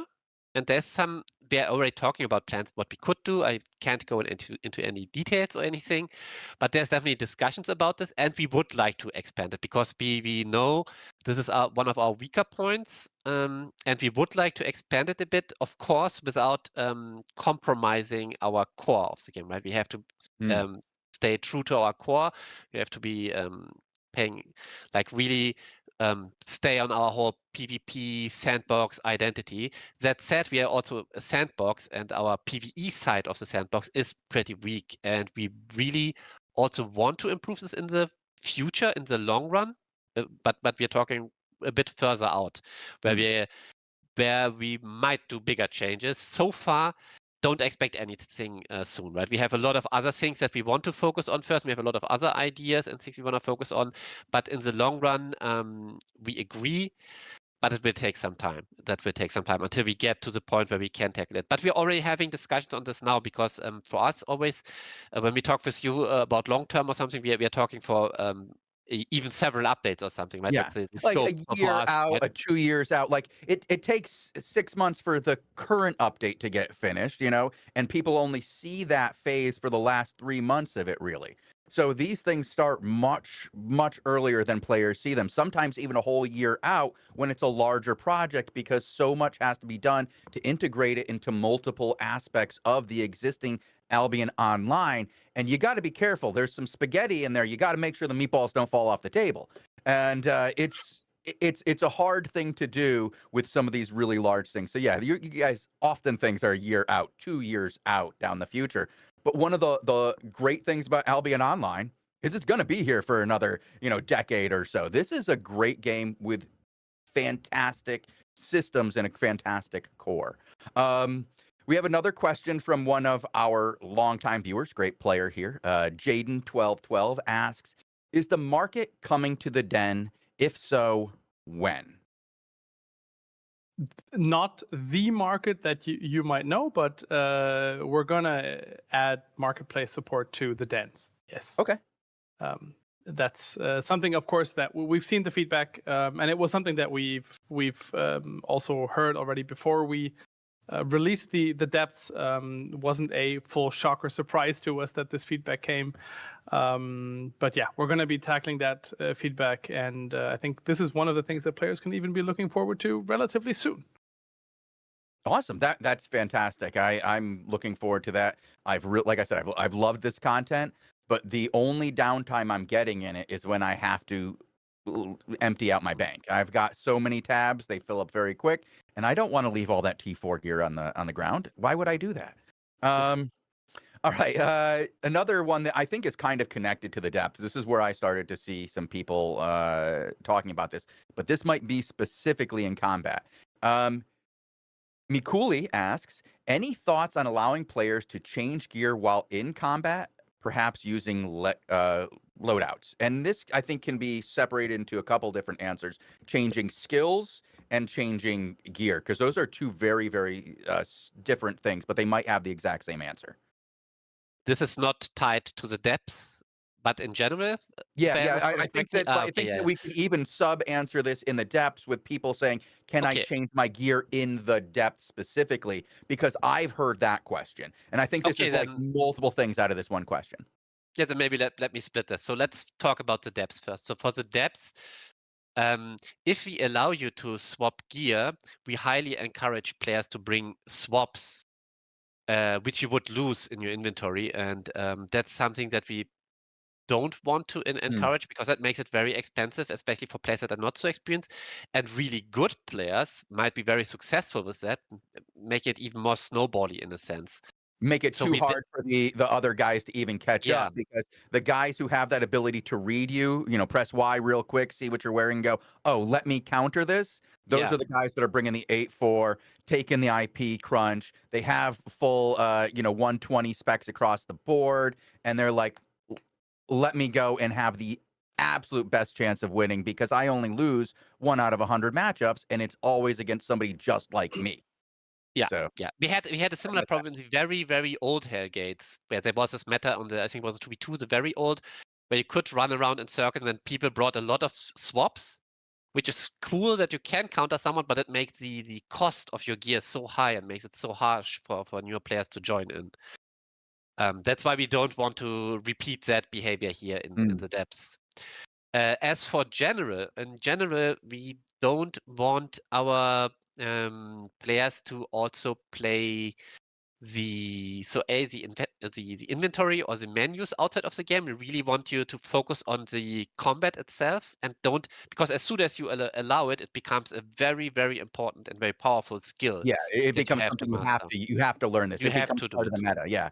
Yeah, and we think the game, we believe, is probably more fun and easier to use on different devices if we don't make this part of the game. We have, and the reference for the combat was always like MOBA games, Mhm. where you also have a lot of decision making still, even without swapping. You have the buying, but that's not during in fight, right? You can do that after you get killed. This is for us. It's very different, but that would be changing your loadout or your abilities outside or when you go back to city. As for changing abilities, we might loosen it up a bit, so we don't want you to swap your Q and W mid-fight, because Right, like not while you're actively fighting, right? Yeah. Because that opens Yeah. you up to a myriad of additional skills. But I Yes. think this would be like the 10 seconds after you're done fighting, which we've seen it already loosen in some areas, where some places it's still like 45 seconds to get out, and then you have the 10 seconds to, wait for your skills to come back, where in some areas it's not quite that harsh. And I think that's where people are looking for. Exactly, and this actually is a good point, that we probably want to look at making it a bit easier in certain content types to swap your Q and W or your armor abilities again. We just don't want this to be important mid-fight, but more like a preparation, that you have a chance to change in case you see something. Oh, this is a really bad matchup for me. I need this ability, and now it's like, oh, he auto-attacked me, and now I'm in combat. Now I'm locked and screwed in my wrong ability. There's definitely things we can look at to improve it a bit, but again, going back to the original statement, we don't want you to play the menu outside of the fight too much. And also for enemies, it's for the whole fighting, it's better if you can kind of understand what your enemy is able Right. to do. You can count on their cooldowns and stuff. That is things that we definitely want to protect. I agree with that. I completely understand the mid-fight situation where you don't want somebody immediately swapping, but at the same time, there's when you go up and you scout your opponents and you see, oh gosh, I have the exact wrong skills, having to wait such a long time after that PvP and PvE encounter that you just had before you can swap adds a downtime, specifically in the depths, I would say, where it's probably where you have to switch from PvE to several different types of PvP, that being able to change specific skills at a I don't want to say a immediate rate, but at a less intense cooldown rate would be maybe beneficial, and it's something that I would like to see tested, especially before like just thrown in there or something. But yeah, I like your answer. Let's see. That's a good point. Let me make a note about this.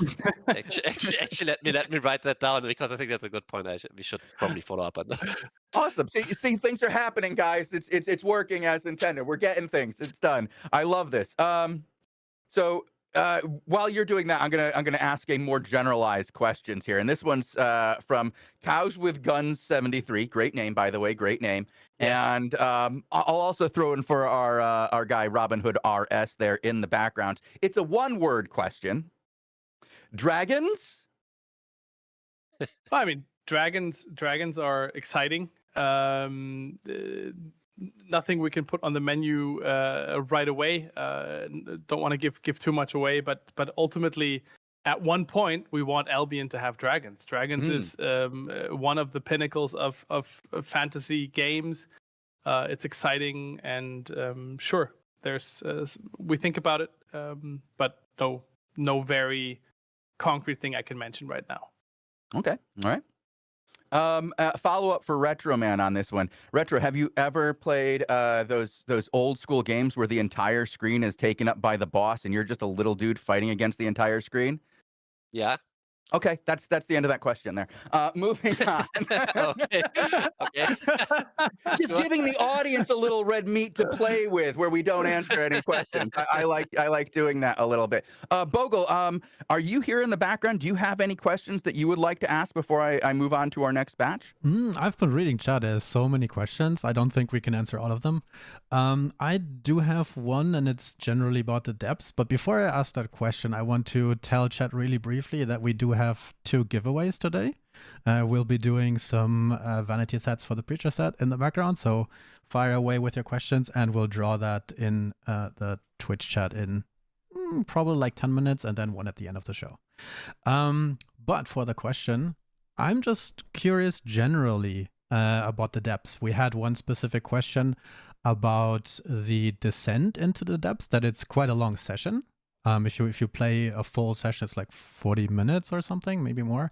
And I was just wondering how you, now that it's out for a week, how you feel about that. And then I want to give a shout out to Not Side G, who says it takes a bit long. Is it possible to add a skip mechanic or something to go faster for souls or anything like that?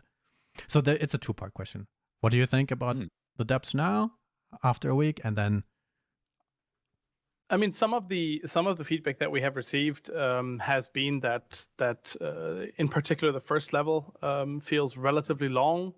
This is something that we are discussing internally. I have to be completely honest that I'm not aware of us having any change in any immediate patch right now. I think we're still collecting a lot of the feedback. I still think we're discussing and pondering on whether we should change. Obviously, we also get a lot of arguments against changing anything because people are having so much fun. So again, it's one of those things that we just have to weigh pros and cons. But we'll take the feedback and we'll talk about it internally here, and then it's possible that we will change something, but I don't want to promise anything. From a player perspective, I'll add for him that that first level serves a purpose with its lengthy PVE. You are there to get your stacks, so you are prepared at floor 2. Be prepared.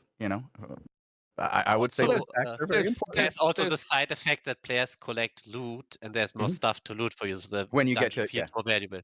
Yeah.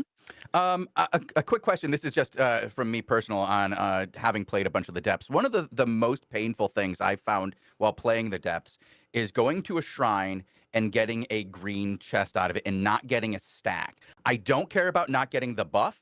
It's the stack, because the stacks are, you have a limited number of opportunities to go through those altars. And when you get 2 or 3 of them on that first level, and then you find yourself going down to that next level with only like maybe 3 stacks because you got into a little bit more PvP than you should, that's real painful. Is there any plans to look into that? Yes, actually, we will change that.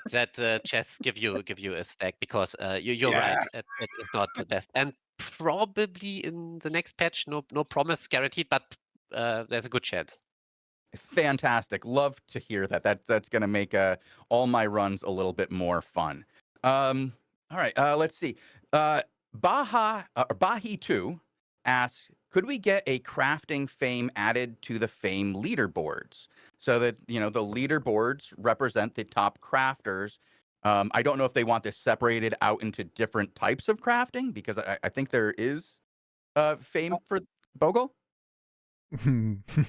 It's I was gonna say Bogle would know. The I'm going to Bogle for this guy. I'm sorry, devs. I'm going to the expert on this one. Yeah, no, I will ask Bogle myself probably. I mean, we have a lot of rankings already, but more is always better is my answer. But I'm curious to hear what you guys say, honestly. Yeah, to be honest, it's not something that is on the agenda for the next update. That much I can say. I honestly also have to admit that I don't know what exactly ranking or what rankings we have, and I know a lot of them, but I don't know every single one. So it's something that we'll take and we'll act on if we discuss it internally and we think that this is something that the game really desperately needs, then we'll add it. Generally speaking, I'm with you, Bogle. More rankings is always better, and that's cool. The reality, though, is that we always have to weigh the resources that we have and see basically where we can allocate those resources and what we can do with it. So sometimes things that we would love to do just unfortunately fall off because we don't have the capacity or time or people to do it in that moment. Okay. Seems fair. Again, there are so many rankings out there. And again, like priority about, do you make something new for somebody to play and get a reward from, or do you spend time creating new ways to recognize players who have already done something? That is often a very hard, like, I don't know, line to straddle there. You got a lot to do. I think this is a retro man question here. Is there any plans to guarantee castle spawns around portal locks or certain areas so that we know that we can fight over them without having to run 10 or more zones? And that question is from Not So Treff, or Not No Treff. Okay. Looking at castle spawn randomization, the system is on the backlog of things that we would like to look at, because there's a concern is often that it's too random and sometimes there's nothing in your area, and these are all valid points that the player base brings up. However, unfortunately, changing the system would take quite a lot of dev resources, where we also, like Mo already touched on this, we always have to consider, okay, do we touch this one system or do we work over here? And so far it wasn't prioritized enough that we did it eventually. It's still on the backlog, but we might we will eventually do it, right? But at some point, but it might still take a bit of time until we get around to do that, because it's unfortunately the way the system currently works. Each spawn location doesn't know about the others, so it cannot sync up and say, hey, did you spawn something? They don't know, so they all roll their dice individually, and this unfortunately leads sometimes to the castle that's not being so ideal for people to play. And it's something we are aware of. It's actually on the list of things that we would like to improve for castles and for the DBZ community in general. So far, we didn't get around to it, unfortunately. Yeah, there's going to be a lot of times like that where there are things that are, like you said, there's a lot of things you want to do. There's hundreds of things you guys want to do, but it's all about prioritizing them to get the most out of the time of the devs to give something to the players. And while this thing isn't working ideally, it's still working. And, you know, sometimes when it's working, you have to go to the other things that aren't working first before you start, you know, doing the polish. And there's, unfortunately, after, you know, 10 years, there's a lot of, you know, things that need a little polish in Albion. But we've been seeing that happen again for, I want to say, like, it feels like 3 years. There has been a concerted effort to re-examine the areas of Albion that need improvement. Now we're getting towards the end, so some of these questions are going to be a little different and have other things in them, and because I think they're important, because we've heard them from players a lot. Actually, I'll leave this one for next. We'll do this one for Monster Assassin. Back when you guys added awakened weapons, you said it's just the first step to legendary equipment. So what are the plans and when can we expect them? Go ahead. Yeah, we did not forget about legendary weapons. They have been pushed back because we had a lot of other things that we wanted to focus on first. And I can't give any concrete ETA or can you tell when they will launch, but we haven't forgotten them. And it will still take a bit until you see them in the game. But we have them on our radar, and we have already made plans for how they should work and stuff. So please be a bit more patient. They will eventually now be released, but we had, especially since we had a lot, last year was a very busy year for us. It was this transitional phase where we had already talks about the preparation, because Robin was already looking at how we structure everything, because that's not like he does a spontaneous decision. That has been going on and back and forth, and there's a very busy time, especially with this 3 months update schedule, and we didn't have the time to work on this during that. Now that we have back to more normal business, we have a bit more time per update. We have sorted out how we handle the direction. Now we can start work on it, and that's why there was this pretty big delay, right? Because originally the plan was to get a bit work on it sooner. But plans do change, and they had to change. But now we finally are back to can work on so that we can work on it. And I would like to add a little bit to that because, of course, when we were doing the awakened items for us, the legendaries were already kind of part of that plan. As in, we would have loved to do it initially in one update, but then, as it so often is with game development, you kind of have to prioritize your resources, and you'd rather release maybe a smaller package in quality rather than a whole lot of stuff, but then just the quality doesn't match. So and this means that, of course, then when you take something and you say we're going to move this out of the update, it makes sense to kind of first collect the data and the feedback on the first part of what you did, and then circle back to the other thing later on. And in fact, this is exactly what has happened in many of the last updates, is that we have a whole lot of things that we would have loved to do and to put on top of what we already then did release. So let's say, for example, the depths now.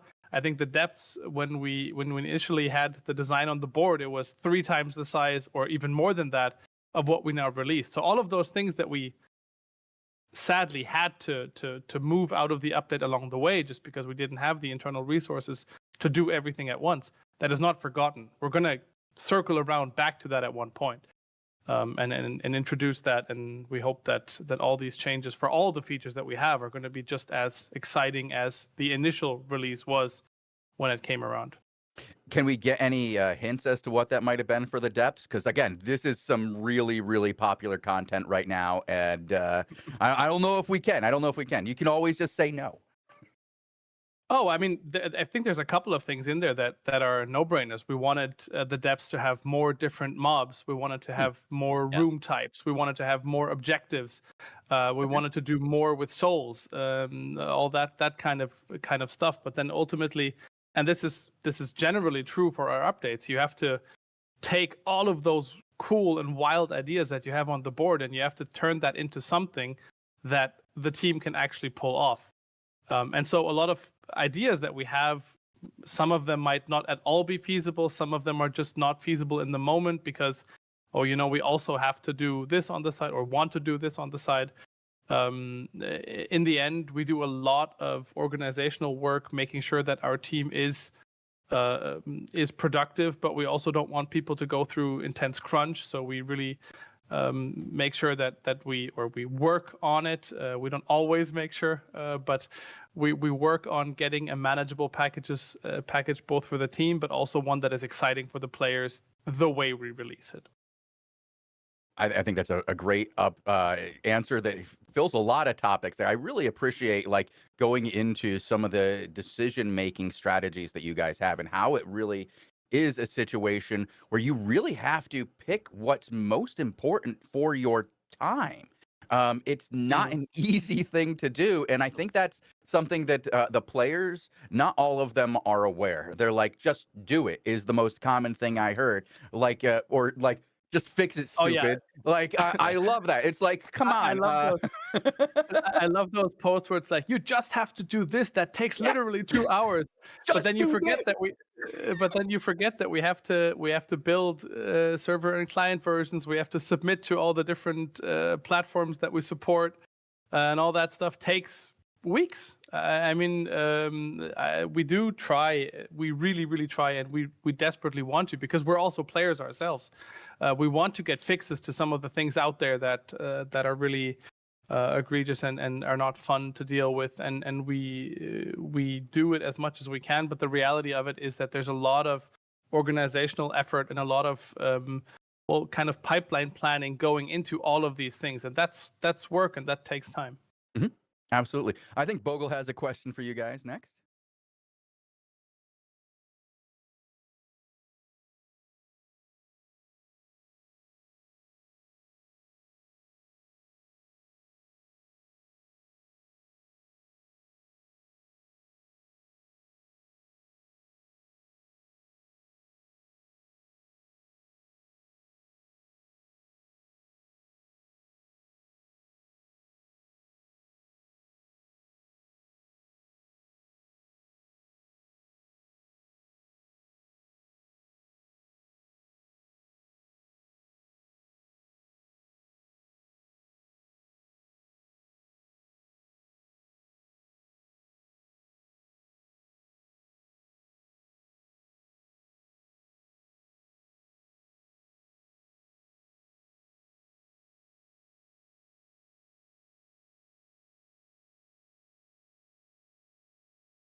Welcome to the AlbionTV War Report, your source of live battle coverage featuring the top guilds and alliances of Albion Online.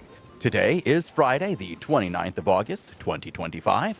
I am your host, The Chosen One, and I am joined today by Robin Hood RS on the play-by-play, and of course, we have Bogle behind the scenes on the camera. We are currently spectating the 18 UTC time slot on a 15-minute delay for Albion Europe. We're currently hanging out with Sunny B of the Girth Alliance. We're expecting a little bit of content today, but just a little bit. It's a quiet day before the end of the season. Tomorrow is Final Invasion Day, when everything should resolve itself as we prepare to end Season 28. Yeah, I mean, what content we're expecting here, it's we shall, wait and see. We do have contingent up here in the north, very small mass, only a 22 disarray debuff, but they are protecting Psycha Surfing of MBK Alliance as they place a hideout down in Everwinter Expanse. Again, this is up in the north. There's a territory launch happening next door as well. But right now that is a no-show. Yeah, it's not sure what the situation is up here in the north. It looks like it is just contingent being paid to protect this hideout going down. They got nothing else to do. Final day before Invasion Day, like you mentioned. We have one other territory launch over in Braymore Lowland, which I'm going to go check out right now to see if anything's happening that front.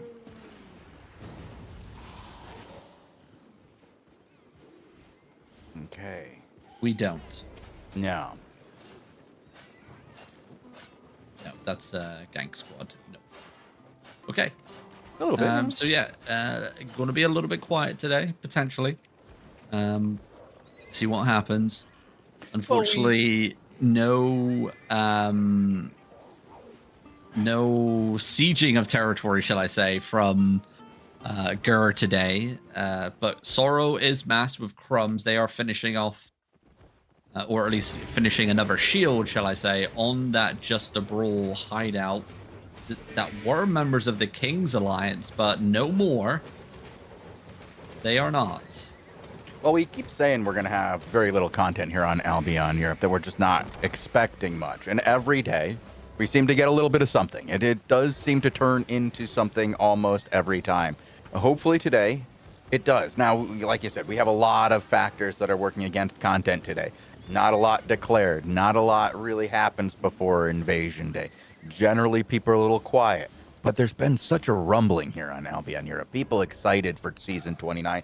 Already, a bunch of different groups are saying they're going for first. We've seen some new battle lines drawn. It could be pretty exciting here. It could. But I'm not holding my breath, at least for today. Yesterday was an outlier. As it unfolds, But yeah, I was kind of anticipating maybe we saw a little bit of an attempt to take a swing at Woof Woof and Skognagog's territories here at 18 UTC, as it's both their two home zone territories. They're stockpiling their raw energy in huge amounts of energy. Won't pay out. It's a lot. It's grown. It's grown though. It's grown Chosen since yesterday. Dude, it was already really high. I'm a little concerned for these guys. I'm watching Woof Woof out and about right now. They've got Gur ready to go. They are running through Iceburn Tundra right now with this, not insignificant disarray of 27, but I feel like there's more around. Yeah, they were probably maybe anticipating something. I believe they were on standby for every single timer today, at least what I saw from the announcement from Trixel that got leaked into Discords. He pinged for 12, 14, 16, 18, 20, 22. So every single timer has been pinged for today. So they were definitely anticipating something. But I did just jump into Thunder Rock Ascent. And it does look like a little bit of self-raiding has happened here because the surrounding territories, like we mentioned, they're I knew I was going to mess up on that word. Consolidated. Consolidating all their energy into one tower. They're just moving some from Darkborough Snag in here now. Another 2,000 energy coming in to Thunderrock Ascent. And you can see on the world map, Flamog Fork also ablaze at the moment as well. Not sure if any other territories dotted around will take a hit. But we shall see. Yeah, I'm just looking around. You're right. It's a little quiet today. There's a few groups out, but some of them are pretty small. Some of them are pretty small. Pretty small indeed. By the way, after that deposit, Thunderrock Ascent now has 65,000 raw energy in storage. 65,000. What So would 65,000 do? What place would that put you in the season there, Robin? What if you started from nothing? Yeah, just like where would this get you? What would 65,000 points be? Let me look. It would get you 146th place in the season. Okay. Yep. So obviously tomorrow, like we mentioned, final invasion day of season 28 here. That means all the raw energy that is in storage right now in these towers pay out a 1-to-1 into both season points and siphoned energy. So tomorrow, this tower alone in Thunderrock Ascent on the European server going to be worth 65,912 season points. Also, let me bring up my calculator real quick. We'll see roughly how much that would be in siphoned energy value as well. That valuation, yeah, it's because I'm pretty sure siphoned energy is about 10k each at the moment, maybe up or down a little bit. But that's 659 million silver worth of siphoned energy to be had here in this territory as well. There's a little bit of energy going around. There's a little bit, you know, it's a couple of 2-3 bits you could pick up and maybe make a little bit of bank. Yeah, and obviously then we were talking about Skognagog because their home zone's right next door as well in Thunderrock Draw. They're just about to hit 40,000 raw energy in their tower as well. So combined with these two towers combined, we're talking, you know, about 105,000 season points and siphoned energy just in these two towers. So 1 billion silver just in these two. We have Gur doing some raiding over here, or what is this? Is this self-raiding over in River Cup's Fount, Robin? Yes, that would be their own area. Yeah, this is self-raiding. So this is what you do. You get, you know, your renters to come in. They obviously kill the mage, initiate the raid, then leave the energy on the floor. Then you, as the guild that wants to take that energy and protect that energy, picks it up and then goes and places it into the other tower. And like we said, their aim is to put everything into Thunderrock Ascent. So that's what they're doing.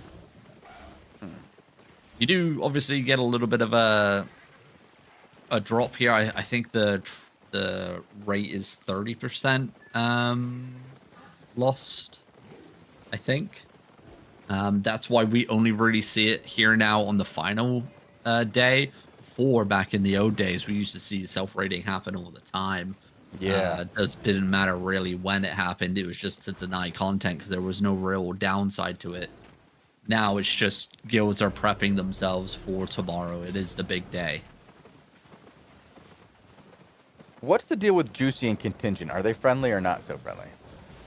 Mate, yeah, your guess is as good as mine. When it comes to Sunny B and hand-holding, I don't know. Might as well just include like 90% of the server at this point.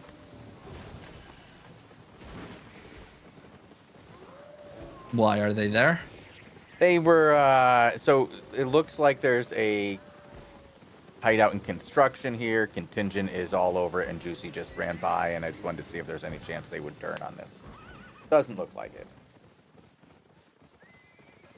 Or whatever. Juicy only have a level 6 disarray debuff in zone. Crescendo also here as well, just scouting the area. I doubt that they're going to take the fight here. They have a level 3 disarray debuff, so yeah, probably definitely not going to take the fight as well. Yeah, I was looking at Crescendo before. They had no disarray. So I mean, it would have been a really good fight if Contingent wasn't here protecting this group, because the guild that has the hideout under construction, I believe, yeah, they have a group of 20 here. So technically, it would have been. That would have been a great fight. Enough. Yeah, a 3v1. You know, disarray wise, would have taken it. Okay. Maybe Juicy just YOLO it. I don't know. Maybe we'll see. Maybe a setup fight comes in. I don't know. It is quiet out here right now. I am hearing rumors that we might get like Crumbs versus Woof Woof at some point. Yeah, I mean, with Trixel at the moment going around self-raiding the surrounding areas, it would make sense for Woof Woof to attempt again the raid here. I mean, there's 7,267 raw energy in Rivercop's Curve's territory, which is Crumbs' territory. Half of that can be stolen there by Woof Woof. So the boys are massed there for Woof Woof. Crumbs are massed. They're ready to go. We saw an epic battle that literally came down to a matter of seconds yesterday, where Crumbs were able to hold off the attacking forces long enough to deny it. It came all the way to the top of the hour while the raid banner was being channeled into the tower itself. That was pretty by wild. Woof Woof. It was absolutely insane to watch yesterday. Maybe we get it again today. Hopefully. I hope so. So far, it's looking a little quiet.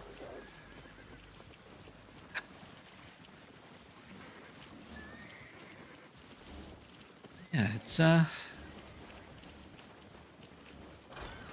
is what it is. We do obviously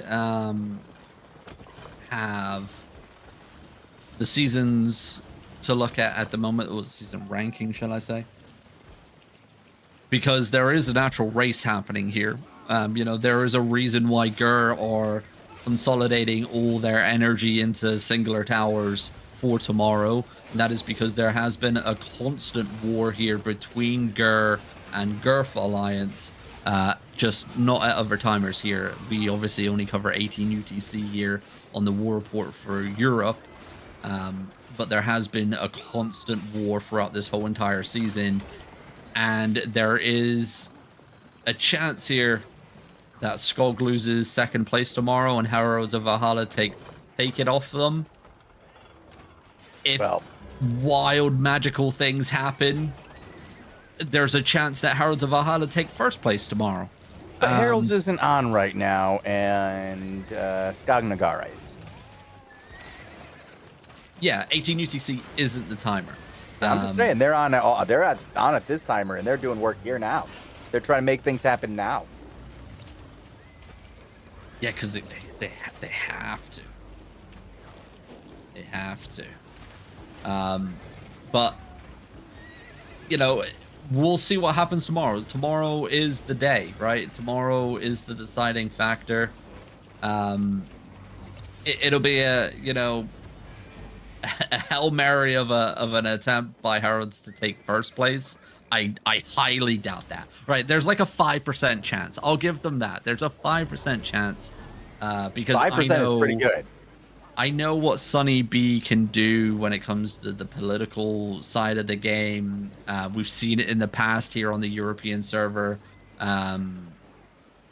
What can happen on the final invasion day. But right now the server's pretty much ablaze. There's definitely two sides, two very strong sides. GER have done a phenomenal job of holding key territories all season long, especially at other timers. Only a couple raids here and there. And then again, you know, Heralds of Valhalla have done the same thing. Dead Pine Forest has been hit a couple times, but Drownfield Sink has been the home zone that has held strong. So there's been back and forth constantly. Both sides are very strong. Both sides have a very strong political standing in the server as well. And that's what most of the final Invasion Day comes down to is, you know, all those little territories dotted around that has the 4,000 or, you know, the 5,000 points in storage. Who, you know, owns that territory and who they align with can decide who's winning and who's losing. It can, absolutely. The politics in this game are very important, and they don't always seem exactly fair. Exactly. As we can see, you know, with right now, where Contingent are protecting this hideout under construction, even though there's a potential equal-sized force that would be able to give a good fight to the group that's putting the hideout down. But because Contingent's here and protecting them, that is not going to happen.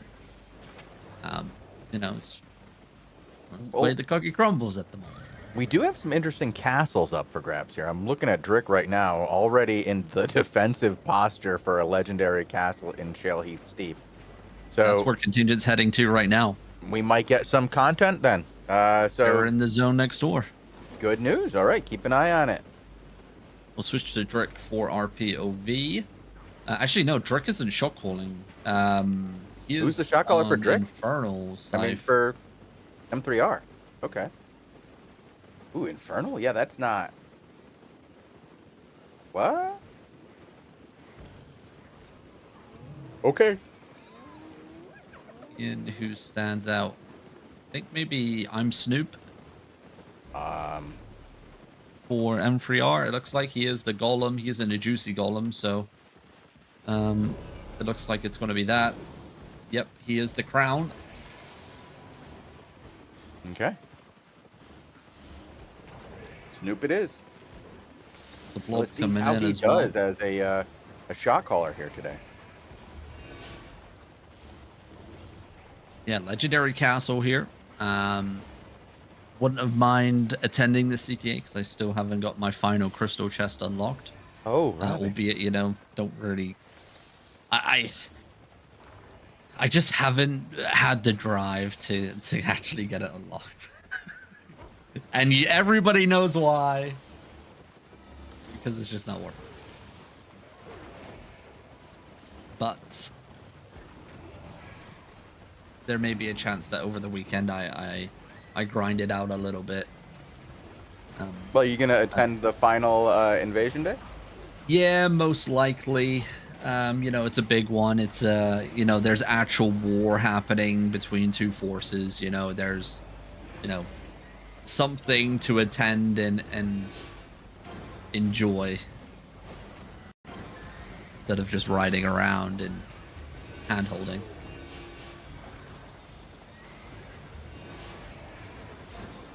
You know what happens when I'm there, Chosen? We always win. Really? You told me that, and we watched you last time, Robin. We watched some very interesting gameplay of you last time. Just so you know, we saw you hanging out, fishing, chopping some trees. Yep, didn't attend that one. I chose not to. The first engagement's coming in, and We it saw looks you like engage M3R. on a sign. I mean, yeah, no. Some players do resemble wooden posts. So technically, did I engage on a wooden post or did I engage on a player? That is for you to decide. But overcharges are ringing out. It looks like 6 are giving up the first gate here, which is an interesting one. There is more than just M3R company on the battlefield here today for the 6th Alliance. We got Just Run over to the western side. as well. And looks like they're taking South Courtyard here. Yep, a little wraparound. Though maybe some already miscommunication here, unless they're waiting for Contingent to get all the way into the second gate. Or the third gate, shall I say, where Snoop is right now. I'm not sure how Six are trying to play this. But maybe they are just so heavily brawl meta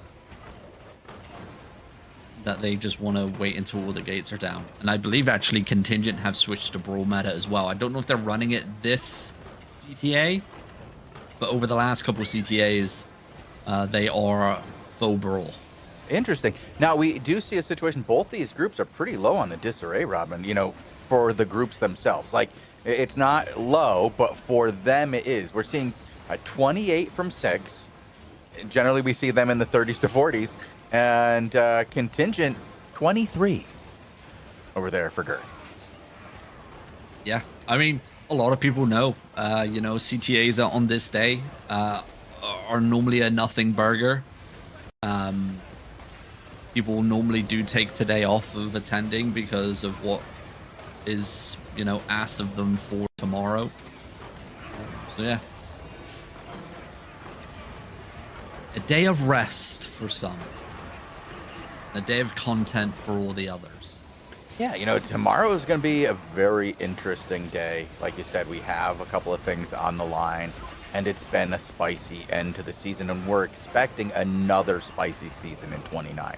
29 should be a lot of fun. 28, not too bad. Here on the EU, it's been a pretty good season so far. And I believe we're going to get content in Rivercup's Curve in a couple of minutes as we have Gur zoning in to Crumbs.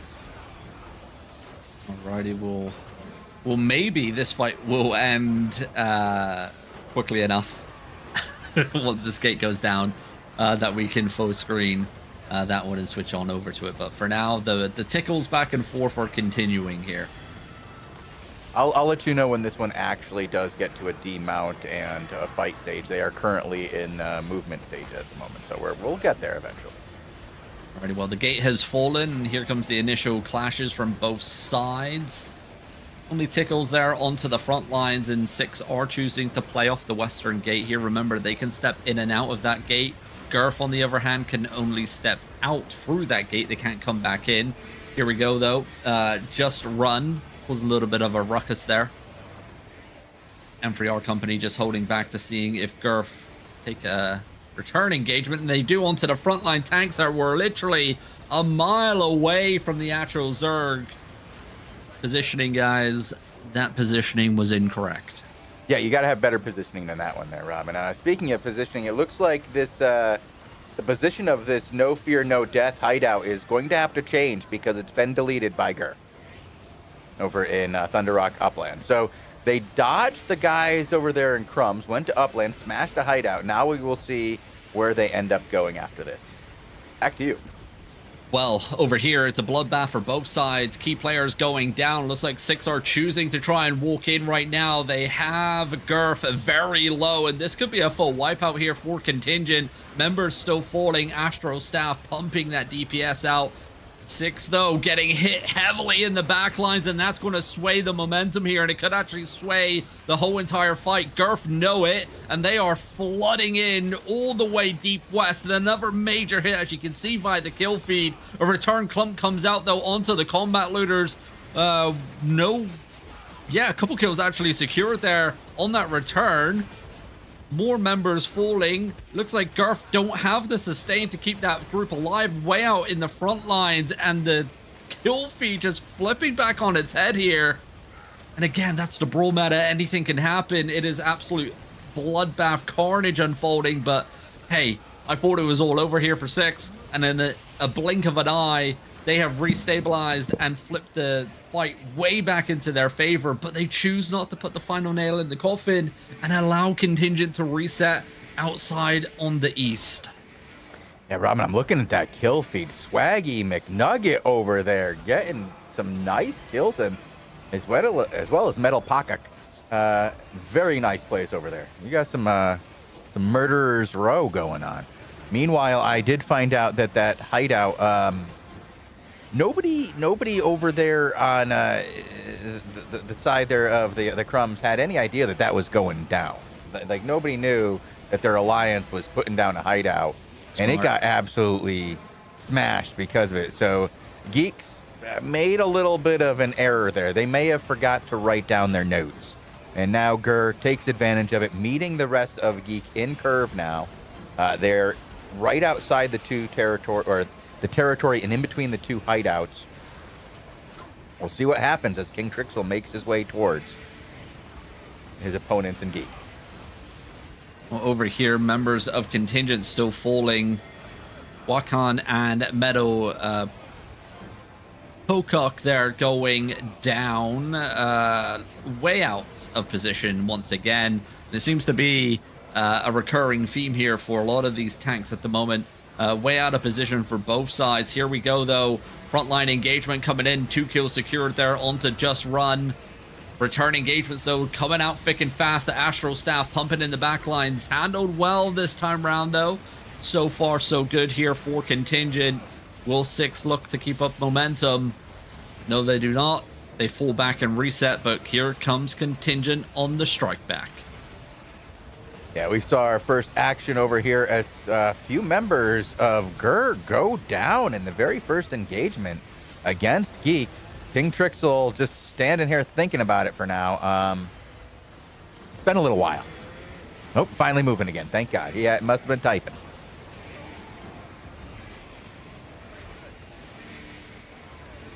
Back and forth's continuing over here. Both sides back to restabilizing. Couple more members overextending way over there at the outer gate. A member of M3R Company going down. Going down was King Trixel in that engagement there, getting absolutely hammered and crushed by the Geek push here. Combination of No Fear, No Death, and Crumbs just absolutely smashing them. On that note, I don't have another POV right off the bat for the guys in Woof Woof, so I'm gonna maybe go ahead. RuneScape if he's online. I didn't see him before. I'll try again. He's still in No. there. Okay. So I'm gonna go over to Soro on the other side. Actually, we've got a couple POVs on that side.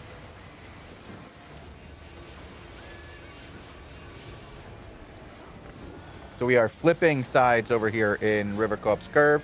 Now watching it from the defender's POV as Geek just had a very nice engagement just a moment ago, blowing those guys up. Really, taking it to them in the first engagement, taking out the shot caller like that. That's rough. Another engagement, another group of 5, 6, 7 go down here. 4 Gur, Skognagar getting pounded. Crumbs falling back and hold this choke. I'll come join you over on Sorrow as 6 are victorious, pushing back the forces of Contingent, but we still got 29 minutes to go until the top of the hour when that legendary castle can be looted. So I'm going to go on a limb and say there's going to be a second round, but out in the open field we go here. Geek pushing back Gur, but Gur, this is what they want Geek to do. They want them to come out into the open world. They want them to fall into their trap. We've seen it time and time again here between these two forces. Yeah, this is going to be a good one. We've gotten to see it time and time again, like you said, and I like watching it. I really enjoy watching the Crumbs play. They're very active. They seem to be just a very content-oriented group. Maybe they have, a little bit of renting and a lot of hand-holding here and there, but they're always fighting, and I like that. Always up for the good fight. A big deletion there coming in onto that group in front of Sorrow. Ginger John also going down in that clump, I believe, as well. And Gur starting to back away. Here comes the Wailing Bows, though. Good shutdown, locked in place with the Great Arcane. Sorrow wants them. Will he be able to secure kills? Nope. Defensives are down to keep that bomb squad alive. And a secondary front on the north side of our screen there with the Alliance members of Crumbs holding back that attacking force.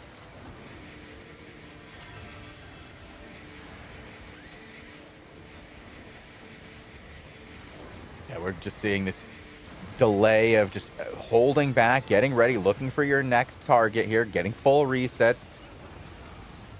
A lot of maneuvering by Woof Woof here, but it's not resulting in any good pushes so far. Just getting caught 3 times in a row. Oh, actually, I say that, and oh my God, where was that? South of our position, That was Robin. down I on the just south see 15 side. kills. Yeah, that was just on the south side there of Sorrow as he was pushing out to go for a deep engagement west. The bomb squad found their opener there for Gur and hit right down the mid lines. And there's the body stack right there south of Sorrow right now. Whew. That was a juicy hit there for Gur. Yeah, well, they needed it, Robin. They've been on the back foot since this fight started. They've been on the wrong side of this ledger for the entire fight. Finally picking up a number of kills in their favor. Really nice play by the bomb squad there. Apparently, that's why everybody was moving away. Pull away the attention, let the bomb squad go in undefended, and bam, backside absolute deletion. Well, here we go. Ring around the Rosies, or ring around the tree formations over on the western side. Forces Geek to also maneuver themselves. Here comes the Invis Bomber right in the middle. Gets shut down here. Here comes the secondary wave on the south side. Big engagements coming in. Headbutts coming out left, right, and center. Don't even know who came out really worse for wear on that engagement. Kill feed's still going. It looks like Geek will have come out a little bit of a worse for wear of engagement for that one. But here we go. Wrap on the eastern side. Just off the corner of our screen here. Skognagog trying to find an opener. Bomb squad trying to apply pressure on the far east. At least forces them back. But the pressure also coming in from Woof Woof on the western side. This fight is very spread out right now.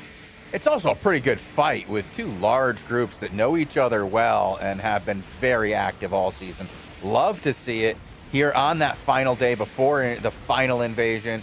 Going at it, not letting anything stop them. I know there was some words back and forth between Sorrow and King Trixel before this, trying to spice it up, getting a little personal with each other, trying to make content happen. So there's a little beef between these 2 groups. They want to get content. And as you saw, the Gur Alliance went backside, took out that hideout of the Geek Alliance without any defense because the Crumbs were not aware of No Fear's hideout being placed, just completely unaware of their alliance's action. So, free victory for for Gur against Geek. The mistakes were made. Indeed, they were. Well, Geek have now once again fallen back to their territory behind their fortification walls here. 24 minutes on the clock for these fortifications to be broken down and the territory to be raided by Gur. Will they be able to do it? Yesterday, it literally came down to the final seconds with Geek able to stop that channel coming in as the clock hit the top of the hour. You know, I think maybe Gur may have left it a little bit too late today, if they want to actually get this raid off. Well, after yesterday's performance, yeah. Mm-hmm.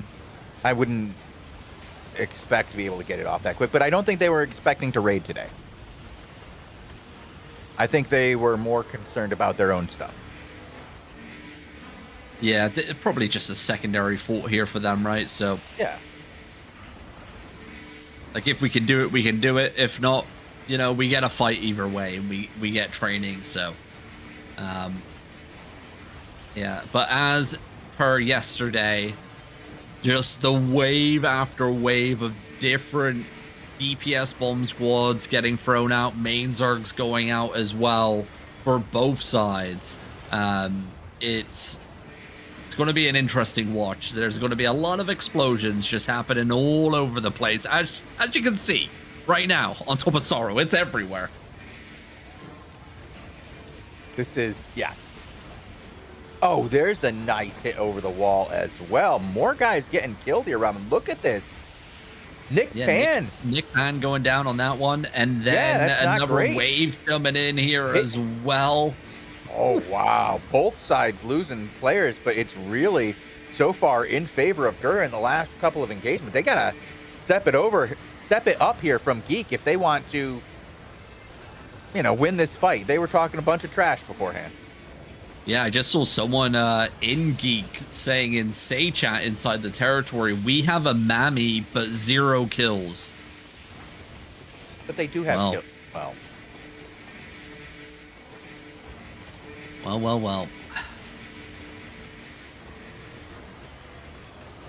A player maybe a little bit frustrated with the performance there of a certain bomb squad, maybe.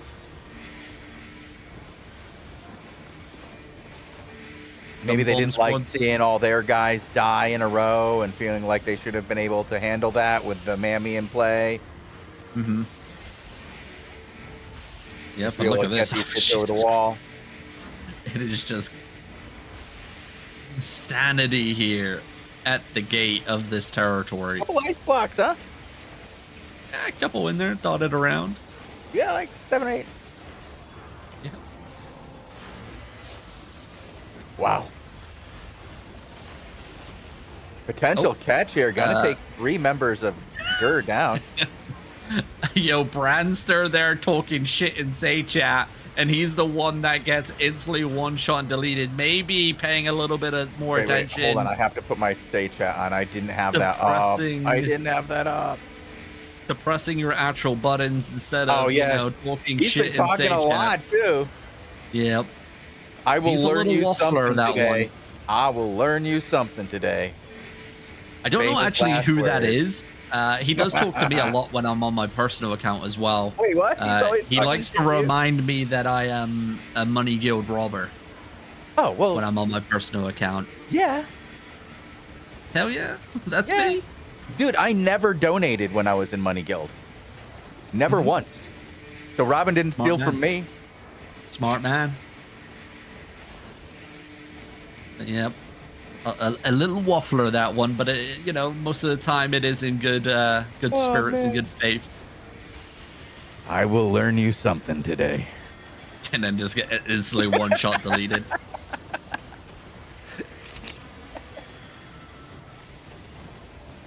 The little things in ZVZs that this makes this job worth doing right now. I'm telling you, like, I love the players. They're so much fun. Oh, nice catch here. Another good one by Sorrow. Is there a second level follow-up? Nope. Just really good supports by Gur and Skognagar. They're going to be able to hold through that. And the guys in Geek are going to be the ones in trouble getting back in. They're going to need some help. Yep. No. More members going down there at the gate. Sorrow stepping back out once again. Well, that's a flood. But look at it this time around. Like, there are hardly any hammers up at the gates today compared to yesterday. Oh yeah, this is not a raid, Robin. This is a siege. We're just here to, wear you down a little bit. Oh god. I was going to say I thought that was going to be a lot worse than it is, but look at the kill feed. There's another hit coming in. It's bad enough, Robin. Look at that. It's like that was bad. That puts some red in the ledger. Woo. King Ochre there doing a work there for the boys in the Alliance of Geek. What was that 1, 2, 3, 4, 5, 6, 7, 8, 9 kills from that player alone on that hit. I think it's 10 from him and another one there too. So 11 kills out of that. Actually 3 more before that. So 14 kills out of that. Okay. Some not too bad hits. for a tenth of a second. Uh-huh. Oh.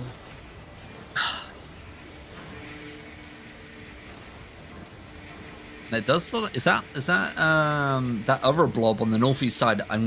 Is that Umbra doing the same thing they did yesterday? I'm actually coming in to check that out on my second account. Yeah, I saw that, but I don't want to leave the front side of this fight. King Trixel has returned, by the way, and that is Umbra and Gur on the back side of this, prowling around the backside and killing geeks. Yep. Ooh, well, Sorrow has fallen. Along with a handful of members of his front line as well. About 8 members going down on that headbutt engagement. He'll be back momentarily. See if Nick just hopped into Nick free roam. Is outside. If you need a second POV, he is trying to wrap around on the north side, coming down over the top onto some Gur.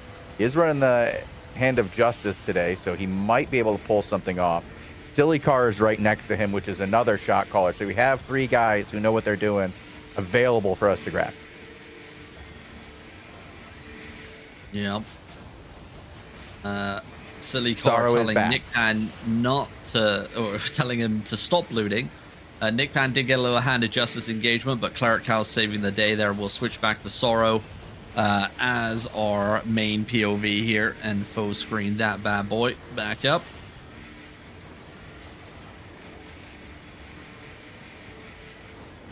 Yeah, there's a lot of fighting in the backside between members of Gur and Geek. As you're right, it is Umbra in the back trying to kill those guys coming back from regear. Righty. Dirty pool.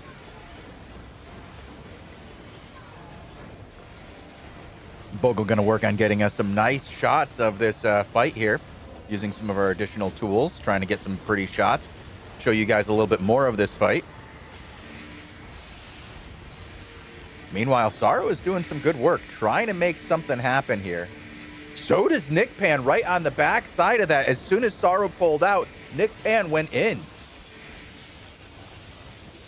Yep, another big deletion happening actually onto the south side of our screen. Geek members dying left, right, and center down to the south, it seemed like.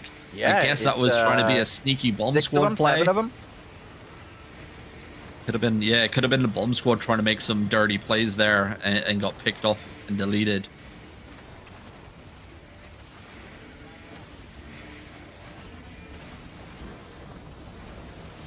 Channel engagements, things have kind of just fizzled out just for a little bit here at the frontline gates. As I say that, full engagement onto Sorrow.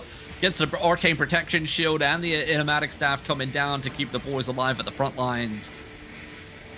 A near shave, not a close shave, a near shave that time round. And he has now chosen to fall back to the secondary level because that flanking group on the south side coming through what we call Suicide Alley here on the territory. Looks like they have been doing some work at the gates, I believe. Oh, no, first crystal only broken on the first gate down here, but there's a squad dealing with that group all the way on the south tip of the Terry.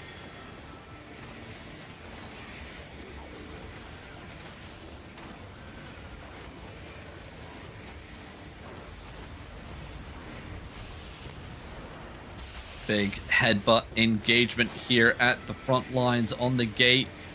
That time around, it's going to be Geek that come out on top. 2 kills secured. Yeah, there's just not a lot of guys for him to secure kills on. They aren't spending a lot of time on these walls. Not a lot of guys with hammers hitting things. They're really... The goal is not to break these walls. It's to break Geek. Yeah. The Edso was killed, by the way. There's another caller on the other side killed.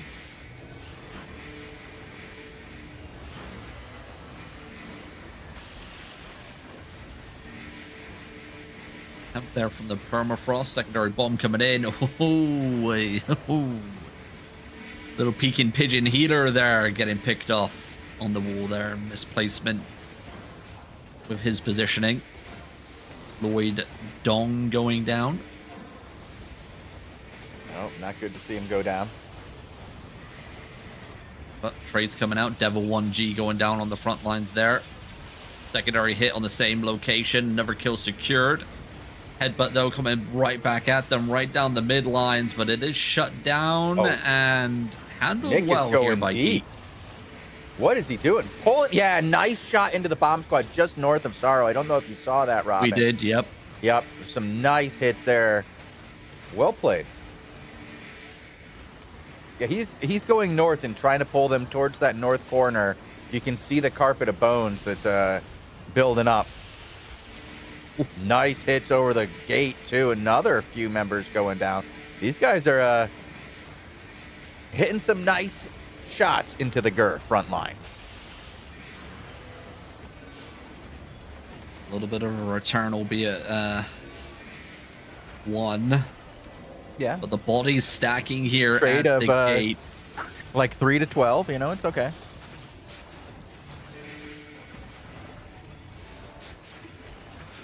It looks like Gur trying to drag Geek out just a little bit here.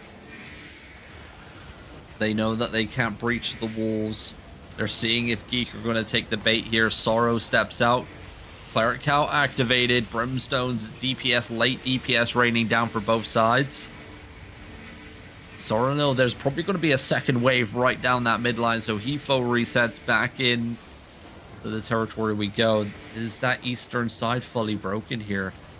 They are going for a full reset. Alliance though handling the situation by the tower itself.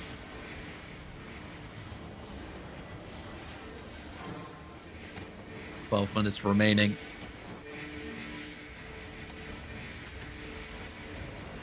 Oh, another nice hit right over the Sorrow's wall. dead. Oh, Sorrow's, as soon as I said that, Sorrow's dead. But we do have Nick Pan we can hop on as a second POV. Sorrow will be right back. Crumb's hideout right here in zone. Yep. And Brandster, the one that yaps, did fall as well during that headbutt engagement. I see him dead there on the floor next to Nick Pan. Finally just released his body. Engagement still coming back out once again. Actually, I think Crumbs are just one zone away here. They do have allies in zone, but not the Crumbs themselves. No, Crumbs HQ. It is? I don't... Because you're on Nick Pan. So it's purple, right? Oh, Crumbs. Yeah, okay. I saw the banner, and I saw... Yep. Yep, you're right. It's right there. It's right in front of me. Thank you, Robin. You're welcome. Sometimes, you know, the obvious things are right in front of you. Yeah, it's a small print. Yeah, we'll blame it on that.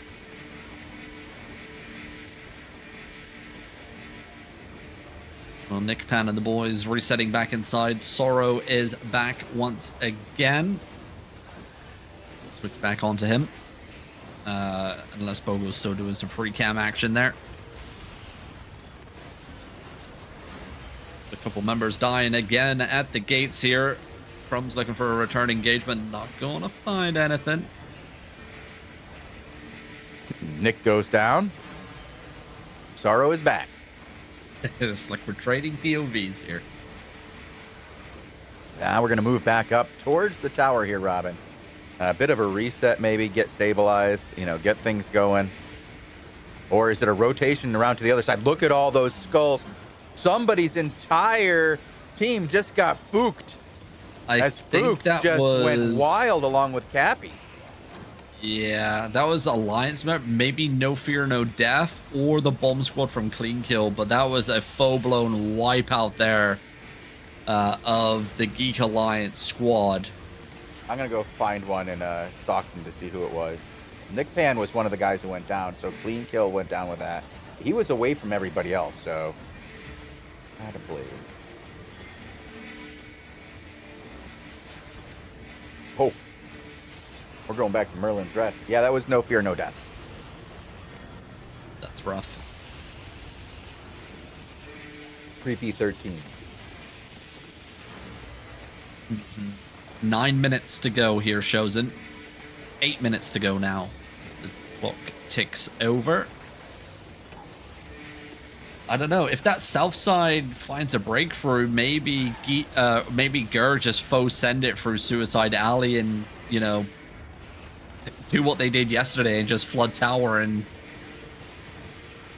be victorious. We'll wait and see. Lone member of Bohem trying to do some loot in there, just getting absolutely destroyed. That's not going to work.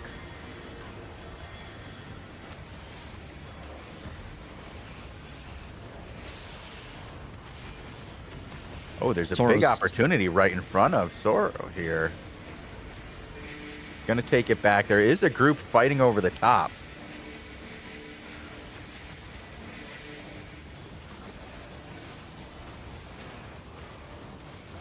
And I think that the No Fear, No Death group is dealing with Skognagar over on the east.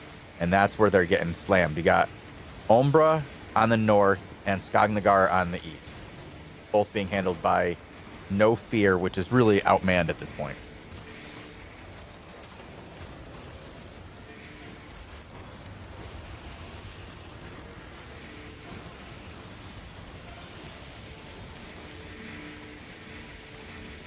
41 right now for Geek, Robin. Let's see what we got from Gur here. Both sides of 41. It just feels like there are more members of Gur as they're spread out all around, and it's been very, very rough in both sides, losing a lot of players. Regears constantly for Geeks, and yet it still looks like they're being overrun. Basically, lots and lots of members of Gur hitting on all sides. Good catch here out front, and he's going to pound the hell out of him. Several members, looks like 6 members, 6-7 members of Gur are going to go down after the second wave here. Another wave coming up. It's not going to secure any kills. Nice plays here, honestly, by the guys inside from Geek, trying to match up against the guys outside from Gur, Robin. Yep, and look at that. Another engagement coming in, and Brandster once again has fallen at the gates. Was he typing? He was not typing that time around. At least I don't think he was. Let me double check. I'm on social. I just don't see. It's gotten a lot quieter in general after he got sent back. Yeah. We'll say that. Maybe he's typed so much that he's broken his potion button, and that's why he doesn't utilize he forgot to to use his pot. Oh, maybe. Happens. But the engagement's still coming in thick and fast here. Bomb squad's there. Want to make a play on the south side. Nick Pan just got back, dead again. Oh, that's rough. Yeah. Like, I haven't even had time to go back to him as a POV. That's how fast he died. Damn.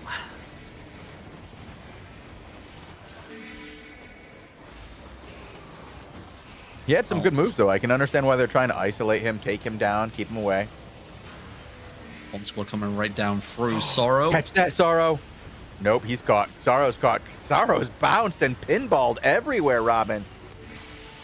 He's going to need some help. There. He's going to need a little support. A little bit of loving, a little bit of healing. There it is coming in. But yeah, look at the kill feed, though. Those bomb squads did do some damage there onto Geek. Geek getting smacked. Getting the blink off out of that Great Arcane. They were looking to keep him locked in there, but he will make it back. 4 minutes, Robin. And this is defended, but also in 4 minutes, don't those doors open? They do. And I don't know what happens after that. It's even numbers. Both of these guys have 41, but it really feels like Geek is outnumbered for some reason.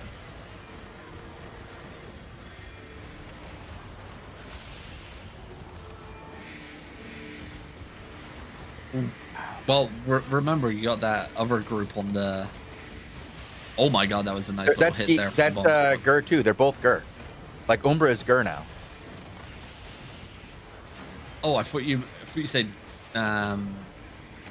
Wait, what did you say? They're both 41. Geek and Gur are 41.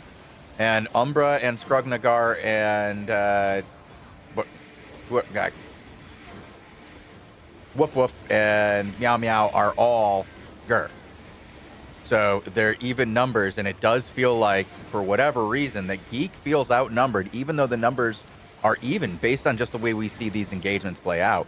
Like, Gur is surrounding these guys, right? It's, oh, look at that, though. We didn't see that kill on the backside, Robin.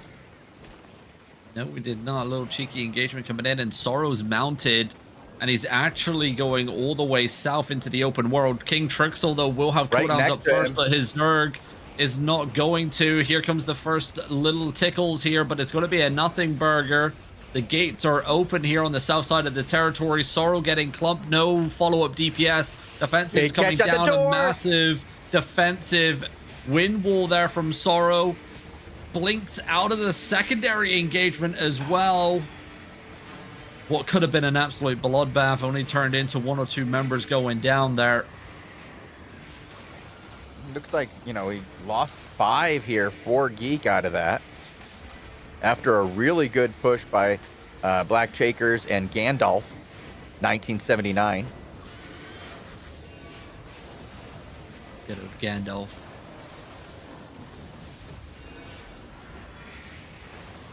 Two minutes to go, Chosen. I think it's done. I think it's defended, man. Will be defended here. Thoro manually opening the gates where the crystals have been broken, allowing free movement for Geek.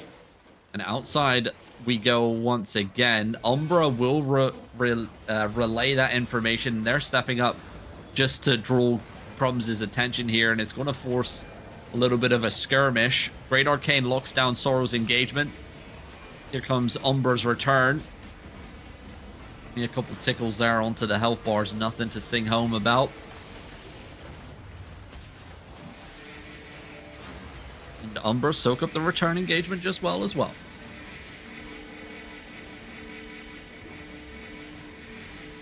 Well played there.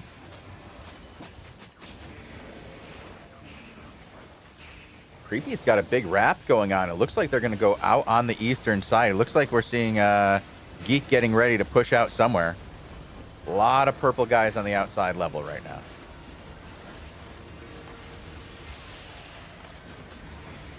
Yeah, that timer slowly ticking down. I want to see what Gur's reaction is, or what both sides' reaction is once that timer hits the top of the hour. Fortification's obviously going to reset here, but those doors open across the whole entire territory so everyone can walk in and out. Little Jonathan, though, is not walking anywhere. Little Jonathan has fallen. That's going to be one of the big boy bombers, the Invis bomber there for Gur. Little Jonathan has done some devastating things in the past. His name stands out. When you say Little Jonathan's on the battlefield and he's Invis bombing, you know. You just know. No, it's getting wild. Shit's about to go down. But here we go. Mount up from Gur. A handful nice to get shot. caught here. Oh. And deleted. Remember, you don't get that CC immunity no more. Nope, you just get deleted. Just get deleted. And it looks like Gur may just be calling it completely here. We'll stick with it because we have seen this in the past where Gur will pull all the way to the south side and then re-engage. And the lag, of course, it's being worked on. I know I've said that many of times, but I will hopefully be getting a new statement coming up soon on the topic. The dev team at the very highest level are working on the situation. They're not happy with it. Obviously, you guys, the players, are not happy with it. But it's a tough nut to crack here and fix. But I get it. I get the frustration. Good fight though, and I like that there was some good manners between everybody after the fight. Oh my god. No way someone just did Casper Core like that. That's insane. I won't repeat that on air, obviously. That's insane. Oh my Insane god, I logo didn't see chat. that. Well, that's going to be it for the top of the hour here for the European War Report, though, but it's not over yet for this evening here on Albion TV. We'll be back just after the ad break here with the AO Daily Show, going over all the latest news, events, and ongoings in the world of Albion Online. We got Patch 5 to talk about, which will bring some nerfs to the economy. But we'll be talking more in depth on that in the next show. They're not nerfs, they're fixes. They're fixes to the economy. Fixes to the economy. Nerf to silver gains, not nerf to the economy. Silver it's fixing the economy. Sure. Yeah, it's fixing the economy. Yeah. The gold economy. Guys, we've got to lower this cost of premium, dude. It's wild out there. Too What is damn it right high. now? What? Here on the European server, it is just shy of 9,000. This is reasonable. This is the most reasonable server. Yeah, I mean, but for how long? I mean, it's just It's about not to hit good. It's not 9K. good. Yeah. It's nearly on par with the Almost America server. 34 million for premium right now. This has got to go down. It's got to go down. America's. Well, I was on that and I was just like, this is wild. It's over 10K. It was at 14K. 14K, Robin. Yep, on Asia, that's insanity. No, on the Americas when I was trying to buy stuff for What? in the depths today. Yeah, it was wild. Oh. Maybe I was on the Asia when I was looking at it. I could be wrong. Yeah, you must have been. I believe it's Okay. 10K on the Americas.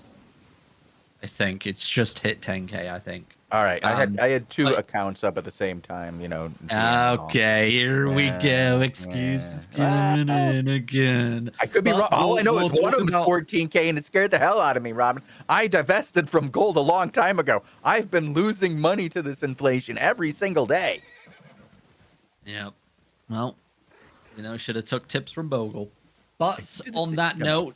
note, we'll be talking about all that, of course, and the implications that brings in the next show. So do stick around. We'll have premium codes to give away to you guys, the audience, as well. We'll let you know how to enter into said giveaways once the show starts. But until then, thank you guys for watching. And wherever you are in the world, have a glorious morning, afternoon, or evening, everybody. Adios. See you soon.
Welcome to Albion TV presents the AO Daily Show, your source of real news in an unreal world, keeping up to date on the latest news, events, and the great community of Albion Online. Today is Friday, the 29th of August, 2025. I am your host, the Chosen One. I am joined today by Robin Hood RS, and of course, as always, we have a little bit of Bogle here. How you doing, Bogle? Good, good. Are you, Robin? I'm doing good as well, coming to the end of season 28 here. Mm-hmm. Only tomorrow to go. Then we're gone for 2 weeks. I don't think we have anything planned apart from the small scale EU Cup coverage, potentially Potentially, we're working on that, the yeah. final one there. Obviously, still a little bit up in the air, but hopefully we should be able to, but we'll see how that goes. But yeah, a little bit of a 2-week break for us here before the start of season 29. Yeah, and a lot Something- going on in season 29 too, as far as like what the players are up to. They are getting feisty on a couple of different servers. It sounds like lots of things are going on. You got iFuries coming back. You got the wild, as you call it, the server war over on Albion Asia, full-blown war going over there. Everybody splitting into two sides and going wild. Facts reopening on Americas as well. Oh, okay. Facts. Yes, facts. Good old facts. Love facts. All right. And on the EU, we've got some spicy things going on towards the end of the season with rumors of a very spicy season 29. Lots of Indeed, people going for indeed. first. So this could really get interesting very quickly. A lot of work for us on season 29. I'm looking forward to it. You know, it's fun yeah. when it's active. The season Exactly. changes A lot haven't to been talk announced about. either, right? What's that? The season specifics, we have the schedule when the season Yes, we do. 29 starts, but we don't have the changes yet for the season. Correct. Not sure if that's going to be changed. Obviously, we got patch 5 announced on staging server today, but that didn't include anything. Normally, that patch would also include some of the season changes going forward. Maybe, we still have a little bit of time because the patch comes on Wednesday. We may see a little bit of changing of the patch notes, add a little bit of something in there. But yeah, maybe not much is changing. Maybe the guys are just super busy because we are coming towards the final stretch of the push out for the next big content update. And that is, of course, the faction warfare update that comes at the end of season 29 and before the launch of season 30. Mhm. It's My gonna guess be a is good the one. 17th, I think is what I went with. Ooh, he's got November. He's got locked in dates. Interesting. Well, I no, I'm see just that like, little that's a guess. smirk That's a there, guess, shows you know? in. Yeah. Mm-hmm. You know, you get an idea of you do this for a little while, Robin. You do it for a couple of years, or a decade. And Yeah, you kind of know without even knowing. So, but you might but know I'm very before they much. do, it's like, Mhm. But I yeah. am very much looking forward to coming back and hopefully having a brand new dev talk on that faction warfare update to talk about here on the Daily Show. Like I said, it's coming into that period of when, things start ramping up. We start knowing a little bit more. Obviously, we've had a little bit of a sneak peek with the July dev talk that they put out. Mhm. Them focusing on some of the core issues that they've seen with faction warfare that they want to address. Travel time, for example. Huge. So much time just running around, It's just doing so boring, painful. boring stuff. And then another thing is getting people right to PvP, Exactly. not other activities. Like if you're going to have multiple activities, they say they want to diversify the activities. Sure, go ahead and do that. But they all better be PvP activities. Like, Exactly.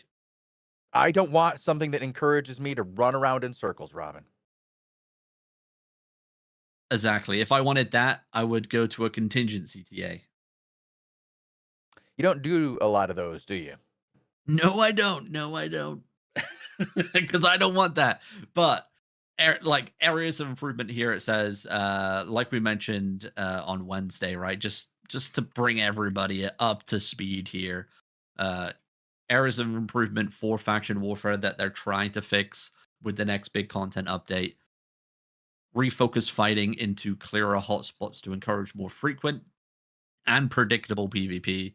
This includes reducing travel time and making active zones easier to reach. Introduce a wider variety of objectives to prevent repetition and deepen tactical play, and improve accessibility for solo players and pickup groups without requiring, guild membership or being within a guild.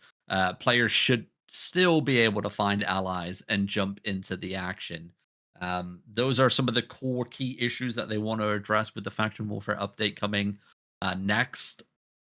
And then obviously, this was back in July. Things were very much still a little bit up in the air and things were still getting worked on. So maybe when we come back off of break, we'll have something more concrete to talk about.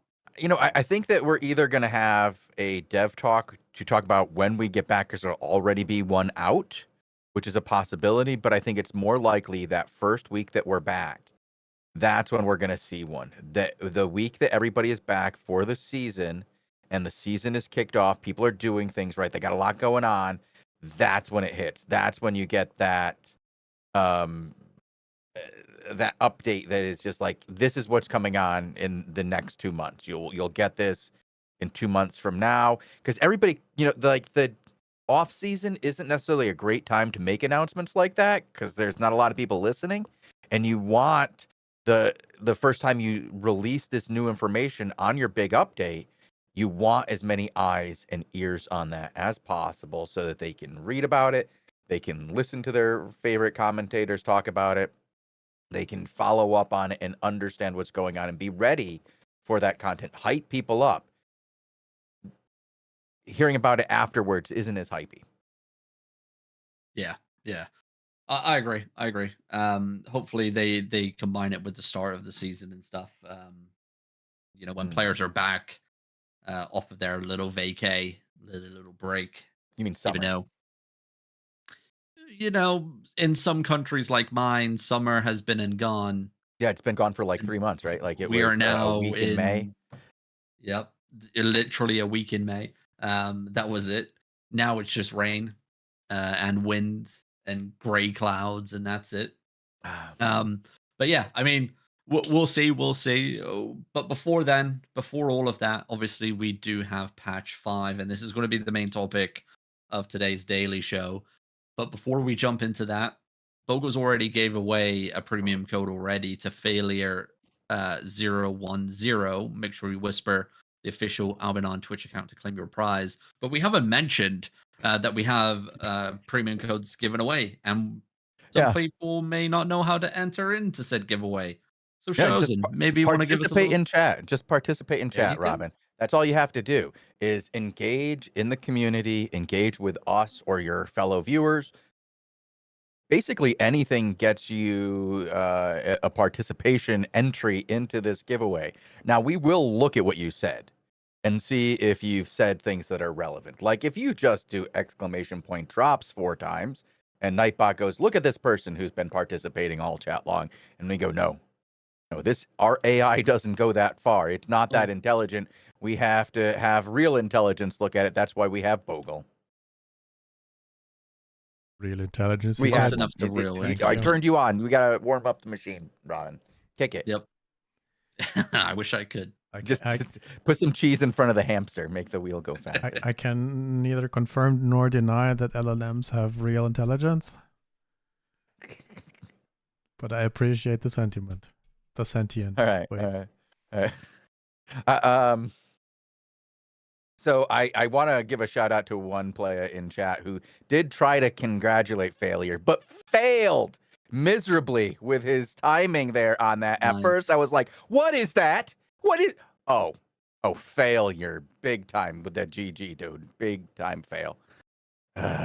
It happens to the best Happens. of us. Mistyping. We all have done it, man. All have done it. But all you have to do is when you see your name brought up by the Nightbot, Albion Online will announce you as well. Whisper the Albion Online account, and they will send you a lovely code that you can use to redeem on the official site for 7 days of premium. There you go. There you go. So be active. Also, if you have any questions, we may be able to answer them in chat as well. So do drop them in throughout, and we may be able to pick some out here and there. But the big topic, like we mentioned, is going to be patch 5 because it is going to bring some economic adjustments to the game. And some of them, a lot of this is going to be impacting your day-to-day gameplay here. So at the top here, it says, well, we should say right away that patch 5 does have a date already for launch, and it's going to be next week on Exciting, yep. Wednesday.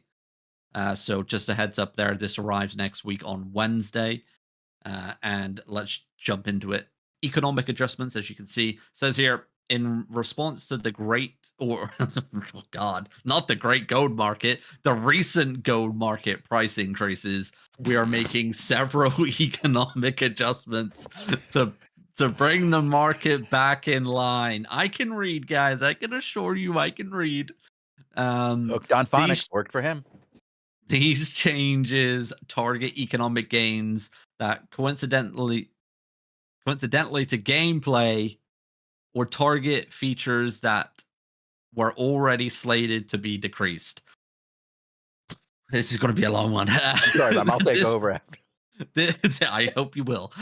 This was done to have such an economic impact as possible without unnecessarily damaging the gameplay experience.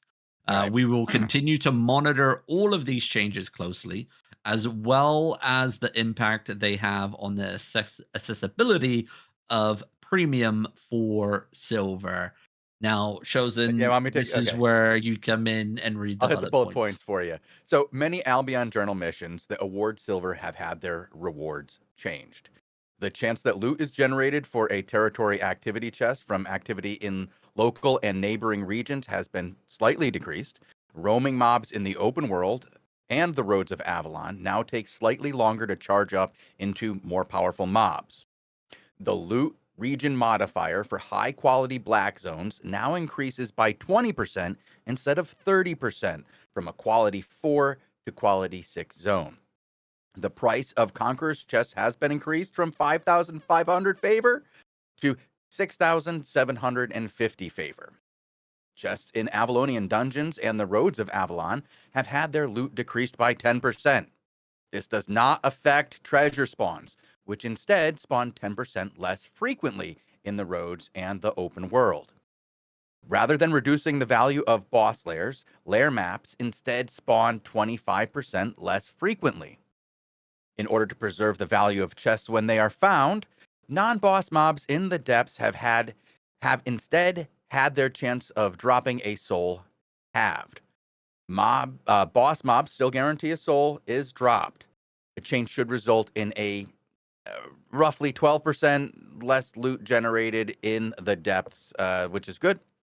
In addition to these changes, the following changes have been made in the depths. Might generated by player kills and soul deliveries has been changed to match the same reduction applied to the antiquarian standing in Abyssal Depths Patch 1.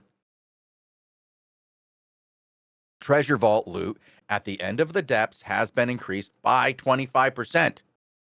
While this is an increase rather than a decrease, this was a popular request among the community and should only increase the total loot generation by 1 to 2%.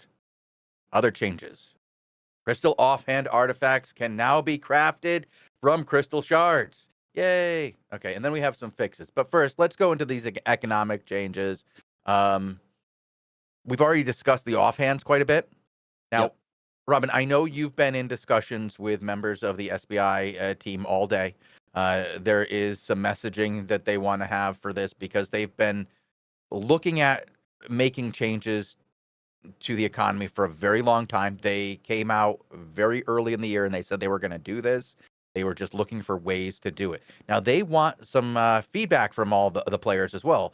They care about what you guys think about this. This is a very important thing to the SBI developers who are currently working on this, because it's like it's what they're working on now, right? Like it's their thing. And now the economy is finally getting some real dev time on it. They've been working on it for a while now, and they want to hear what you guys think of these initial changes. And Robin, they had some things that they wanted to hear about specifically.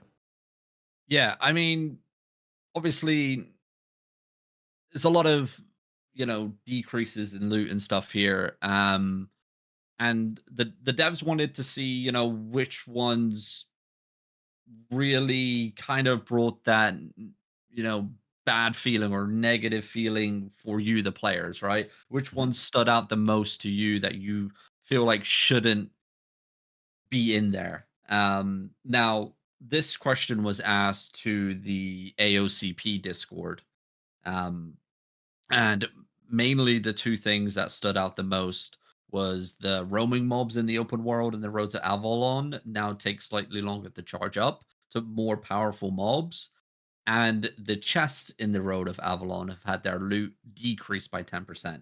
Those were the two main ones that stood out that players really kind of disagreed with. Now the question is, we've had this econ or economy scaling factor live in the game for quite some time now. It came in at the start of the year, I believe, and that was the thing that um, adjusted the silver cost of like repairing items, traveling, seed prices, all those things. It either went up or it went down to try and drag more silver out of the economy. Um, the question is now, would players rather see the changes bullet pointed here come in, or would they rather see an increase to that economy scaling factor instead? Now, this is, interesting question to hold, because on one side of the coin, it impacts everybody in their day to day with the econ scaling factor, because your repair costs, your travel, your whatever will be going up, your listing fees on the marketplace and stuff. Only going to be a slight increase though, because it's going to impact everybody. So it's a very small increase.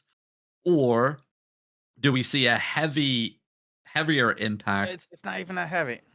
I mean, 10% loot decrease on chests and stuff on dedicated pieces of content. Dedicated piece of content. Now, what one here? What one?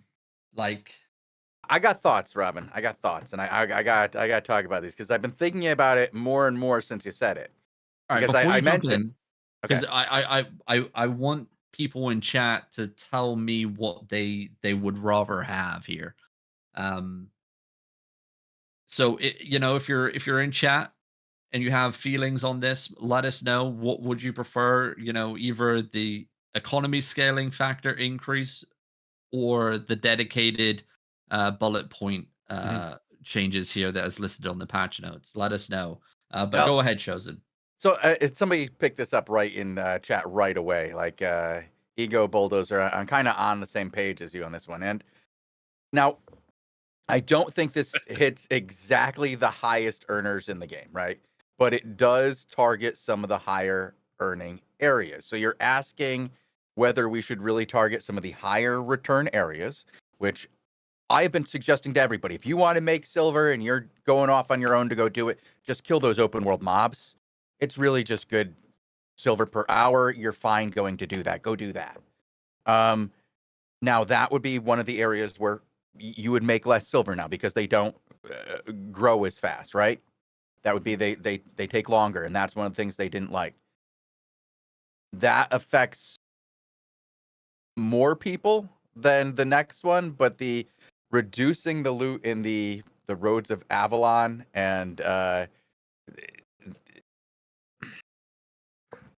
that group is a much different group and a very targeted group. And I think the reason it's being targeted, Robin, is because it has a very high return. And the people who were most outspoken about these changes are people who are at the very highest end of earners who play in small group activities. And those were the people who said these are the ones that upset them. Now, do you think that the problems with Albion's inflation are across the board and affect even the brand new player who's scrambling for premium? Or does it affect the guy running around in 8-3 who can, generally grind out a lot of mists and roads and PvP and is like, dude, like, my chest is smaller by 10%? Or does everybody deserve a 1% increase to repair costs? I And think that's, I don't know exactly where the line lies, but what do you think? I mean, what's your thoughts, Robin? How elite is this this tax on the rich here? How rich are they? I mean, in my eyes, I think I would rather go for a tax on everybody. Like, Oh, okay. and because at the end of the day, like, my issue here is the roads and the roaming mobs, like full loot environments, right? Kill or be killed areas. Um, they're already, players are comparing, full loot activities to the orange zone or the depths activity, right? And comparing the two and already saying like the depths outshine the full Some loot of it, yeah, they areas do. completely. Like, And now I there's a think the depths need potential a cut. hit Like, I think even they need a more. cut. Yeah, I think and that's what the yeah, depths are getting nerfed this patch yeah. as well, about 12% overall, but you're also nerfing full loot PvP activities as well, which are already in some players' minds struggling to compete Okay, right now. that's a Where fair assessment. Yeah. a 1 or 2%, silver, tax, so to speak, increase across the board, across everything for everybody. I think, yeah, some players that are really, into their econ with their calculations and their spreadsheets will see a bigger impact than everybody else. Um, those players will see it and notice it. Everybody else won't, because it's not going to be, a 10,000 silver extra increase or whatever on your every single repair bill or whatever it's going to be, right? It's not going to be that much. It's not going to be crazy. It's going to be a slight increase. And that's where I believe this should be going. You But that's just me, right? That's yeah. just my fault. So Well, I do want to touch on something that's a little bit broader because we saw some people who are like, this is like a boss asking his employees how much he should cut their salary by. And so we have terrible inflation in Albion right now. Like, if you look at the gold prices in Albion, they're through the roof, which causes premium to go through the roof. When premium goes through the roof, it becomes very hard for free-to-play players to keep up. And the reason that has been happening is because partially at the highest ends of earning, there's a lot of silver being generated by a few of the highest earners, which is causing inflation across the board and some market issues with the gold, and it's causing everything to go up. But overall, there's also the case that there is just constantly too much silver in the market. And that has been happening over time because, in my estimation, this game was originally a lot more PvP centric in a full loot sense. And that's where the original economy was designed around. Like, this churning and breaking of gear. Like, if it didn't break, it had to be repaired more often, right? Like, there was a lot more repairing when more of the game was based on full loop PvP. A lot more things were getting destroyed. There were a lot more things going on to the market because people had to buy more gear more regularly. You weren't wearing the same piece of gear every day. You were buying 2-3 sets of gear every day, which meant that every piece that went on the market had a 2 to 4% silver sucking rate from the economy. It was just destroyed to every sale. that has really drastically changed over time. The amount of stuff that sells in that way has changed. Yes, the volume of sales in the market has gone up, but not in proportion to the amount of people that are playing. It's not the same. And so we've had inflation, not at the same rate that we've had silver introduced into the market. So we're having inflation in the gold market, and we need to see SBI do something, even if it's drastic, to bring the prices of premium down. The free-to-play players are incredibly important to the success of this game. Like the people who pay to play this game, they need to have content, and the people who don't pay are largely the content. And not everybody who doesn't pay for premium doesn't pay for this game. A lot of them have cosmetics, which is where most of the money in my mind probably comes from. Most MMOs at this point are cosmetic based. That's how you get most of your, income. So I imagine that's the same way here. I know some people who spend a ridiculous amount on cosmetics because they love the game and they have the disposable income. But I know 40 times more players who are free to play, who are just trying to make enough silver to, at the end of the season, buy their premium. Like they're not even, Yep. they're not trying to get it every time. And now that the season has become more regular, they're having a harder time keeping up with it as the cost of their premium has gone up as well. So they have to get it way more often, and the cost has gone up. So I think it's really important that SBI finds a way to bring this down and slow or stop or reverse the inflation. Yeah, That's and that. it's not going to happen overnight. Yeah. Let's be honest. Like, it's just not going to do that, right? This is going to be, most likely first steps of many to come. Um, and it's something that Obelisk actually brings up. We got some of the screenshots here of his conversation that he had in the creator Discord, the AOCP, with fellow content creators on this topic.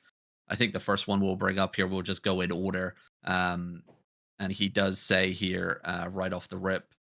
So actually the first section we don't really need to talk about and highlight because the patch notes have been adjusted now. The ones that we just read are the ones that have been adjusted to clear the misconceptions that the depths were actually getting buffed when in reality they are getting nerfed by about 12%. But it goes on to say the depths had to be included because of player sentiment. But I don't expect it to be crucial to trying to bring the gold price down. It's insignificant to the overall game's economy. As an antidote example, because it was mentioned above, silver from the journal was outperforming the entirety of the feature before patch 4, and that is basically free silver. Yep. And then he goes on to say that the patch notes will be updated in the next 3 hours, which are the updated ones that we just read. So for the players out there that obviously think that the depths are the cause of this inflation and insanity with the gold prices, it's just Well, not true. no, Um, they're it's not. And there's sorry to minuscule. interrupt. Go ahead, Robin. Sorry to Yeah, interrupt. like he said, like it's insignificant the Yeah. impact that depths have on the economy overall. Um, we had that issue with the rewards from the journals. That has now been addressed.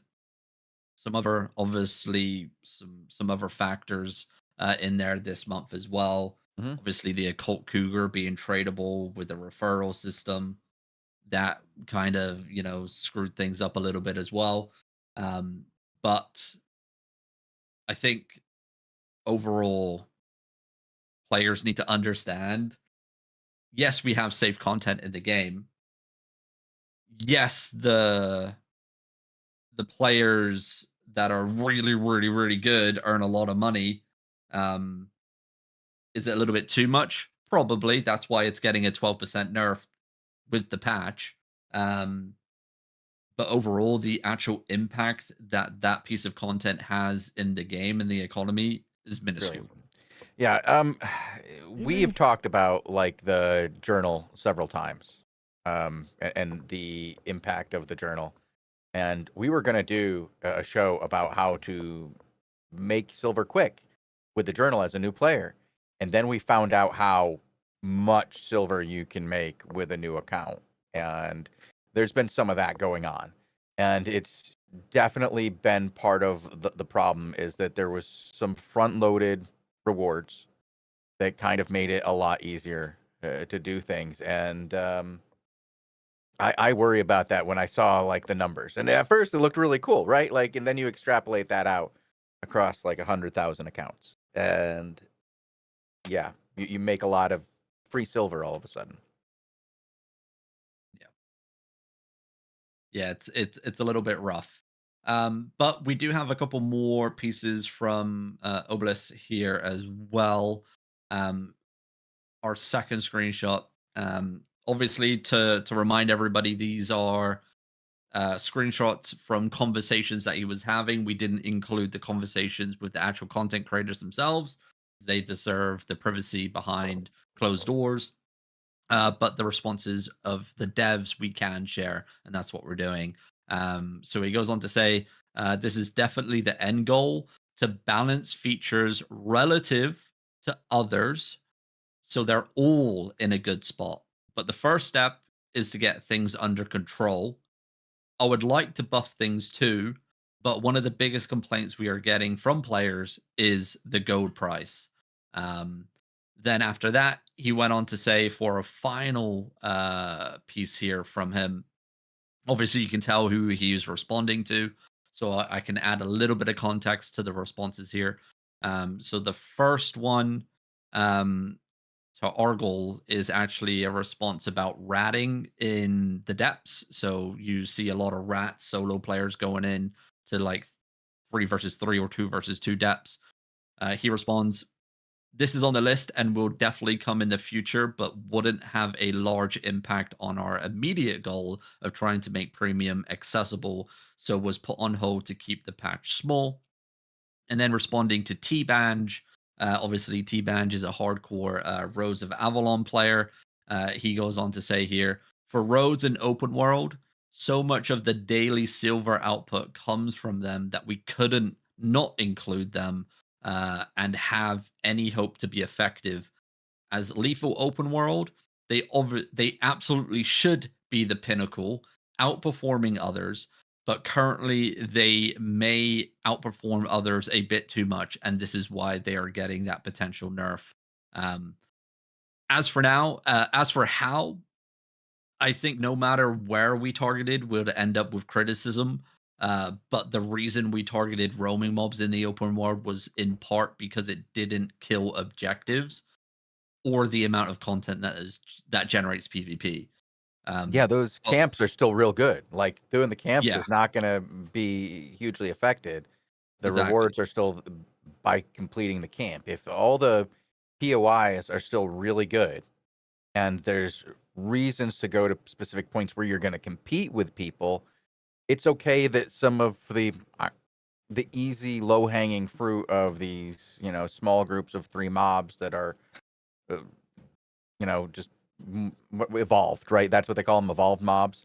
Um, I was getting some really good loot from them. That's what I was telling people for, since they became the evolved mobs, that's what I told people to do. And then when the camps come out, I was like, you do the mobs and then you go to the camp and you clear those and you make a good bit of silver and you can do well. Like, and it was the Yeah, easiest solo content that I told people to do. I say, bring a couple of tools, be ready to chop something, be able to pick something off the ground.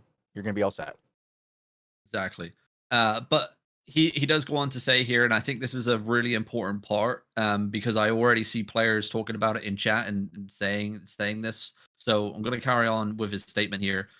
He goes on to say, but also to try and address the feedback we've had that in general that the mobs in the open world can be a bit too OP. Then he goes on to say, we definitely want lethal content to always feel the most rewarding. I will repeat that again for everybody Say so it. that they can hear it. Mhm.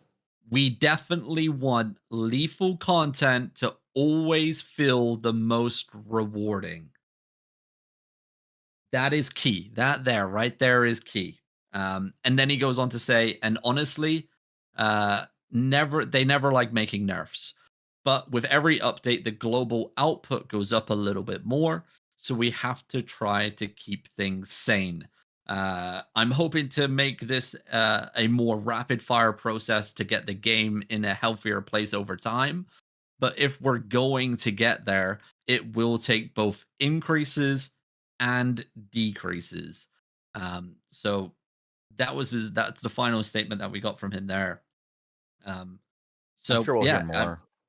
yeah, I'm sure. Like this is a hot Yeah. topic. There's a lot of talk going on.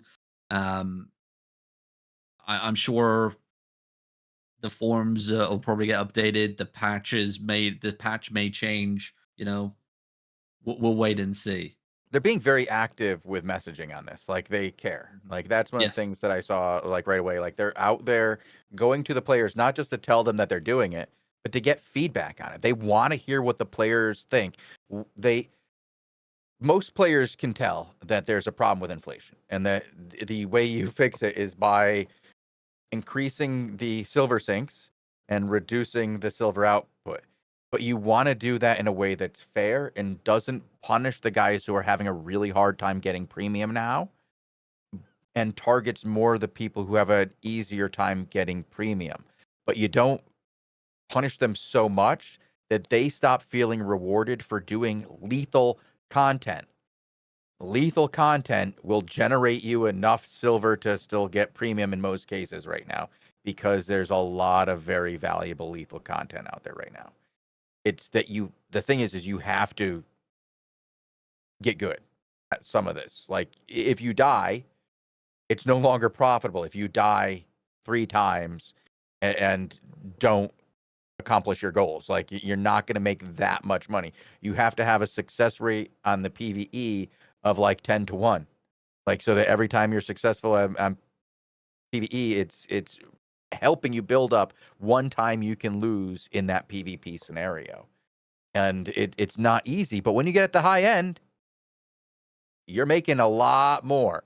The rewards from a single day out there in the black zone as a ZVZ guild can be quite substantial if you're doing castles and cores and crystal spiders and, well, crystal just spawns now. It's all sorts of spawns. You got beetles, spiders, snakes. Everything's out there. Indeed.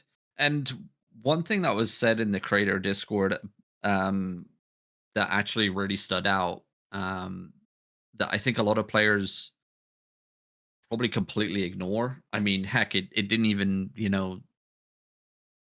spark my mind when it was until it was talked about.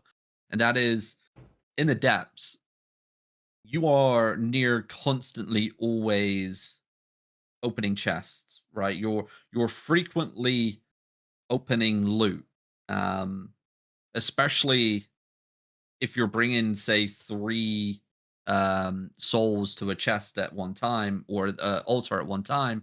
You're opening up 3 chests. That's loot, loot, loot, loot, loot. Stumbling across all the other chests. That's loot, loot, loot, loot, loot. You're always running into loot. Like the amount of chests that you open up in a full run, say if you're doing, from start to finish, the amount of chests that you actually open in that time is so much more higher um, than you would in that same period of time, say in the roads. But the value overall of the chests that you open in the depths are kind of piss poor. Like the amount of times that we open up a chest on the show and they're like a handful of tier 4 ruins Like mogul. $3,000, And $3,000 in a yeah, chest. exactly. 3 grand here, 3 grand there. But because you're opening up so many in that time frame, all of that adds up because you're taking everything, right? There's no point in you not taking everything every Bogle time. doesn't take everything. I see the stuff left in there every time. Most people take everything. But on the roads at Avalon, for example, you're doing a chest maybe every 5 to 10 minutes, depending, right? But then you're looking at loot valuable or loot ranges of like a good couple 100K silver up into the millions a lot of time. Like I watch a lot of Coco streams. I've seen how many times he hits like a good couple million silver chest in the roads, and it's very often. And that's the difference, right? The frequency of chest opening and rewards that are coming in, it's so different between the two pieces of content. But at the end of the day, I would say that the roads, if you compare timers, I would say the roads come out night and day difference in value. But because you're in the depths and you're constantly opening up loot chests and you're getting, a hit here and there of like a 300K or a 400K, and you're like, holy shit, oh my God, I'm getting this, I'm getting that. The constant flow of loot coming in keeps you going. And Yeah. it's just a different, There's a couple of things I want to hit on here, Ronnie. yeah. One is that for the amount of stuff that's looted compared to the amount of stuff that gets out of the depths, there's a big difference. And second, not everybody is one. Okay? Not everybody is the 0.1% out there who's making $1 billion silver in the depths, who could make $1 billion silver in the mists if he wanted to instead. The depths for Juan is like a downgrade in skill, and he is going to have an easy time. And the people he plays with are also in the top 1%. I know that, if Juan and Beast and Minsu are all playing together, you have 3 people who are of elite level playing, and they're going to clear everybody. So while the average person may open 6 chests a floor, right? They're going to be opening 15 chests a floor. And so they're going to get those crazy drops. They're going to get the crazy legendary drops that we don't get. Like I think the most we got in a chest was 3 million. And that was awesome. Well, actually, no. Bogle, you got a 4 million piece off of a single item, didn't you? Once, but again, average. Yeah, but that's what I'm saying is our peaks haven't quite hit that 10 million that we're seeing in chat there. Is it possible on a legendary? Absolutely. But does a green on the 3rd level still drop me 4K? Yeah. Yeah, it does. Can it drop me 30K? Yeah. Have I gotten 100 plus K as an individual from a green, even on the 1st level? Yes. Yes, I have. But the vast majority of the commons I get are very, very common, no matter what floor they're on. It doesn't seem to matter. Their commons are common. Legendaries can be legendary for sure. And a couple of the commons have felt really freaking legendary common, like, oh, legendary common. It's foil. So it's signed. It comes with part of the jersey on it. Yeah, it's nice sometimes in the depths. But not everything that I've opened has come out. And that's something that I think is really important to understand is there's a lot of stuff that's destroyed in the depths. There's a lot of silver that's lost in the depths. A lot of feeling of reward that doesn't come out. So you get that dopamine drip because you won. You got that dopamine drip because you got that big box. But what you took out of the depths was 84K in silver bags, and your repair cost is 230K. And your food was 10K. And your food and your potions. And your potions, you spent 8K. So, there's a bit of give and take on that. Just because there's a lot being dropped in the depths does not mean there's a lot coming out. And that the average group, my groups are not average. My groups are probably better than average. I play with some very good players, and Bogle and I get carried very hard. But we're still not making a ton out of the depths. We're making enough. And we're staying because it's fun, not because we're making $1 billion silver. Yep. Some good points. I Indeed. have some 2 cents too. Like I don't really get the whole depths versus everything else discussion. I mean, I get the sentiment that it breaks a lot of Albion's risk reward scheme. But at the same time, if you want the same risk reward, you just go into Mists or Open World with 4-1, and you have a similar risk reward scheme anyways. So to me, I also don't really understand posing that question. Would you rather have a 1% increase on your seeds? And whatever, we don't even know what that economic factor actually impacts. Like, there's no list of actual things. People have deduced what it is, but there's no post of this is the things that are actually impacted by whatever economic scaling that is. Secondly, like, a lot of the gold inflation is people speculating on amplifying factors. Like, we just had a new update. We then are right now in a post 30-day cycle where people either renew their premium after they bought it when they came back, and that pushes gold up naturally. Then we had this occult cougar mess up that, I'll be honest here, people are pretending to buy premium with silver to farm the cougar to sell as a profit, which pushes gold up as well. And then guild season ending right now, where in order to get guild season rewards, you need to have premium. So there's like 3 natural make gold go up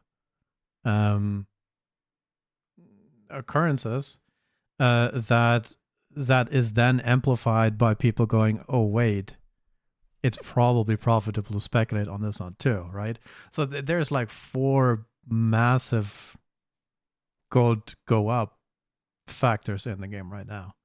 And then if it breaks 10, 15K, okay, that's too much. No question. But like, putting that all on inflation, I don't know. If it stays there, I don't know. And then one other comment I had is, inflation is like, how do you measure inflation? You basically, in Albion, you can only measure it in gold price and in skins, in skin evaluations, because most of the items and resources are hard capped in terms of silver value. They can't go up, because if they go above a certain silver level, they either get destroyed for value or transmuted. So that there is a remarkable stable prices on regular items and resources and stuff. So but yes, inflation is a thing, and Yeah, I mean, solid points there, Bogle. Solid points. Those factors that you highlighted definitely are impacting the game. I mean, if you bring up the gold price up on screen, right, and then go to 4 weeks, you can see the ramp up there over time. And it's the same across all 3 servers with that ramp up. Yeah, it's still going up. Asia with servers lots still of obviously a fluctuation every bit of day, an yeah. outlier on Asia, but Asia's gold market is just absolutely bonkers anyway. I think the highest peak we had on Asia was just about 4 weeks ago, and that was hitting 14.8K at the peak, and it has dropped back down to 13K, but still, overall, like, the same curve here, or pattern, shall we say, has unfolded. And you do bring up some good points. yeah. And just to finish, I don't get the question if and or. To me, it's a fairly straightforward question of, do we have over emissions? Yes, no. Reduce, okay. And then you're like, oh, because if the content isn't fun anymore, if you don't get enough rewards, that's a content question, not an emissions question. It's kind of awkward, like, to pose that. It's a really simple, comparatively, math equation. Do we have too much silver coming out of this activity? Is it like time per hour plus or silver output per hour? Is that too high? Yes, no. And then if that's a yes, and then the result is, oh, but if that's not high, then the content isn't fun, then you have other problems. Well, yeah, content should be fun first. This is a video game, right? And the Not a job. content should be fun. And like, you should want to do the content first, and then rewards come on top of that make you rewarded for winning that content that was fun to do. Losing shouldn't feel like you just spent 3 hours working and then didn't get a paycheck at the end of the week. Like, that's like, you shouldn't be choosing which content you do just based on rewards. Some of the fun factor should be involved. The fun factor of like more like I hate to say this, but like when you gamble a little bit, it's kind of the same thing when you go out in a Gucci set. You know, you get that risking of something going out there, and then the reward when you get somebody else in their Gucci set. But you can't do that if you can't afford to do it. Just like with gambling, right? You have to go find the content that is fun first, and then that you can do for rewards. And it's a balancing act. But I don't do anything that's not fun. Like, the only thing I did that wasn't fun was cooking, and I stopped doing when it stopped becoming like being enjoyable for the time. Like, when it got too complex, I was like, nope, I'm not traveling. I'm not doing horse simulator for cooking. Yeah.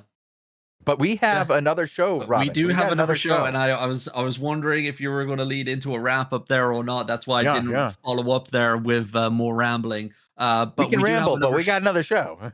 We do have another show coming up right after this, and it's going to be Burning Questions, as Meg's our ambassador, part of the Albion Online Creator Program, comes in with Chosen and Bogle and has a little bit of an interview. We will have more premium codes to be given away.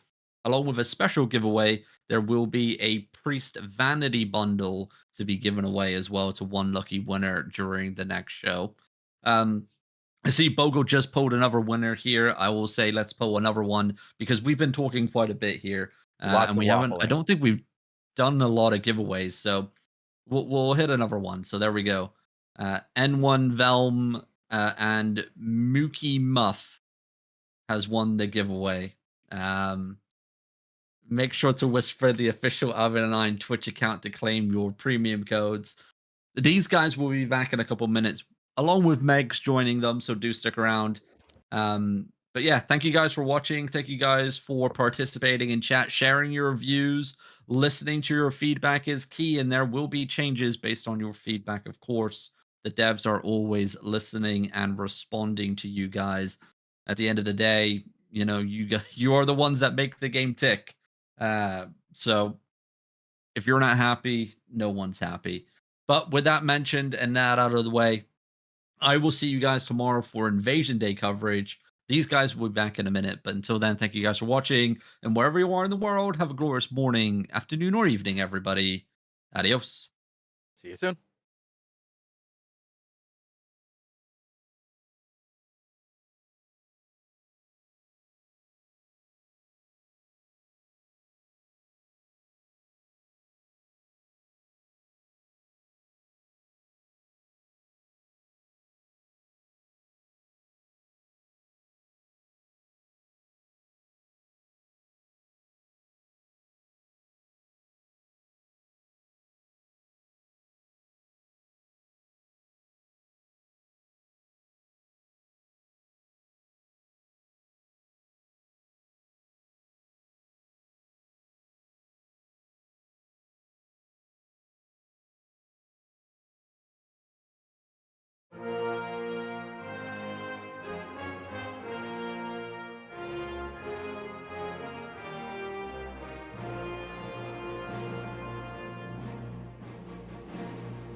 Welcome to Albion TV presents Burning Questions, as we dive into the depths along with one of our great interviewees. And today we will be interviewing Megs as we dive in the depths, find out a little bit about what makes her tick, what kind of content she has on her stream, and generally learn all about her. Welcome, Megs. Welcome to Albion TV. You. So, Megs, we've had you on before. We've had you do some 20v20 content with us. This is not your first time on our stream, but this is our first time doing the depths content. Are you looking forward to it? Yeah. I can see my guild babies in chat. Yes, I am looking forward to it. Yeah, you have quite a community with you call them guild babies? Mhm. Is that like beanie babies? Do No, they have that's like value or? I'm the mom of Iconic and they're the babies. Oh, okay. All right. That's always do they need to be constantly taken care of? Because I've run some potato Yes. guilds in the past where I feel like I really need to lead them around, make sure they've eaten their food, make sure they all are wearing their appropriate gear, make sure they know what to do with their gear. Is that what it's like being the guild mama of Iconic? It is at times, but a lot of the time they're looking after me and reminding me to do all those things. Yeah, I have kids. They definitely remind me that I'm not appropriately dressed, I'm not eating appropriately, and I'm definitely not cool. Yes. So yeah, that's what it's like being a good old parent. So Megs, now we've seen you streaming here on the directory for quite some time. You've been a member of the AOCP for a very long time. When did you get your start streaming here in the Albion directory? It was 2.5 years ago. So right in the middle of COVID, you started peak Albion, really. Like that was when we were right at the top of it, coming out of COVID in 22. No, it was, when was it? Yeah, it was coming out of COVID. What year is it now? It was 2023. It was the start of 2023. Then it was well over. Oh my Yeah, gosh, we were well done. Yep. Yeah. All right. Yeah. So since then, you've been doing a lot of content. You told me before the stream that you do a bit of everything on your stream. But what does that entail? What can people find on your stream? Mostly inting, losing a lot of sets. I do a lot of content with the guild, whether it's just like roaming our zones. We get some pretty good fights, especially when the Zori's around. I do a lot of ZVZ content. I'll do arenas, depths, pretty much anything. Corrupted dungeons. I haven't done corrupteds in a while, but that's one of the things that got me into the game. So yeah. Oh, really? Have you done any of the depths? You said you did some, yeah? Yeah. Are you ready to go in right now? We're going to go in as a group? Yep, let's go. All right, let's head in. I almost went into duos just then. No, don't do duos. We that would be bad. So you're bringing the fire here today. Which fire are you bringing for us today? Your favorite? The great fire. You're bringing a Vendetta's Wrath? Yeah, it's been my favorite lately. Oh, really? Like you getting a lot of value out of that E. Oh, I love it. But food check, everybody. Make sure to eat your food. Now, what we like to do when we go in here is get a good number of stacks, build it up, be prepared for our opponents. Now, we haven't spent a lot of time playing with Meg, so this is going to be interesting. Now, one of the things you said earlier is that you're very good at inting. Oh, yeah. We are used to being carried very hard. Yeah, that's not going to happen here. Sorry. You're going to be carrying me. I promise. Okay. So this is going to be one of those runs, is what you're telling us? Oh, yeah. All right. Well, Yeah, that's very entertaining for the audience. More prizes that way because we spend more time out of the depths. Speaking of prizes, I think we should let everybody know that towards the end of the show, we have a special vanity giveaway. Megs, grab that. Yep. And during the show, I think we have 3 or 4 7-day premium codes to give away as well. So if you guys are active in chat, put any questions in there, and we'll draw some during the show, probably after we die. Kick W, and then at the end of the show, we'll draw the vanity. Okay, sounds good. We will hopefully have to draw lots and lots of codes when we do die, because we get down to the 3rd floor every time and have to draw 3 codes. Because, sometimes we die right away. Like earlier today, when we were playing with Robin Hood RS, we died instantly, right? I believe that's how long it took us, Bogle. Let's not talk about that. All right, Bogle, why don't you grab that one, help your healing out a little. Oh, wait. Which one of you doesn't have it? Whoever doesn't have it, get it. Yeah, what's Bogle, that the blinky thing? purple one doesn't What's help you at happening? all, by the way. I'm getting a bunch of hearts in Twitch chat right now. Hearts and Twitch chat. Yeah, it's making Combo. Oh, Wait, are people, That's combos, Twitch combos. are they donating? Yeah, someone's giving bids. Oh my. Little biddies? Well, thank you for the biddies. Do appreciate it. Anything to help keep Albion afloat. I think you should go and donate to Megs, not us. But Yeah, that's No, true. no. Yeah. Use Spend your money on me. checkout code Megs at the checkout. Yeah. Right? Is that a Create a code thing? Nozori. Nozori, okay. Use that one then, yeah.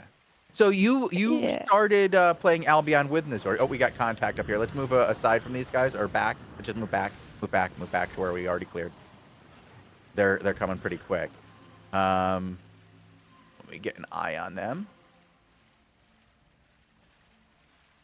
They have just 1 stack.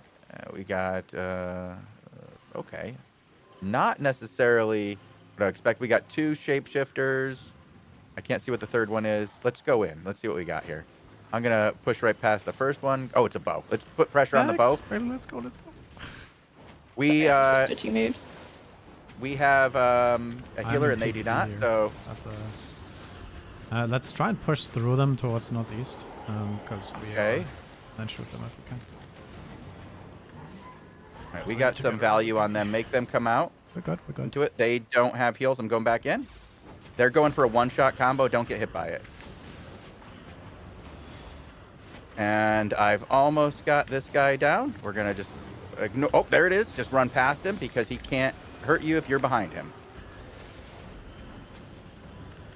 All right. That bow wants to leave. And take that. Bye.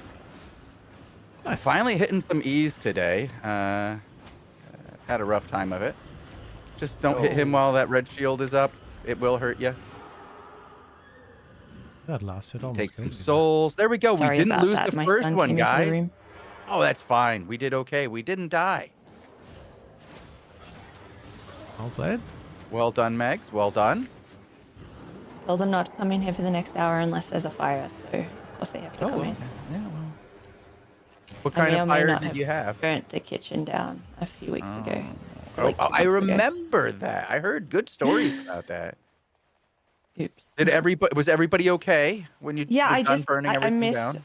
I missed my wildfire E. That's Oh, it happens to the best of us. All right, let's clean out this deposit and actually make some people happy when they loot our pinatas. We'll get some loot for them. Wait, did I hear that that would- right? You had a kitchen fire?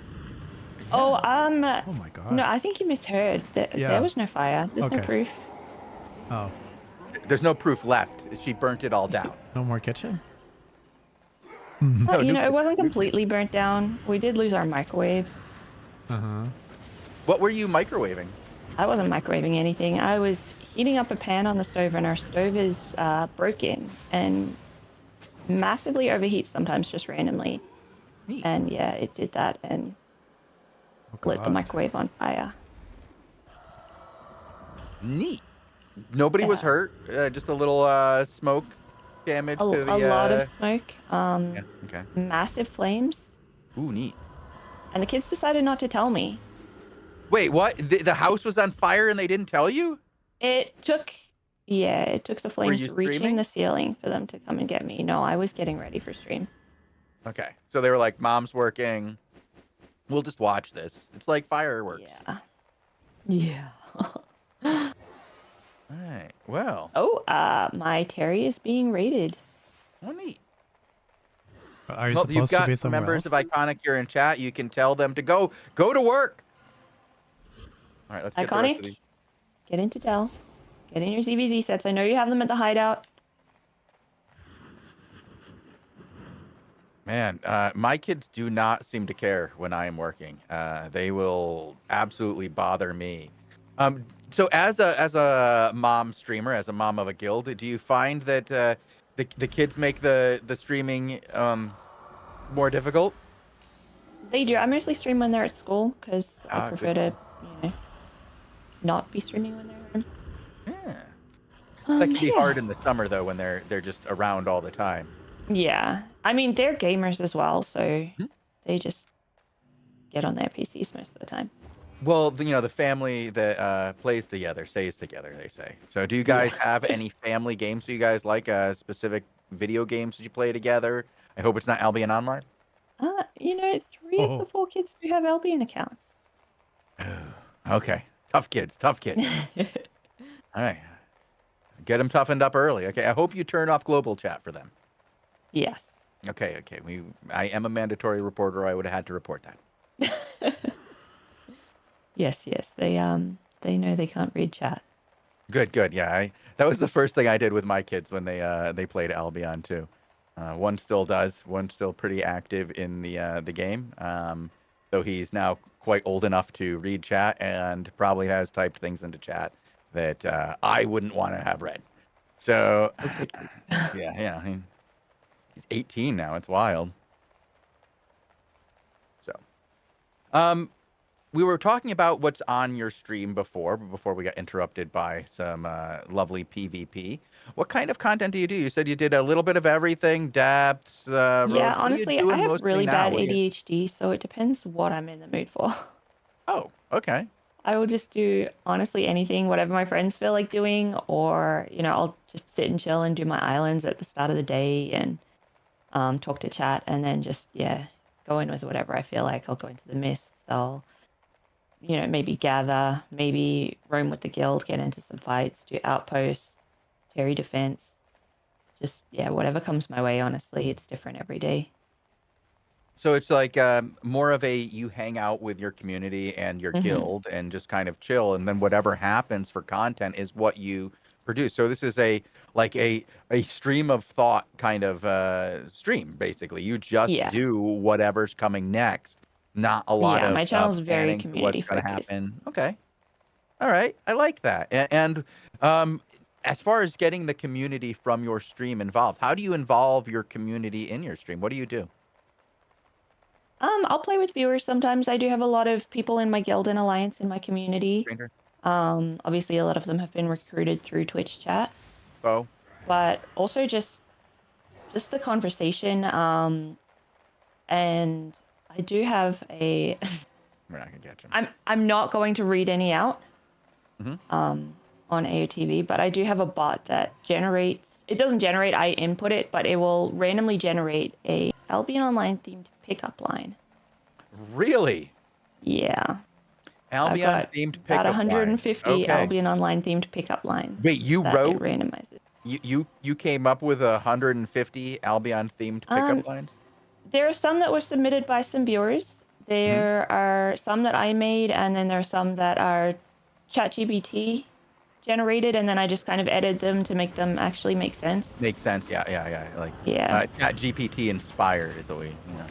Yeah, and some of them are tame and just cute, and some of them are a little bit interesting. Okay. Very interesting. It's a lot of fun. I'm interested. I'll have to stop by and hear some of these. This sounds entertaining. We might have to use that for our Valentine's Day episode. I can give you some of the safe for work ones. Okay. All right. Sounds good. So this makes me have some additional questions. I don't know if this is off topic, but so you and Nazori are both gamers, right? Did you guys meet through gaming? How did you guys meet? No, I know he lived in Australia for 2 years. He did? We met there, yeah. Oh my gosh.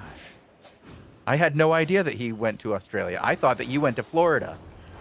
Yeah, no, he stranger to Sometimes I ourselves. joke that I was a mail order bride. No, we met in Australia, and I Don't get moved over knocked. here. All right. to marry him. Their healer is currently in PvE. I went and used my E on a NPC, so we have a little bit behind. I have purged their healer, but I have not gotten a heal yet. I'm gonna fall back to Bogle to hope to get one. Oh boy, this is gonna be a rough one, guys. I'm burning these guys, so they're gonna have a hard time healing, but I am having a hard time as well. Ooh. Bo is taking me out here. Their healer is at half, but we're not getting any pressure on him. He's able to back out pretty easy. No. Okay. All right. Yep. You guys are dead, huh? Oh, no, we're not. We're cosplaying a pile of bones. Okay. Now, we died there. Did we? I'm alive. I'm alive and well in the den. I don't know what you're talking about. Things happen. What could we do better there, Megs? As one of the viewers, will want to know. Can Megs dissect our PvP? What happened there? Well, I have no spatial awareness, so I am really, really bad at standing in the wrong place at all times, and I probably would have done a bit better on firewall. Let me pull up that video. I won't. I want to hear more about. So Nazori went to Australia then and met you there. How did you guys meet there? What is that okay for us to talk about if it's not gaming related? It's not gaming related. I don't know if we need to go into it. Okay, we don't have to then. Not on the Albion it's just channel. the idea is that I'm always interested in the people who play together, and is Albion the only game you guys play together, or do you guys play other things together?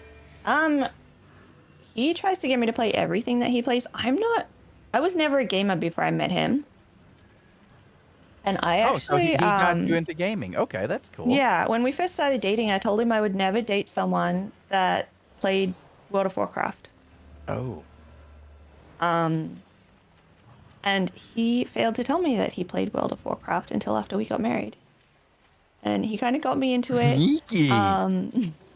We lived obviously in different countries for a while, and I bought Sorry to an interrupt, Xbox but let's go 360. in. 20 Oh, Go yeah. ahead. Oh, hold I on. bought an got- Xbox I gotta grab- 360 on eBay, and I set it up on my bedroom floor with a little TV screen and a keyboard, and I would lay on my belly on the floor and play Final Fantasy 11 with him. Oh, nice. That's a cute And one. then, after we got married, we played WoW. I just kind of every now and again would try games that he was playing, but I mean, we have 4 kids and they're all 2 years apart, so I was always either pregnant or was an infant and just didn't have time for gaming until the kids were a bit older. So, yeah, I've played a few games with him here and there, but nothing serious like Albion. So Albion is the first game where you guys, played as like a regular day-to-day. This is our, family game time, if you will. Yeah. And now you guys are both in the same guild and you play together regularly, I assume. We do guild content together, but we don't actually get much time to actually play together because he's usually working when I'm streaming, and I'm usually so you guys sleeping when take he's shifts? streaming. All right. So we were talking about earlier that you do a bit of everything. Do you remember the first bit of PvP that you did? Do you remember your Welcome to Albion moment by any chance? Not really, actually, because when I first started playing, he kind of, I don't know if you guys remember Madru, his best friend. Him and Madru, they had a Rhodes hideout. They immediately, the first day I logged into the game, they got me in, they got me geared up, fed me some books, and got me out into the roads with them. So I died a bunch, and I hated it. I hated the game. I didn't know what I was doing. I don't think I even did the tutorial on my first character. They'll drag you right out and get you into the PvP, get you learning the game right away. And so I uninstalled the game after a couple days. I hated it. Oh. And then I reinstalled it a few months later, didn't tell Naz. And turns out when I logged in on the game, he had actually kicked me from the guild about an hour before because he didn't know that I'd reinstalled the game. I was trying to surprise him. And so I did a couple dungeons and then left. Didn't play The it again. equivalent of And returning home early. Oof. yeah, it wasn't until I started editing his videos, and I just loved editing his Corrupted Dungeons videos. Oh, And I that's was like, cool. I want to do this, I want to do this. So I deleted my old character, made a new one, and spent like 6 months doing almost exclusively Hunter Corrupted Dungeons. Really? Yeah. All right. So you found your niche, if you will, like what you love about the game, and it Yeah, started I was from the obsessed. editing process, then like seeing Yeah. somebody else do well. Yeah. And did that help you in your own experience, getting better, watching him do it and seeing what you need Oh to no, learn? I the haven't gotten better process? from the day I No. installed the game. Been I mean, there. you saw how I played just before. Did you say been there? Yeah. You know how many rounds of arenas it took me to get competent? Yeah, I'm not there yet. Working on it. Why don't you Maybe grab one the day. yellow one, just in case? All right. You guys are so Yeah. moderate. In like, not moderate. What's the word? Like Modest is what the word you're modest. looking for. Sorry, yeah. But no, truthful is the way I like to look at it, Bogo. Until recently, I actually had my in-game bio said, "Killing me isn't a bragging right. Everybody does it." Because I used to get people, who'd recognize my name and whisper me bragging that they killed me. I'd be Yeah. like, "Yeah, okay, bro. 10th time today." Oh, my Man. dog has decided to make a guest appearance. Everyone, this is Mozzie. Hi, Mozzie. Welcome to the show. How do you feel about streaming there, Mozzie? Do you get involved ever? Is Mozzie a regular guest? She does. She'll jump up on my lap and sit and say hi to chat and stuff.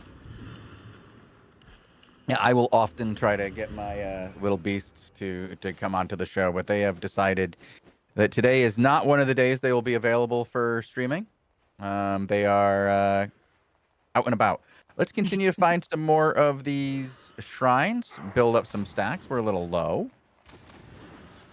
Yeah, my cat, she's not so nice when she makes a guest appearance. She'll either sit on my keyboard, Oh, yep. and press buttons for me, or she will jump up and attack me because she wants treats.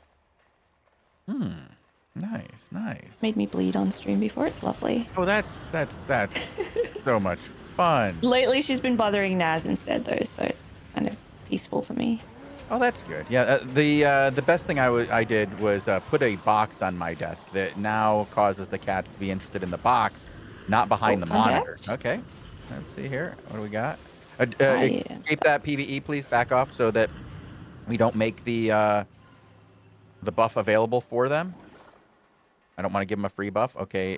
Cloth gloves. Okay. All right, I just got a few seconds. I've got cooldown. Got the gloves. It just looks like 2 so far. I don't see a third. Good. Let's see.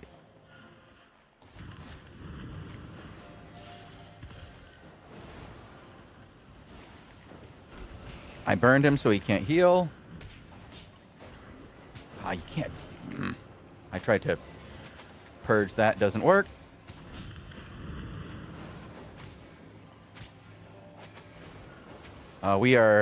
We've lost any advantage we had, unfortunately. I mean, I do not want to we're lose to 3 2. there too. Let's go. Yeah, I really don't want to lose to 2. All right, let's try to focus that healer down here now that he's at half and use his defensive. There we go. Beautiful.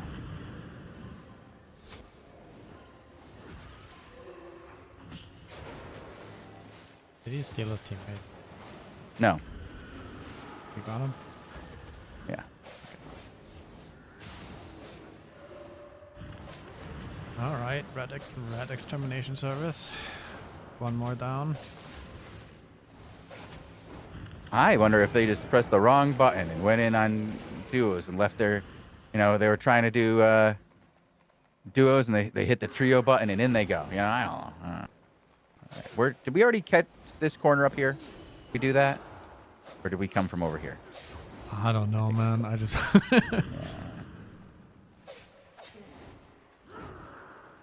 Yeah, I think this one is unfortunately cleared. I hear something. Do we only have 4 stacks and the floor is done and we can... Okay. All right. All right. Let's go up. Let's go into the next floor.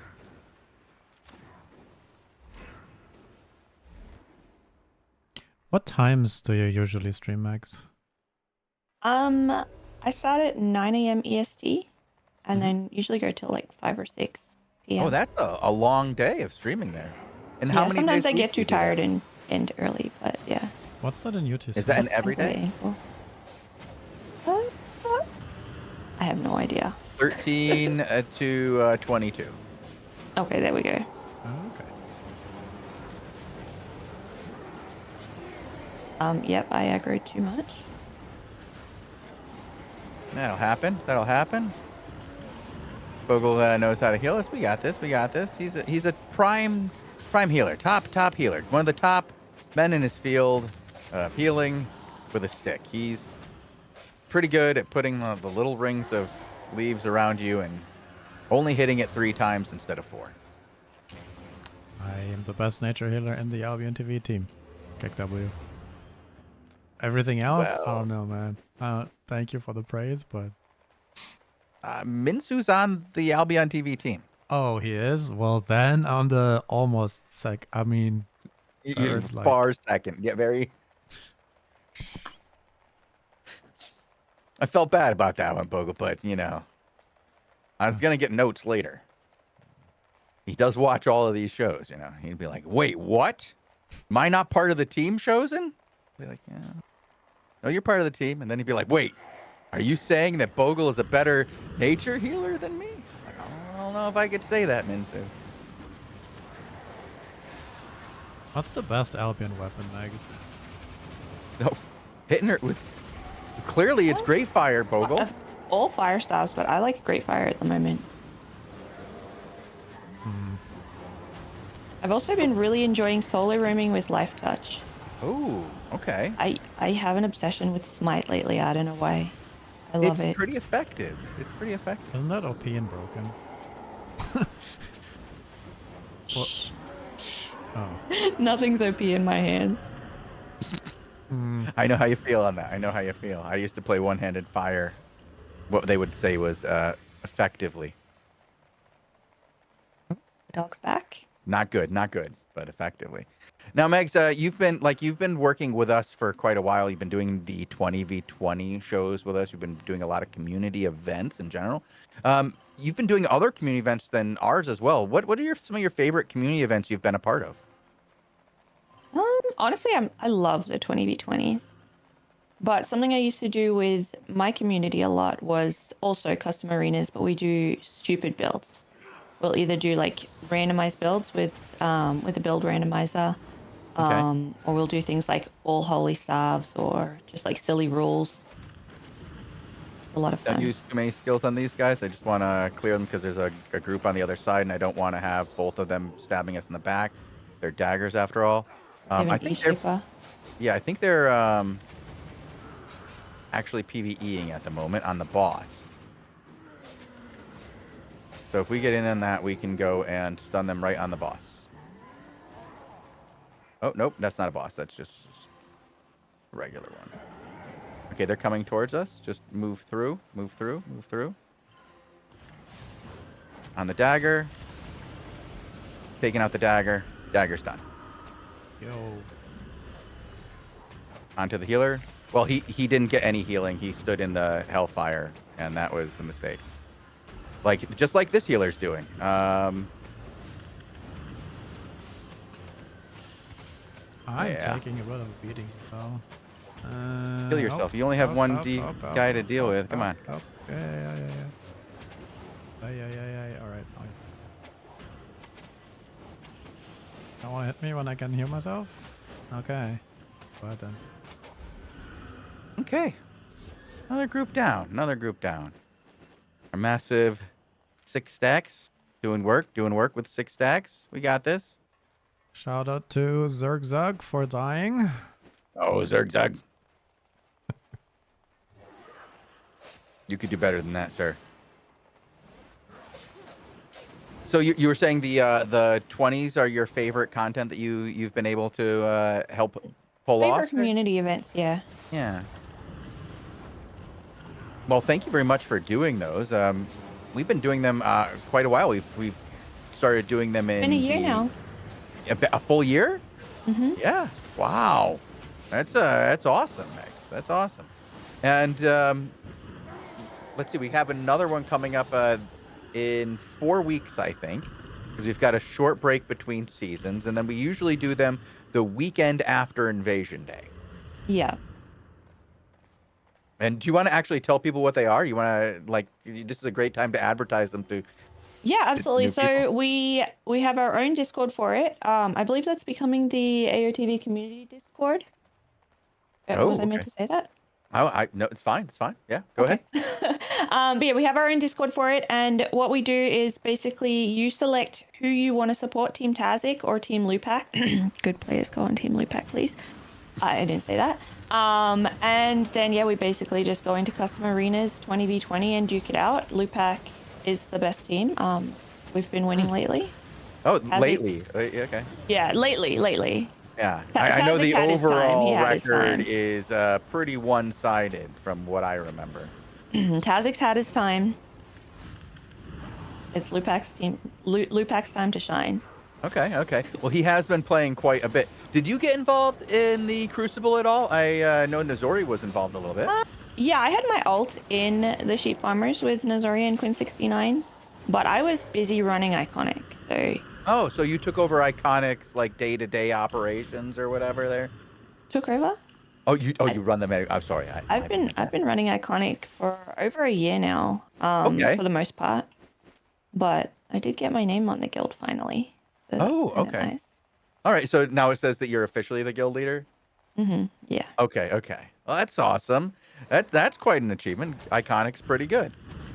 You guys are doing a lot of work out there. We've hit gold rank 2 seasons in a row now, which is pretty cool considering when I took over,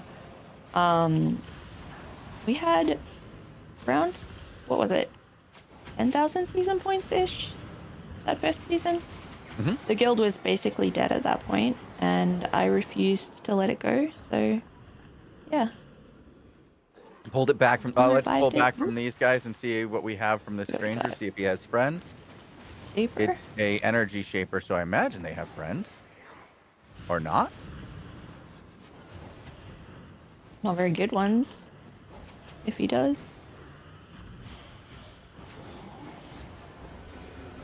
I almost let him melt me. He had some loot for a solo player here. Okay. All right. Not bad. We've killed a few players on this run. I'm feeling better about this, Megs. I'm feeling a little bit better. We've Good to hear. we've killed at least 4 players now. This is great. So you've been running Iconic for over a year. You guys have been doing quite a bit. You said that you've grown. You had them at the brink, if you were. They were almost disbanded or just dying from inactivity. I don't know how you would describe it, but you brought them back. What kinds of activities have you guys been doing in order to bring back that guild, to re-energize you guys into a active daily group? We do basically everything. We pretty much always have people roaming around our home zones. We ZVZ a few timers a day. We do castles and outposts. We do crystal creatures. We do pretty much everything. Okay. So we do Just have a lot of streamers in our guild. So that's I what kind of did just content get a is that? notification that we successfully defended our Terry. So that's Oh, okay. good. Well, let's walk past these guys, and we'll go over here and we'll deposit and look for anything. I figure we can deposit while we're, So are you guys running recruiting out of them? time on this Can board. I apply to We you? are, I don't know if you'd get through our recruitment process, Bogle. Oh my god. Why? Why What not? does it take to No, get I'm into kidding, I'm Iconic? kidding. What does it take? Right now we're a lot more lenient than we have been. But we're 5 mil PvP fame, 25 mil total fame, so it's pretty easy to get in. We are quite picky with checking people's guild history and stuff like that. Okay. Yeah. No guild robbers, no guild No, hoppers, no. We've been there. We've been there. We've had those. So we do, yeah, we are pretty stringent with people's guild histories, guild hopping, stuff like that. No drama wanted, is what you're saying. Yeah, no drama. Okay. We're very All right. community driven with our guild as well. We want people there as part of the family, part of the Iconic family, not just, you know, no one's just a number in our guild. So when you say We want there, people what to does be that involved. what does that entail? What does that mean? Because like, it doesn't sound like you guys are a CTA guild. What's We are a ZBZ guild, yeah. no CTA. Like, CTA, no. yeah. So we're non-mandatory except for home defense and invasion day, but obviously it's only if you're logged in. We don't want anybody putting the game before real life. And we just want people involved in the guild. We want people getting along and just, yeah, being a part of the community and feeling like they belong. And you said before that you do a little bit of everything, but what's the, like, if you're going to log in on your average day in Iconic, what's a day look like there? What are you doing? Not necessarily for you as the guy or the gal running the guild, but as your normal person. What do you log in and do as a member of Iconic? We usually have people roaming. We're in the Fort Sterling area at the moment, so we have people roaming in our zones. We have people ganking. We do crystal creatures a lot, tracking. We do some roads. We have people doing PvE. We have some amazing gatherers. We have one of the top gatherers on the server in our guild. And yeah, we just, I don't know, everyone just hangs out and has fun. We'll go and do castles and outposts several times a day. Yeah. And Just then grab whoever is on for content yeah. and like several announcements throughout the day. This group forming up, this kind of group forming up. Do you want to come hang out? And the only thing is mandatory is if you're online, you go and you defend the territory. Okay. Yeah, exactly. Hang out on Invasion Day when we do that for an hour. Yeah. Awesome. That's fantastic. Sounds like you guys, keep it light, but rewarding. Let's head over to this down. Yeah, and we do have like a little bit of light competition in the guild. I do like an awards ceremony at the end of every season. The top of each might category and the top keys all get rewards, and then we usually have an MVP as well, someone that we've just noticed kind of standing out and doing a lot for the guild. Have you announced your MVPs for this season yet? We do it at the end of the season. Okay. So I like to keep it a surprise because everyone can see, with the rankings, the might and the keys and everything, everyone can see who's going to win that. So I like to keep the MVP a surprise. Okay, that sounds fun. Yeah, sometimes we do like a little joke. We do a couple joke awards. We had one person who had joined the guild a bunch of times and then he left to go play with friends and came back. And so we gave him the Prodigal Son Award. We had one of our officers, we would joke that he was a vanity officer. And then last season, he just stepped up and was doing a lot to help. And so we made him graduate from vanity officer and his award was called Not So Pretty Anymore. So yeah, just we do some silly things and we just keep it fun, but we just like to have that little bit of light competition in the guild. Makes it fun. That sounds good. A little bit of competition, is good. Speaking of competition, are there any guilds out there that Iconic is currently fighting against that you guys deal with on a regular basis that you're currently warring with? Not right now. We did just lose a war to the LEAO Alliance, Never Eterna Decivents. That was a little demoralizing, but we're pretty happy with where we're at the moment. Sometimes it's rough when you lose a war, but you can all come together afterwards and be like, yeah, we all went through it together. Yeah. Well, that's unfortunately, unfortunate you lost, but good that you're staying active in there. But you guys still have a territory, right? That sounds like you guys still have a territory, still have an HQ. Where you? And you said you're in the Fort Sterling area. What territory is yours? We're in Dell. So just east of Fort Sterling. And yeah, we have a full power Terry. We actually just maxed out our Terry for the first time for the journal achievement for everyone, which was kind of fun. And we've had interdits try to raid us a bunch of times, and they succeeded once. Naz and I were both offline. But yeah, we've fought them off pretty hard several times, so it's kind of cool. And we've had some good support from some of the guilds in the Alliance too, with Terry Defense. Do you want to give a shout out to any of those Alliance guilds that help you guys out on a regular basis? Oh yeah, absolutely. Conflict, they're a pretty strong guild. Naz and the Conflict GM Oib are besties. So, and also Warlock's Legion. I don't know if you guys know Hannah Silva, but his guild they're a bomb squad guild for us, and they're amazing.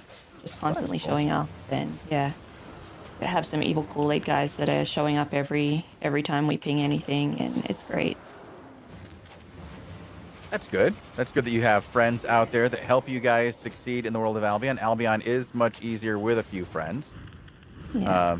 And it's not always easy to go into the black zone alone and just work it alone. Sometimes you need a little bit of an alliance to get things done. Good to see. All right. So we were talking about before that you've kind of like been streaming now for about 2 years. You've had a couple of big moments here. You did get partner, correct? Yeah, I got partner. I started streaming in January, and I got partner in November that same year. So pretty quick. Yeah, it was a pretty big deal. I remember at the time you were very excited about that. That's pretty awesome achievement to get on a very quick turnaround. Do you have any other future goals for streaming, or do you have any kind of thing that you're setting yourself up for next? Not really. I actually have just been brought on board as the social media manager for the Orlando Twitch meetups. Well, it's now Central Florida Twitch meetups. Okay. So I run the social media for their events that they do. We had our first event just last month in Orlando, which was kind of fun, at a video game bar. And that's part of the official Twitch team. Yeah, pretty cool. That's very cool. That's a neat thing. I didn't know you were doing that. So not only are you one of the ambassadors here for Albion Online, but you're working with Twitch directly to set up local meets. That's really cool. Yeah. Have you? I know that you and Nazori go to a bunch of those. Have you already been involved in setting those up, or is this a future endeavor? Yeah, we've had one event so far at Player One Video Game Bar in Orlando. That was after the GCX conference last month. Oh, very cool. So that was a lot of fun. Awesome. All right. So as an Albion player, we've been talking about like the changes that are coming in the next update with faction warfare and stuff. That's something that for a lot of us is, we've been looking forward to for a very long time. Is there any content in particular that you would like to see updated in Albion Online? I'm not sure actually. Everything changes so much. So yeah, I don't know. Some keys. Let's go and get this the closest key. We can just go right back and go down to get this one. There's no particular type of content that you play that you go, this could really use a fresh coat of paint. Not really. There's some like annoyances with Terry's. Like, I'm not going to name the guild, but a specific guild self-raiding constantly. It'd be really nice if something could be done about that sort of thing, and just the hand-holding, but I don't know if that's really like a game update, more just guild and alliance politics. It's a little frustrating. Did I lose you two guys to something? Are you guys attacking we some were PvE in a distracted hallway? by ADHD, pretty much. All right. I can't talk and play at the same time, Shozin. I know it's hard. It's hard. It's all the shiny things. I thought both of you are professional streamers. What's happening? Yeah. I'm not a professional anything. I'm a professional heel dodger. A what? Ask any of my viewers. Professional heel dodger. Holy heals are difficult to land on her, Fogle. Yes, very. Oh, all right. I was like, what? It's not intentional. I thought Florida was pretty hail-free. But no, okay. Hail. Ah, yes. He says you're a professional hail dodger. Oh. But no, they get hail in Florida. Florida's one of the places that gets a lot of hail. Yo, I don't know. Hail isn't from cold. It's from pressure in the atmosphere. Like, they get ridiculous torrential rain every single day. that you're like, why is it raining this much? I can't see. You have to pull over, and they go, oh, I can tell you're not from around here because you pulled over during the rain. You're like, this isn't rain. Wait, did you say heal and I just didn't hear it from the accent? I'm sorry. Maybe. Yeah, I Yes. said heal. Oh my god. But yeah, hail right, too. so I we've- do dodge hail. Oh, the We dog's back. do have 2 teams out there that have picked up some of these things because we had the 2 on our side that were picked up and the 1 on the north that was picked up. So we at least have 2 other teams in here. And for some reason, ours is the only one that's blinking. You notice that on the map? I don't see any other ones blinking. Oh, here we go. That doesn't seem right. Anybody else Nice feel photo. weird about that? There is a team north, but I think we need one more stack. Well, there are 3 that have been put in. Okay. Oh. Somebody just dropped the north one. I mean, that kind of means we would have to go towards box soon. Let's go to the box. Let's get our final stack and then go hang out at the box. We're gonna either win or we're gonna die trying, folks. We're here at the end of the 3rd floor. Megs and AOTV fighting for our survival here. We're gonna see if we can make it happen for all of you.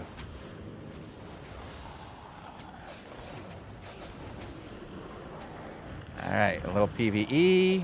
Never hurt anybody. Right, Bogle? PvE never hurt anybody, right? It does hurt a lot all the time, Jesus. Max, why don't you get the yellow one instead of the red one? Yeah.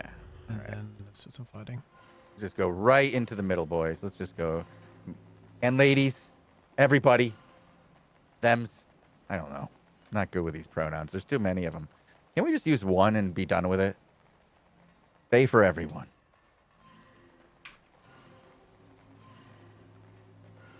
I hope it's not Juan's team or whatever.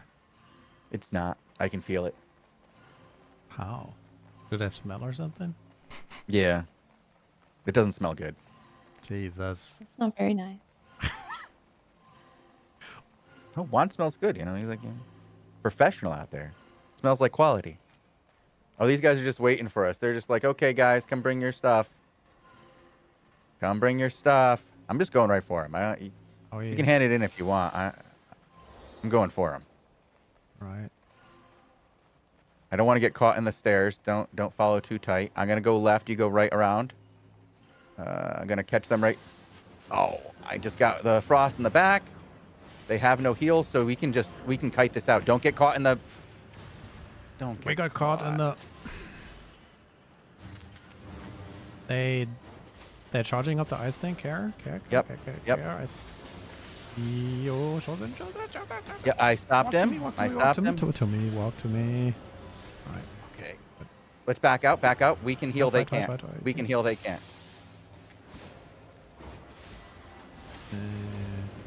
Oh, goodness. Don't fall for the frost. Let him shoot. Let him shoot. Let him shoot. I'm gonna go get him now. I have a Q. You good, I'm gonna Max? go You get good? him. Yeah, I'm good. I pushed him off. Keep hitting them. Keep hitting those other 2. Oh, One down. Nice. Oh, that's ours. Damn it. yeah, that's me. Healer's still alive, Chosen. I think we can make it. I'm glad you were happy about that, though, Jason. I'll get you, my. I dodged the dagger.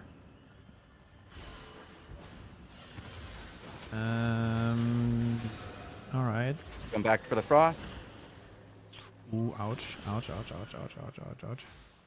I'm running low energy here. We might Me need to too. dip soon. I don't know if you can. Do you see their soul? They've got it. Okay, then. Oh shit! I gotta run here. He's trying to get me. You keep running. You keep running. It tornado potioned me. Stab me.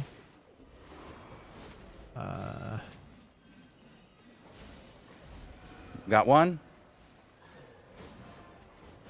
Alright, do you grab one of the souls? Like, drop yours and come down, because then we have a... Just don't get one shot at Bogle. I'm out of energy. I'm walking this off. I'm like walking far. Okay, okay. I'm grabbing one of theirs. I'm like still walking. He might just be still falling. I don't know where he is. He's right behind me. He hit me for half. All right. Come heal me up, please. No, just No like energy. you. No energy. He's picked up Going his back. friend. Yep. He dropped you. Oh, come on.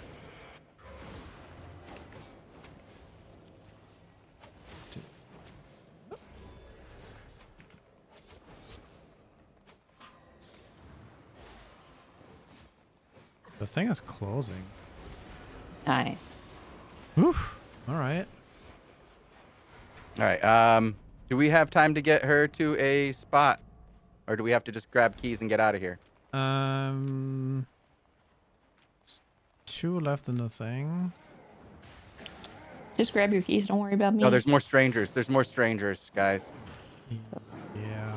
You grab the key. I'll deliver mags Where to is that key? to north here, and Okay. then we'll res, and then by the time you got the key, and we might have time to grab one more from west here, and then we'll meet at the chest and hope they don't find you. It's getting sneaky here. Getting tricky. It's getting tricky. Totally is. What is this passing vocal? I'm looking at like 2 Twitch streams, and I'm trying to Okay. get. I'm trying to get around. I was like, wow, you're worse than me. I'm trying to get here, but I thought you could go south and around. Fair. Nice. Okay. Do we have time to even get that key? I'm a little concerned. I don't know. I mean, I let's should try it. If I we should burn, we just grabbed burn. that soul and hung out by the door and waited for myself to start burning and get out. Chat says we have. All right.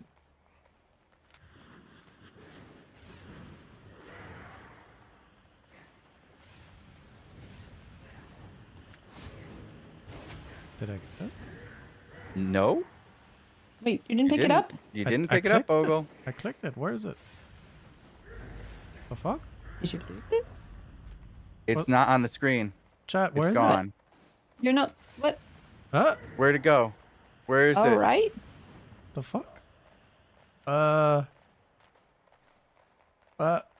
think we're gonna burn to death in here, Oh, it's guys. because the chest is gone. Oh, somebody else did the chest. No way. No way. No. We're gonna die. This is what I get for not keeping that soul on me the whole time. I should have just kept the soul. Well, guys, it was fun. I haven't died this way on the 3rd floor yet. This is new. This is the first time for everything, Don't everyone. die you know? for mobs now. See if we can take their portal. At the chest. Like out? The chest portal out? Yeah, see if we can Maybe. reach that. No, there's no portal. No. No. Hold on, there were souls up here. There's souls up here. Oh no. I got a guys- soul up here. No souls. All the souls There's are one, gone. this one. No, there's one. Okay, there's one left. Oh, there's a bunch. And the door is right here, guys, so we can maybe get out. Just right around this corner. Oh no, it's hurting now. Oh god. Oh no, there's PvE. We gotta clear one corner of it. Oh no. No. In, go. Oh no. I'm out. Yeah, I'm out. Yeah, I totally got dead. out. 19 HP when I got out. I made it. No way. Totally out. I mean, I'm right here in the den. Haven't I died made it. yet. Guys. Well, that was a lot of fun. Megs, we learned a lot today. Gets hot down in the den. Why are you guys dead down there? I don't know what you're talking about. I'm perfectly fine. Well, now that we did make it to the 3rd floor. I think it's time for us to drop 3 codes in chat, Bogle, and Mm. a vanity giveaway. 3 and a vanity. Wow. All right. Yeah. Well, for that to happen, I will reset the entries. And everybody who wants to join the giveaway has to type something into Twitch chat right now.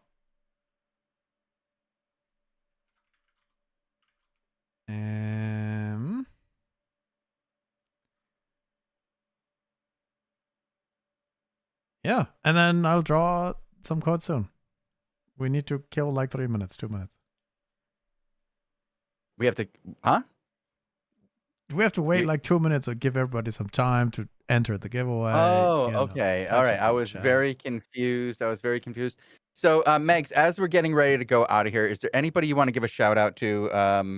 We should just say, hey, thanks for all you've done for the Megs community. Like the guy who helped you get that 4-letter name approved on Twitch, huh? That was my secret partner powers. Oh, secret powers. I want some secret powers. I ain't got any of that. Yeah, Nizori, obviously. My roommate, you know. I'm sorry, that's just a joke. I would say some of my Twitch mods. There's Sophie, she's amazing. There's Freddie, he's in chat right now. He's also one of our officers, and iconic. And yeah, we just honestly, the whole community is amazing. We do have a lot of my Twitch mods who are like in the guild and just do a lot for us. I don't know if you guys know Warren. He's also one of our officers. He's another streamer. He's incredible. And yeah, I don't know. We just I have a lot of good people around me. A lot. It does take a lot of people to make a great community, and you have established yourself as one of the great people in our community here in Albion TV. You've done a great job with all the events that you've done with us. Thank you so much, Megs. Thank you for being on here with us today, and congratulations on this tremendous depth victory. We got to the bottom, Megs. We got to tier we 3. totally got out, all of us, and we all got out. We all got out of. Not a single person has been left behind. Mozzie's here too. Mozzie got out too. Oh, the little puppy dog? Yeah. That dog is Snuggles. adorable. Thank you. She's my baby. And so when is the next time one of our viewers could hang out with Megs and watch Megs stream? When's the very next time you're streaming? Honestly, I have been taking weekends off, but I took today off. So I might actually stream tomorrow. Not sure what time. Invasion Day, maybe? Show off I don't like streaming iconic Invasion Day. Oh. Prefer to just focus on the guild and what we need to do. Probably Sunday. I would say probably Sunday during the day. Not 100% sure what time, but yeah, during the day on Sunday. Okay, that sounds fair. That's a fair time to expect some streaming on Sunday. Well, thank you, Megs, for joining us. It's time, though, for us to wrap up this show, pull our final codes, Bogle, and then head out, and then we will be back again tomorrow at 14 UTC for the Albion Asia Invasion Day coverage. We'll be having a full day of coverage with the 18 UTC EU invasion as well. We'll have Tazik on for 2 hours of PvP, and then we'll be back again with the NA invasion in the evening with Nizori, actually. I believe he will be there. Yes. But I need the honor of the guest to tell me when I should press the magic button, so nobody can claim that the raffle is rigged or anything. I rely on your RNG powers. 100% rigged.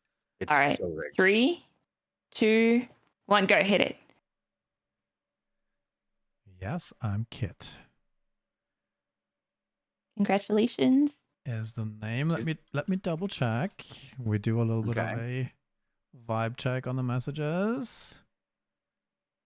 Looks good. What do we got? Looks good. All right. Yeah. And is that for the a premium code, or is that for the cosmetics? That's the vanity. That is the vanity skin. Awesome.